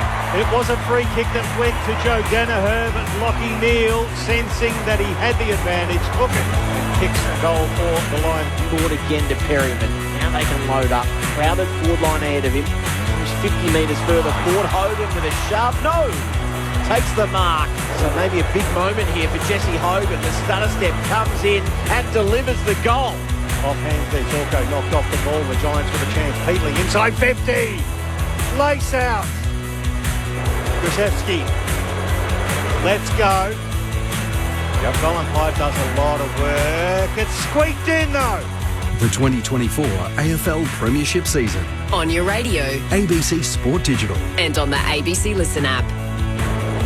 Three-quarter time here at the Gabba. Andrew Mays and Michael Price calling the action for you this afternoon. Alongside us, your experts, is Matthew Primus and Jason Ackermanis. Before we get the thoughts of our experts, it is there's a late change in the game coming up after this match between Fremantle and Geelong. So Gary Rowan has been replaced by Oshin Mullen, who becomes the sub. And Carl Warner, no changes for the Dockers, and Carl Warner is the sub for Freo. So a big late change there in the match. You will hear for broadcast after this, which again has so many consequences for the race for the top four and the top eight more broadly. But at three-quarter time, it is the Giants trailing the Lions by 8 points, but a story of inaccuracy again, Matty. Well, yeah, it is. Just that late change. I reckon Geelong are the world record holders of late change. Did they ever go in unnamed? They never. It's always something, isn't it? They're amazing what they do. Anyhow, it's inaccuracy because it was an arm wrestle. Both teams, I reckon, defended really well that quarter. They slowed them down, but the Brisbane had some easy shots on goal, but just butchered their inaccuracy. And that's been, although they're on fire and the best team in the competition at the moment, form-wise, their inaccuracy all year has been poor. They just eventually overwhelm you by the amount of shots and inside 50s they have. But the Giants, like they have all year, may not play well, but they just hang around, and you know, like that second quarter, they have a quarter where if you drop off a little bit with your intensity, they'll make you pay on the scoreboard with their running capabilities. And once again, that third quarter, they were on top in the contested possession just, and on top in clearances just. So matching Brisbane's strength, and then they're able to, at times, be able to get away and get ahead of them. So, yeah, once again, another intriguing fourth quarter. Which team can stamp their authority, and can Brisbane probably produce either better shots on goal, or can they improve their accuracy? Might be the chance of them winning or not. You don't have 4 quarters of inaccuracy either. It generally works out, 50-50, as in, shots on goal, 50% points, but 50% goals. That said, that's GWS. We talked about it. First quarter to the Lions by a lot. GWS second quarter by a lot. That one, I think the Lions was still a bit better, but they just missed too many shots. They kept them in the game. They were very accurate. They've got the talent, GWS, but they can go missing. That said, they'll probably think that, just like last week, let's have a big last quarter, but it don't work that way. You aren't at home, and you're up against the informed team at the comp, who will need some midfielders kicking goals if they're to win this game.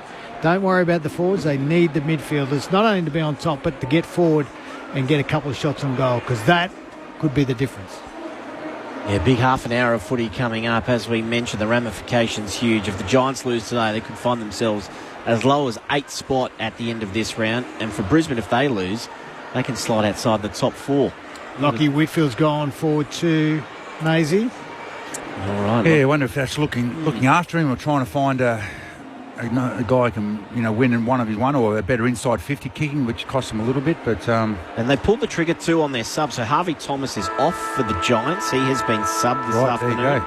And Connor Stone comes on. So they are the only ones to use their sub as a full bill of health at the moment for the Lions. Jackson Pryor still with the vest on the far side. So underway in the final term. What an important half hour of footy it is for 2024. Ashcroft came off the line, won the ball back to Neil, who kicks inside attacking 50, end over end. Buckley did well to lead Morris to the footy. Then a long swooping hand pass. Toby Green dropped it, then was shoved off the footy. And then back in there, Toby, and he was taken high. He'll love that too. Oh, he ducked that. The umpire knows better than that. Struth. Anyway, free kick. Plenty of advice coming from the Brisbane fans on the outer side as well. Toby Green with the free kick. Kicks over the wing towards half forward. Hogan will get a run at this late. Did well to crash the pack from behind. Squeezing out a kick was Lester in the direction of Ashcroft. Handball to Dunkley, who worked the 1-2 with Neil. Back further still to Zorko. Pokes the pass around the boundary. 15. Called to play on. So good awareness there by Zorko to be the follow-up option. Now a little bit of a high tackle, a little overzealous in that one. Connor Stone, his first involvement in the game is to give away a free kick. Bailey puts it inside 50 for Brisbane immediately. At the back of the pack, Danaher. He goes around him, hooks it from the top of the square, and Joe puts on another show for the fans. Gets his second. Got a few shots too. It's hard to count, but he gets his second. 8-12-60 plays 7-4-46. Now, Charlie is down at the top of the square, and he stepped on Danaher's foot as he went to celebrate after he kicked the goal. Yeah. So ankle or Achilles, but very innocuous. It's definitely the ankle, and that's the worst time to do an ankle, just celebrating. Oh, you feel like such an idiot. That said, Joey, brilliant. Zach Bailey sees 1-on-1 ahead. He goes to Charlie. I didn't think that was the right option. That said, Joey just pushed him underneath. Everyone went to Rayner for the handball, but not Joey. Joey kicked it on the right slipper, and you can see the celebration here. Charlie straight landed on the right foot and over the right ankle. Back in the middle, clearance comes away the Lions, kicks inside 50. Danaher slapped it on, Buckley read it, and then did he get his handball away? Not quite. Caught from behind, holding the ball. Morris wins the free kick, and he will line up 40 out directly in front. Yeah, 2 big centre bounce wins. Neil the first one, McCluggage the one there. Tough ball inside, just get it inside 50, then you make your own luck. Great start by Brisbane in the first 3 minutes. Yeah, that's super. And you said it, we've been saying it all game, out of the middle. They give you forwards, they're all 1-on-1. At least you've got a chance. That said, Logan Morris, I really like this kid. He's got great balance, he's got some wheels, this is a good mark. Can he kick a goal? 8-12-60 the Lions kick the opening goal this final term for 2 in a row. In comes Morris, and he misses to the left-hand side. Another behind, 8-13-61. Play 7-4-46, 3 played final term. So the Lions had straightened their kicking up over the last several weeks. Today, just a little askew as Lockie Ash brings the ball back in for the Giants. He goes out to the right-hand side. Long kick towards the outer wing. Hogan with the first grab, then the second grab spoiled away by Harris Andrews. They get it at ground level though. It's towed forward by Taylor, hits Daniels in the middle of the ground. Now Callaghan, he's had a good game too. Straight up the corridor. Got the hands through to Perriman. Perriman now gets it to Lockie Whitfield. He still measures the left foot, not quite as athletically moving, I suppose, as he has been throughout the earlier parts of the game. He missed Keith with the pass. I don't think he can kick right-footed. No, he just looked clumsy as he was handling the ball and running at the same time. The ball over the boundary line will get a throw in. He's clearly hampered. That's it. He is up forward. He is out there. He's fair game. Thrown back into play. Indo tried to win it down. Ward with a clearance though. Snaps to the top of the square. Hogan made a late run at it. Now Toby Green sees it over for a boundary throw-in. Remember, one person who had a bit of an injury and kicked pretty well on their left in a grand final a couple of times, Acker. Well, I had no choice. I don't remember anyone, do I? I don't recall that. It's only the winning goal. They'd have a duck torn off the bone. Don't worry about it. Don't worry about it. It's nothing. The throw in, Keefe in front of McInerney. It's slapped forward. Oh, McCluggage, dangerous handball. Daniels brings it back inboard, but it's cut off by Leicester. A handball to Bailey. Now it's a race in two. Jones versus Shadow Brain. Jones overran it. Brain picked it up, and then Jones barreled Brain into the ground. Great contest between two youngsters, and we'll get a ball up at left half back for the Brisbane Lions. Geez, Brain's a bit quicker than you think, I reckon. He matched him there for speed, and he's real quick, Jones.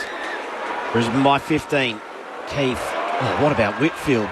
Running through the stoppage and then delivering on a plate for Cadman in the right forward pocket. This will favour the left footer. That's why he's there. There's a decision going inside 50. Beautiful kick under pressure. Put it out in front of the big fella, and he's on the right side for the left footer too. It's strange what's wrong with him, because it's clearly painful. Obviously the pain is now gone for the end of the game, but you don't want to be too serious. So he's going to go the snap here. Cadman bends it around. It just gets to the line. It's a goal. And the Giants answer back, keeping themselves in it. Margin back to 9 points. The Lions 8-13. The Giants 8-4. 5 played, final term. Could they have got to that if they had a ruckman on the line? Yeah, poor position by McInerney. He should be behind the line and allow you to come at the ball. If he had done it then, he probably marked it.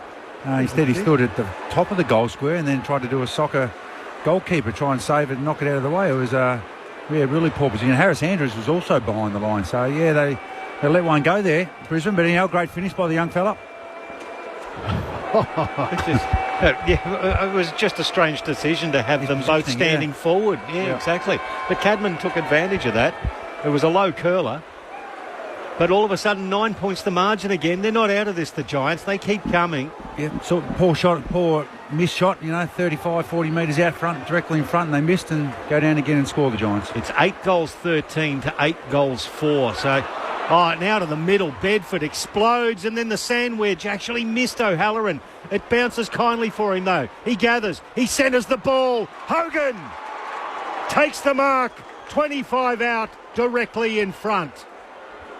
Oh, the value of speed out of the middle of the ground, Matty Primus. Yeah, speed out of there. And then Harris Andrews defending 20 metres in front of Hogan, when he probably need to go back and try and find a body. And great discipline and smarts by the Giants forward then to be able to see it over the top there. But, yeah, speed out of the middle of the ground. And it still went wide, but they give him a shot now give themselves a shot 20 metres out in front. Looking for his third goal. Jesse Hogan, the stutter step. 30 metres out directly in front, no problem. 3 on the board for Jesse Hogan, and all of a sudden the Giants are within 3 points. 8-13-61 plays 9-4-58. Game on here at the Gabba. 8 minutes gone in the final term. Accuracy, and taking the shots when you need to. That said, when you walk out of a centre square stoppage with not a finger laid on you, that just the whole forward line's open. Obviously the little 9-iron or sand wedge, as you call it, Price, it didn't work, but he was already out, O'Halloran. And discipline, top of the goal square, at least 20 metres out, give your forwards a chance. He had 3 of them lined up there. In the end, Hogan took the good grab and he finished it off. They're still here, I know, but the Lions are going to have to really find something here to keep them at bay. Home crowd trying to lift their team. Charlie Cameron still receiving some attention after rolling his ankle a little earlier. Big O rips it from the ruck. Kicks inside 50. Oh, great mark, Himmelberg. Came over, Danaher in front and took it on his chest. Himmelberg out wide to Buckley, who takes it at left half back. He wants to go quickly, Buckley. See something he likes on the wing. Bedford left it. Jones nudged his player underneath it illegally. So it'll be a free kick. They're almost out. Yeah, they're almost out there.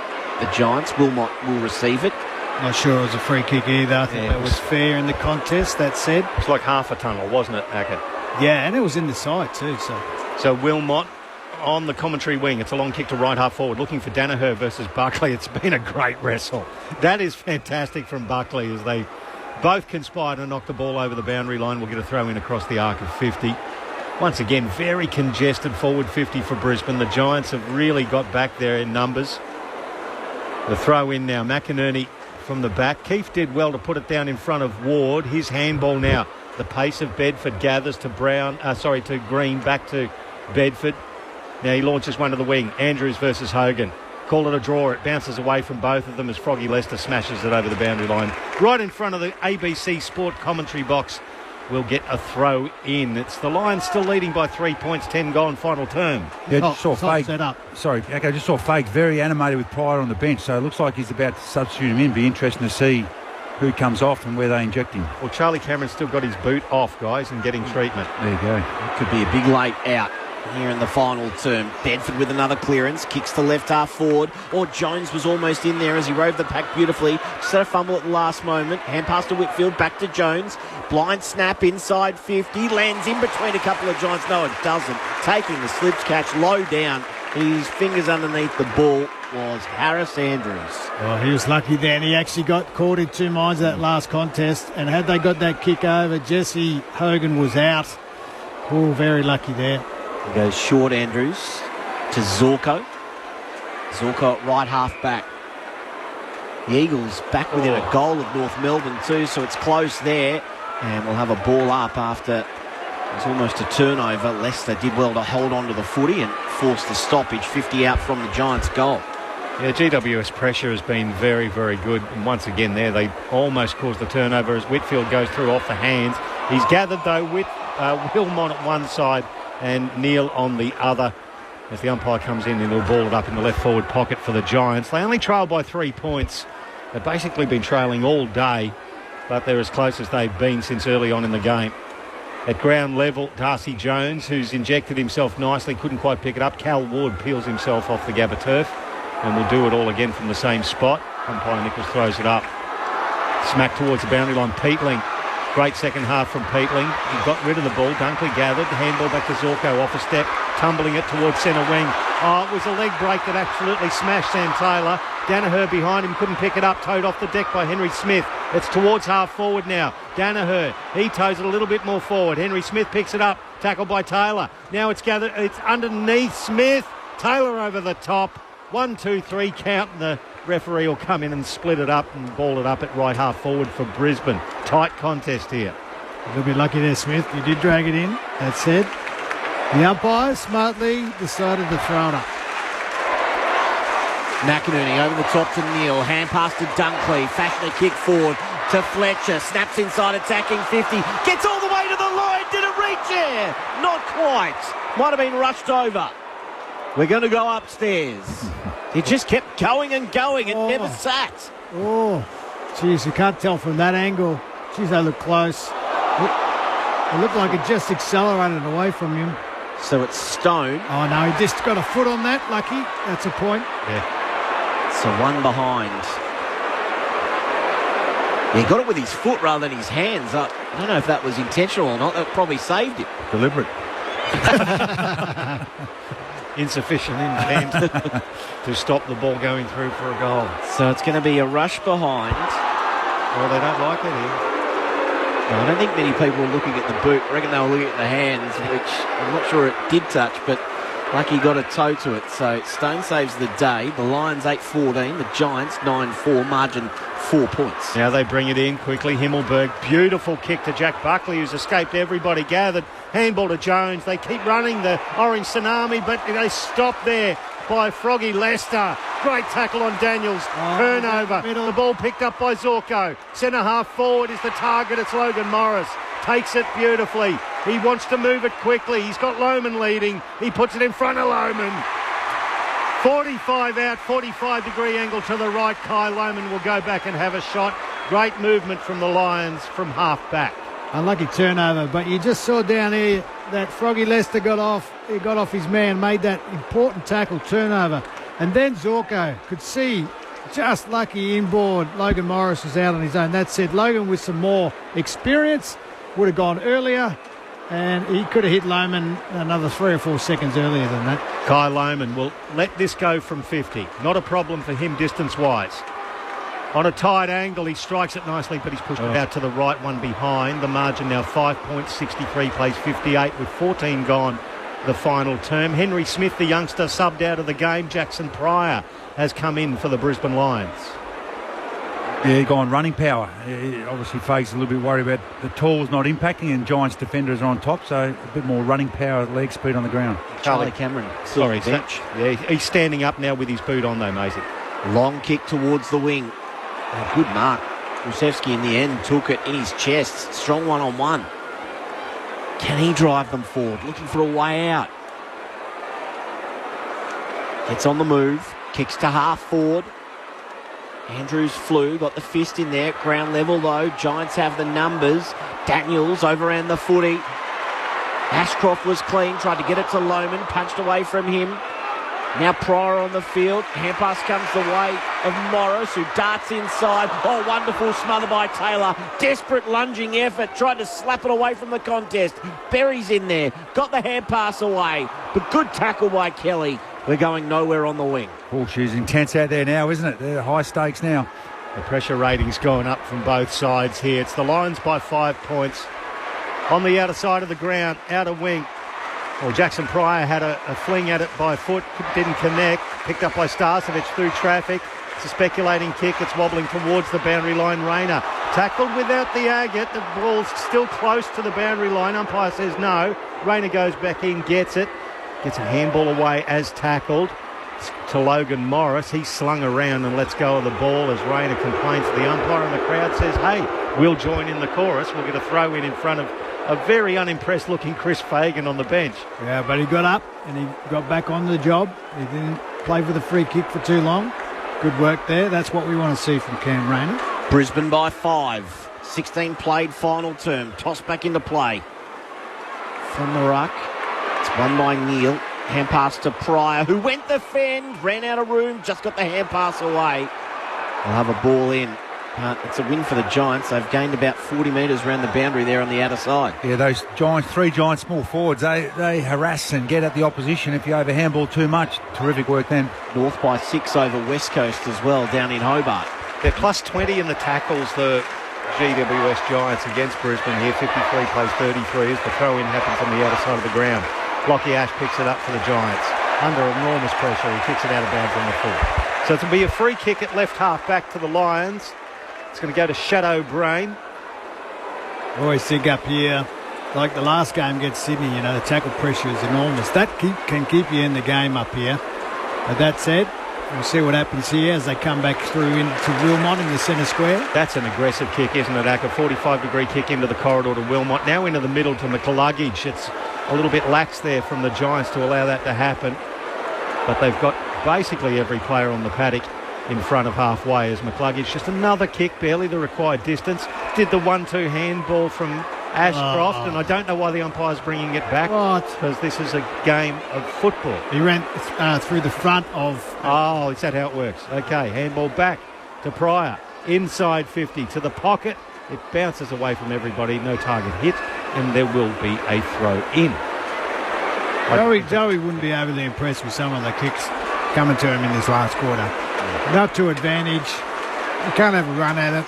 He's in a WWE World Wrestling with him, his opponent, every time it comes in. Thrown back into play, left forward pocket. McInerney tried to take it out of the ruck. Big tackle on Kelly. Ball spills free. Now Ashcroft in there again. He's tackled immediately, going nowhere. We'll have a ball up. 27 possessions for Will Ashcroft this afternoon. He has been a busy beat. He has been, and Connor Stone there laid a really good tackle on him, the sub for the Giants, as Rayner goes down off the ball and he's clutching at his right shoulder as the ball comes off Jasper Fletcher's hands. Handball to Berry, off into Shadow Brain on the 50. He kicks it to a dangerous spot in the pocket, but leading the charge there, reading it well, was Jack Buckley. His kick cut off by Charlie Cameron, who's back on the ground and providing an impact. He gathered the ball. Was it Darcy Wilmot under pressure? It was, and he kicked it out of bounds on the full. Free kick to the Giants underneath the small scoreboard, showing the Lions in front by 5 points. It'll go to Connor Iden.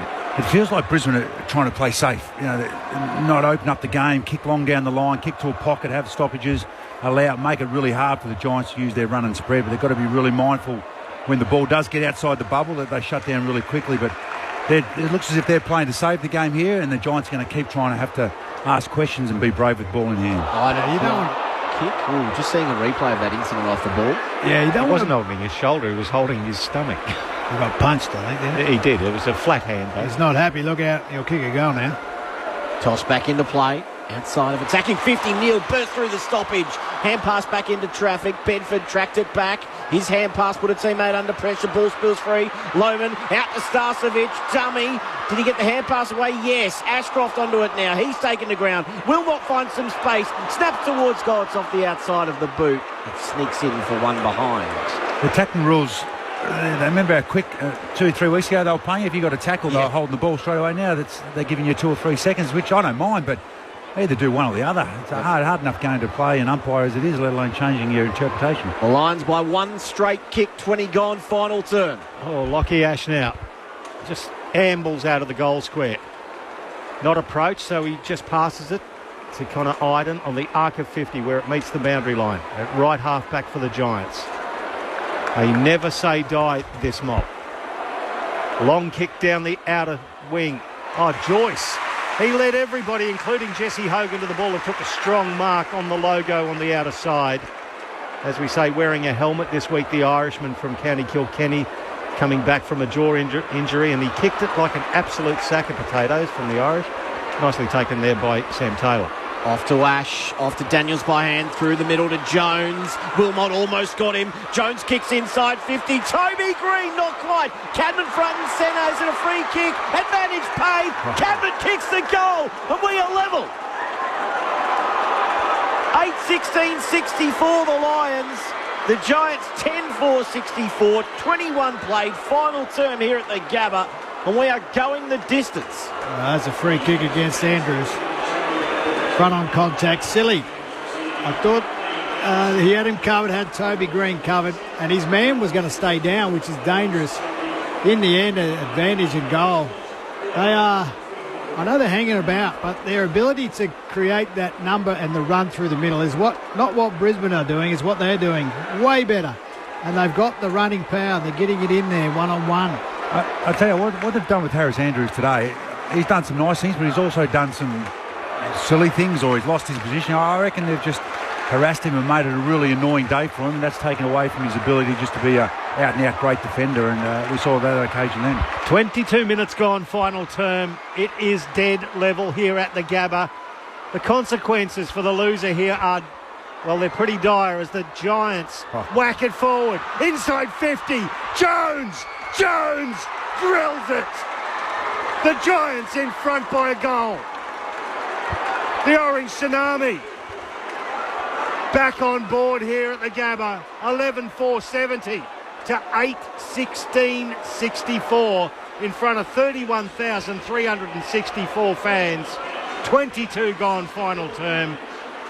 Wow, what a game here, boys. Yeah, Kelly and Green then. Geez, Kelly was a great ball get on the ground and gave it up to Green, and that was a bit of Polly Farmer there. That handball went 35 metres, just a surge handball forward, AK Brisbane Lions back in your day, Acker, and then the small forwards again. They are causing havoc when the ball's on the ground inside their forward 50. But now this is probably good, because now we get to see Brisbane, who have to take the game on if they want to win it, instead of this safe rubbish they were doing before. The first time they have led all afternoon, the Giants. We're 23 minutes into the final term. Socket away from the stoppage. Dunkley gets the Lions inside, attacking 50. Ash tracking it for the Giants, though. Hand pass was okay to Himmelberg, who bananas out of there. Meeting it nicely was Whitfield. Goes back by hand to Callahan, who bites off the kick into the middle. It's a good one too. Peatling dropped at the last moment. Still gathered. Hand pass over the top to Wyden. The switch to right half-back. He goes by hand to Buckley, who waltzes along right half-back. Kicks to right half forward. No mark taken. Cadman looking. It is a free kick. Yes, it is. No, it's out of bounds. Out of bounds. Not a free kick. 60 around from the Giants' goal. That was a big ear massage right there. I don't know if the umpire missed that from Hogan, but that said, that's the way it is. You get away with it, do it. They lead by a goal. They've kicked 4 straight goals to 1 goal 4 in this final term. Throw in at right half forward for the Giants at ground level. They win it again through Daniels. Handball inside 50 to Jones. The speedster hits another one. Oh yes, Darcy Jones, the diminutive match winner. His 2 goals in quick succession. have the Giants in front by 2 goals. 12-4, 76 to 8-16, 64. 24 and a half gone. There is no better stock in football than pure speed, Matty Primus. Great call, Pricey. And Daniels inside too, v Zorka. He won the ball inside and got the handball out. Those little small forwards with their leg speed, as the game goes on, the Brisbane defenders are getting tired. Those leg speed of the Giants forwards are causing them all sorts of trouble. Yeah. Great finish too. Super Great finish. Speed, you can't beat it. And that is a tough matchup at the best of times, but he's starting to get on top. Brisbane are going to have to pull a rabbit out of the hat to get back in this and even to win it. On the live ladder, GWS up to second, Brisbane in third, with a few games to come in this round. Unbelievable season we're having from the middle and anti-climax as the bounce will be recalled. We all tipped Giants there, didn't we? We've done it again. The Giants by 2 straight kicks. 25 played. There's still a long time left. 6 minutes on the clock. Keefe won it down, although it spills to Neil, who kicks inside 50. Danaher trying to get a run at it. Brought it to the front. Bursting onto it was Rayner. Did he get the hand pass away? Not quite. He's in a little bit of pain at ground level as well. Neil onto it. Inside attacking 50. He's taken in a strong tackle. Callaghan not letting him go. And we'll have a ball up. 45 out directly in front. Well, they need this, the Lions. The umpire throws it up. McInerney slaps it into the path of Connor Wright and he overruns it, but it's picked up by Lockie Whitfield for the Giants. Immediately he goes out wide. Hogan has got away from Harris Andrews and he puts it in front of Darcy Jones. Oh, brilliantly done by Darragh Joyce for the Lions, who injected himself, got to half back, but his kick cut off by Jesse Hogan on the outer wing. Outstanding by Joyce, saved a certain goal. Hogan out wide to Kelly, who's happy to absorb a bit of time. He goes back to Himmelberg, who's on the wing. Still 5 minutes left on the clock here, so plenty of time for Brisbane. Out wide. Himmelberg finds Green. Yeah, you don't see this often, do you, from the Giants? Hanging on to the ball, killing the clock. Smart footy, though. Green of the Tom variety, that is. Long kick inside, attacking 50. A couple of Giants spoiled each other. Leicester at ground level has to try and mop up. His hand pass straight to Jones. He finds Himmelberg, who goes out wider still to Perryman by hand. Kicked inside 50. Hogan pushed underneath it. Still got a hand to it. Coming through was Wilmot, who just cleared the immediate danger. Gets it to halfway. It's a race.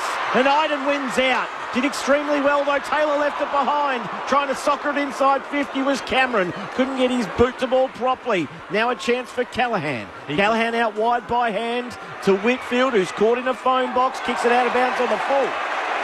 That's because he couldn't feel his foot. That was unusual from Lockie Whitfield. He's a multi-skilled athlete. Archie's out. Long kick now from McCluggage. Archie, the target. Oh, great defensive mark. And he's landed flat and he's back there too. And that's why he's rated as one of the best in the business, Sam Taylor. That was beautiful. Archie had the sit. He takes it at left half back and he slows it down. It's the Giants by 2 straight goals. Nearly 28 minutes played of this final term on ABC Sport. It's been a cracker of a game. Now, you'd expect that second versus fourth. Now it's kicked forward. Whitfield on that one leg that he can't feel in front of his opposite number 6 in McCluggage. He kicks it forward. Oh, Callaghan was met solidly there by Dunkley. Fairly, but he took a very good mark. He's had a cracking game too. Disposal number 23 coming up for Finn Callaghan. Great running power here from the Giants. They are continuing to run just to give these little 5 or 6 uncontested marks in a row, which is probably going to take a minute off the clock for them. Still 3 minutes left of this final term, Maisie. Yeah, but they don't look like it for the first time this afternoon. The Lions, long kick. Bedford won it down. Cadman trying to rove. Bailey's there. He's taken in a strong tackle by Cadman. Oh, could have been holding the ball. Umpire says, I'll have it. Gee, that could have been holding the ball. What do you reckon you boys? Great effort, wasn't it? He was on the ground. And he was just reached up and, oh dear, pulled him down the ground. Whitfield, who's had an impact. The handball forward, cut off by Starcevic. It's against the boundary line again. Peatling versus Starcevic. Peatling went for...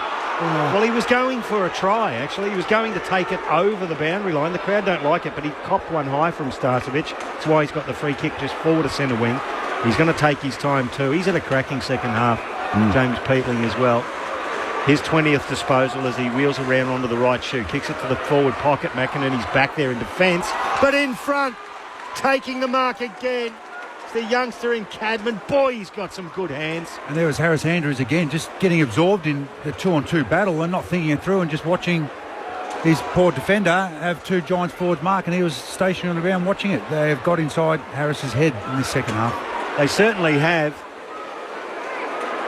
Aaron Cadman has kicked 2 goals today. But that was a crucial mark. That soaks up all the time. We're underneath 2 minutes. The Giants are 2 goals in front. Any score here could just about dust it. The left foot. Oh, brilliant. That's game over. Aaron Cadman has kicked 3 in the final quarter. The Giants, well, the Orange Tsunami has absolutely obliterated the Lions in the last quarter here at the Gabba. 13-4-82. Plays 8-16-64. It's a 3-goal margin after the Lions led by as much as 30 points during this game. Matthew Primus and Jason Ackermanis. Well, the Lions, you can say what you want. They dominated when they needed to for a long patch, and they cannot kick easy goals and miss that many 16 behinds and give a side like GWS a chance. They're too good, and they'll take it. And they've been enormously accurate. You look at 13-4. Unusual, I know, but the talent and the ability to do it is still there, and you just can't give them a chance like this no matter where they play. Super last quarter again, just like last week. They've just got them with their run. They've matched them inside, but they've just sliced them outside the contest. Daniel's trying to get them going again from the middle. He kicks out wide over the head of Jones. He's up against Wilmot. Wilmot did well to win the one-on-one. He was looking for the 1-2 and received it from Berry, who was tracking back. He's kicked further forward, though. Misses a target as Ash just gets a fist in there. We'll have a ball in right on centre wing. Yeah, I'm not too worried if you're a Lions fan. I know that the ladder and it's all important and you've got rounds to go, but they'll look at this and know that it wasn't that they got well beaten. It's that they hurt themselves by not being good enough in front of goals. Thrown back into play. Neil emerges with the footy. Hand pass over to Ashcroft, who was looking for Neil, I fancy, on the way back. And a big tackle in front of him as Berry chimed in, got the footy, and then didn't dispose of it correctly. Callahan with the free kick for the Giants, and he's right in front of the interchange benches at right half back. He's had a very, very good game. He's a very athletic runner. Looks good, doesn't he? Looks like a great athlete, good footballer. Long kick down the line there. Speaking of good football, this kid. How good is he going to be, Aaron Cadman? He's just got those beautiful Stewie Lowe-like hands. The ball disappears into them. Yeah, he's out of games for long periods as he tries to come back inside. Yeah, he goes back inside to the corridor, basically onto the logo, finds Lockie Ash, who retreats all the way back to right half back. They'll suck the Lions in here. Try and stretch them out. Sam Taylor now. They're sharing the ball around with consummate ease. Himmelberg back to Sam Taylor, just forward of right half back. Running the clock down, only 20-odd seconds, 15-odd seconds to go. Good win in the end. You've got to take your chances. And the GWS Giants, wonderful, wonderful comeback after a pretty ordinary first quarter. Iden has it now to centre half back. Himmelberg out wide. Siren goes, and the Giants storm home to win. The Lions winning streak hit by Giant Tsunami this afternoon. And they're in second position. Sound from the west of the town, it's the sound of the mighty Giants. Feel the ground is shaking, the other teams are quaking in their boots before the Giants. We take the longest strides and the highest leap. We're stronger than the rest. We're the greater Western Sydney Giants. We're the biggest and the best, and we will never surrender. We'll fight until the end. 6-1 in the final term. GWS came storming home over the top of the Lions, who led by 30 at quarter time, 11 at half time, 8 at three-quarter time, and overrun in the end. An 18-point victory for the Lions. Goal kickers, Cadman with 3, Hogan with 3, Jones with 2 crucial goals in the final term. Singles to Ward, Callahan, Daniels, Green and Gruszewski. For the Lions, Archie with 2, Danaher with 2, singles to Cameron, Morris and McInerney and Niven. There's a big, big sound from the west of the town. It's the sound of the mighty Giants. Feel the ground is shaking. The other teams are quaking in their boots before the Giants. Take the longest strides and the highest leap. We're stronger than the best. We're the greater Western Sydney Giants. We're the biggest and the best. And we will never surrender. We'll fight until the end. We're greater than the best.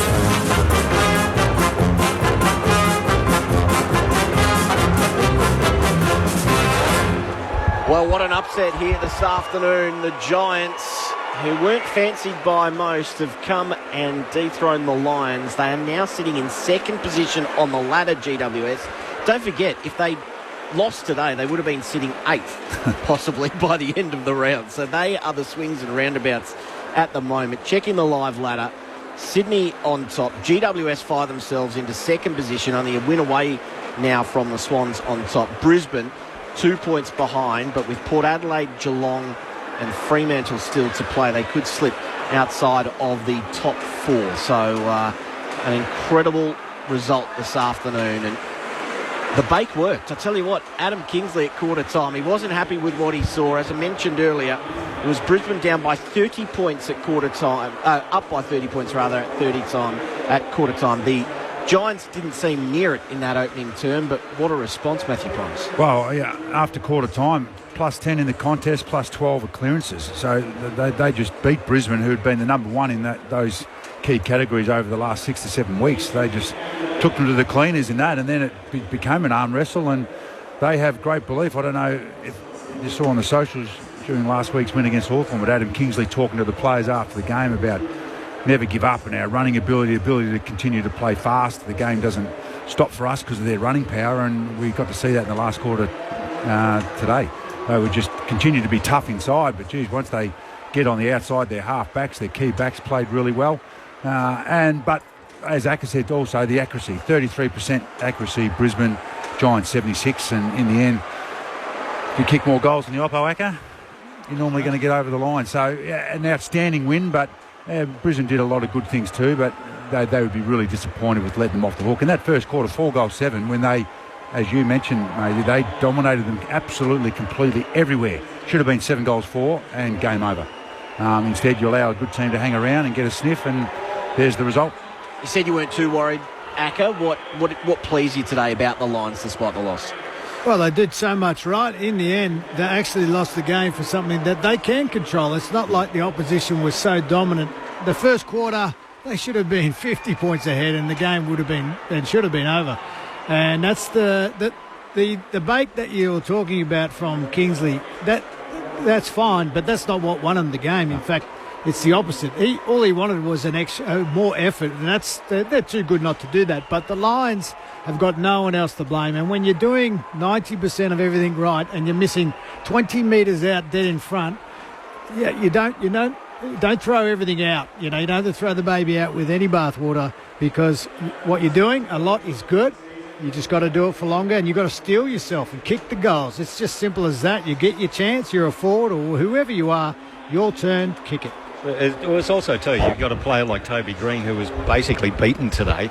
He kicked the 1 goal, but he only had the 4 touches, and he's such a talisman for the Giants. They still managed to manufacture the goals. The youngsters, Darcy Jones, just blew them away. Cadman. I just love the effort from the Giants. They never give up, this team. It's a testament to Kingsley and his coaching staff.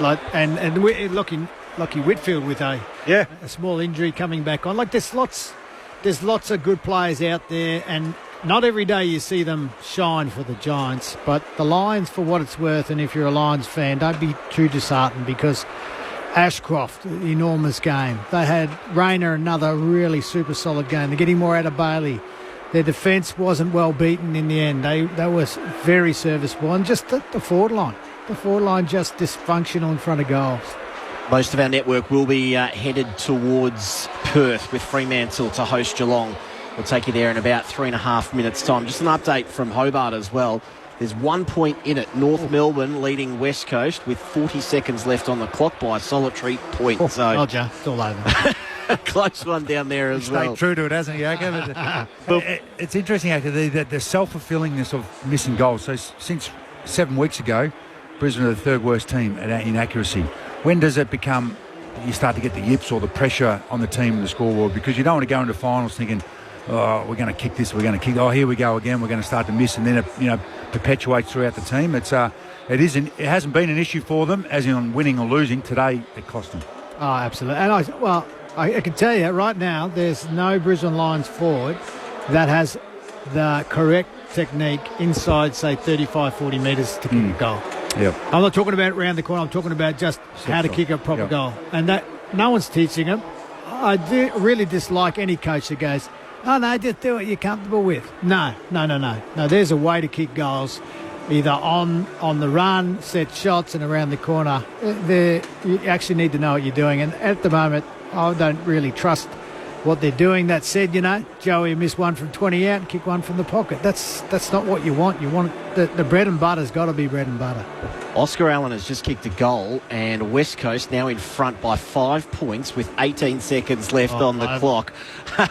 We've got 2 minutes before we've got to head over to Perth. Matthew Primus, take us away with the votes for the ABC Footballer of the Year. Well, as we said, it was an interesting game, and one team certainly dominated aspects, but not on the scoreboard.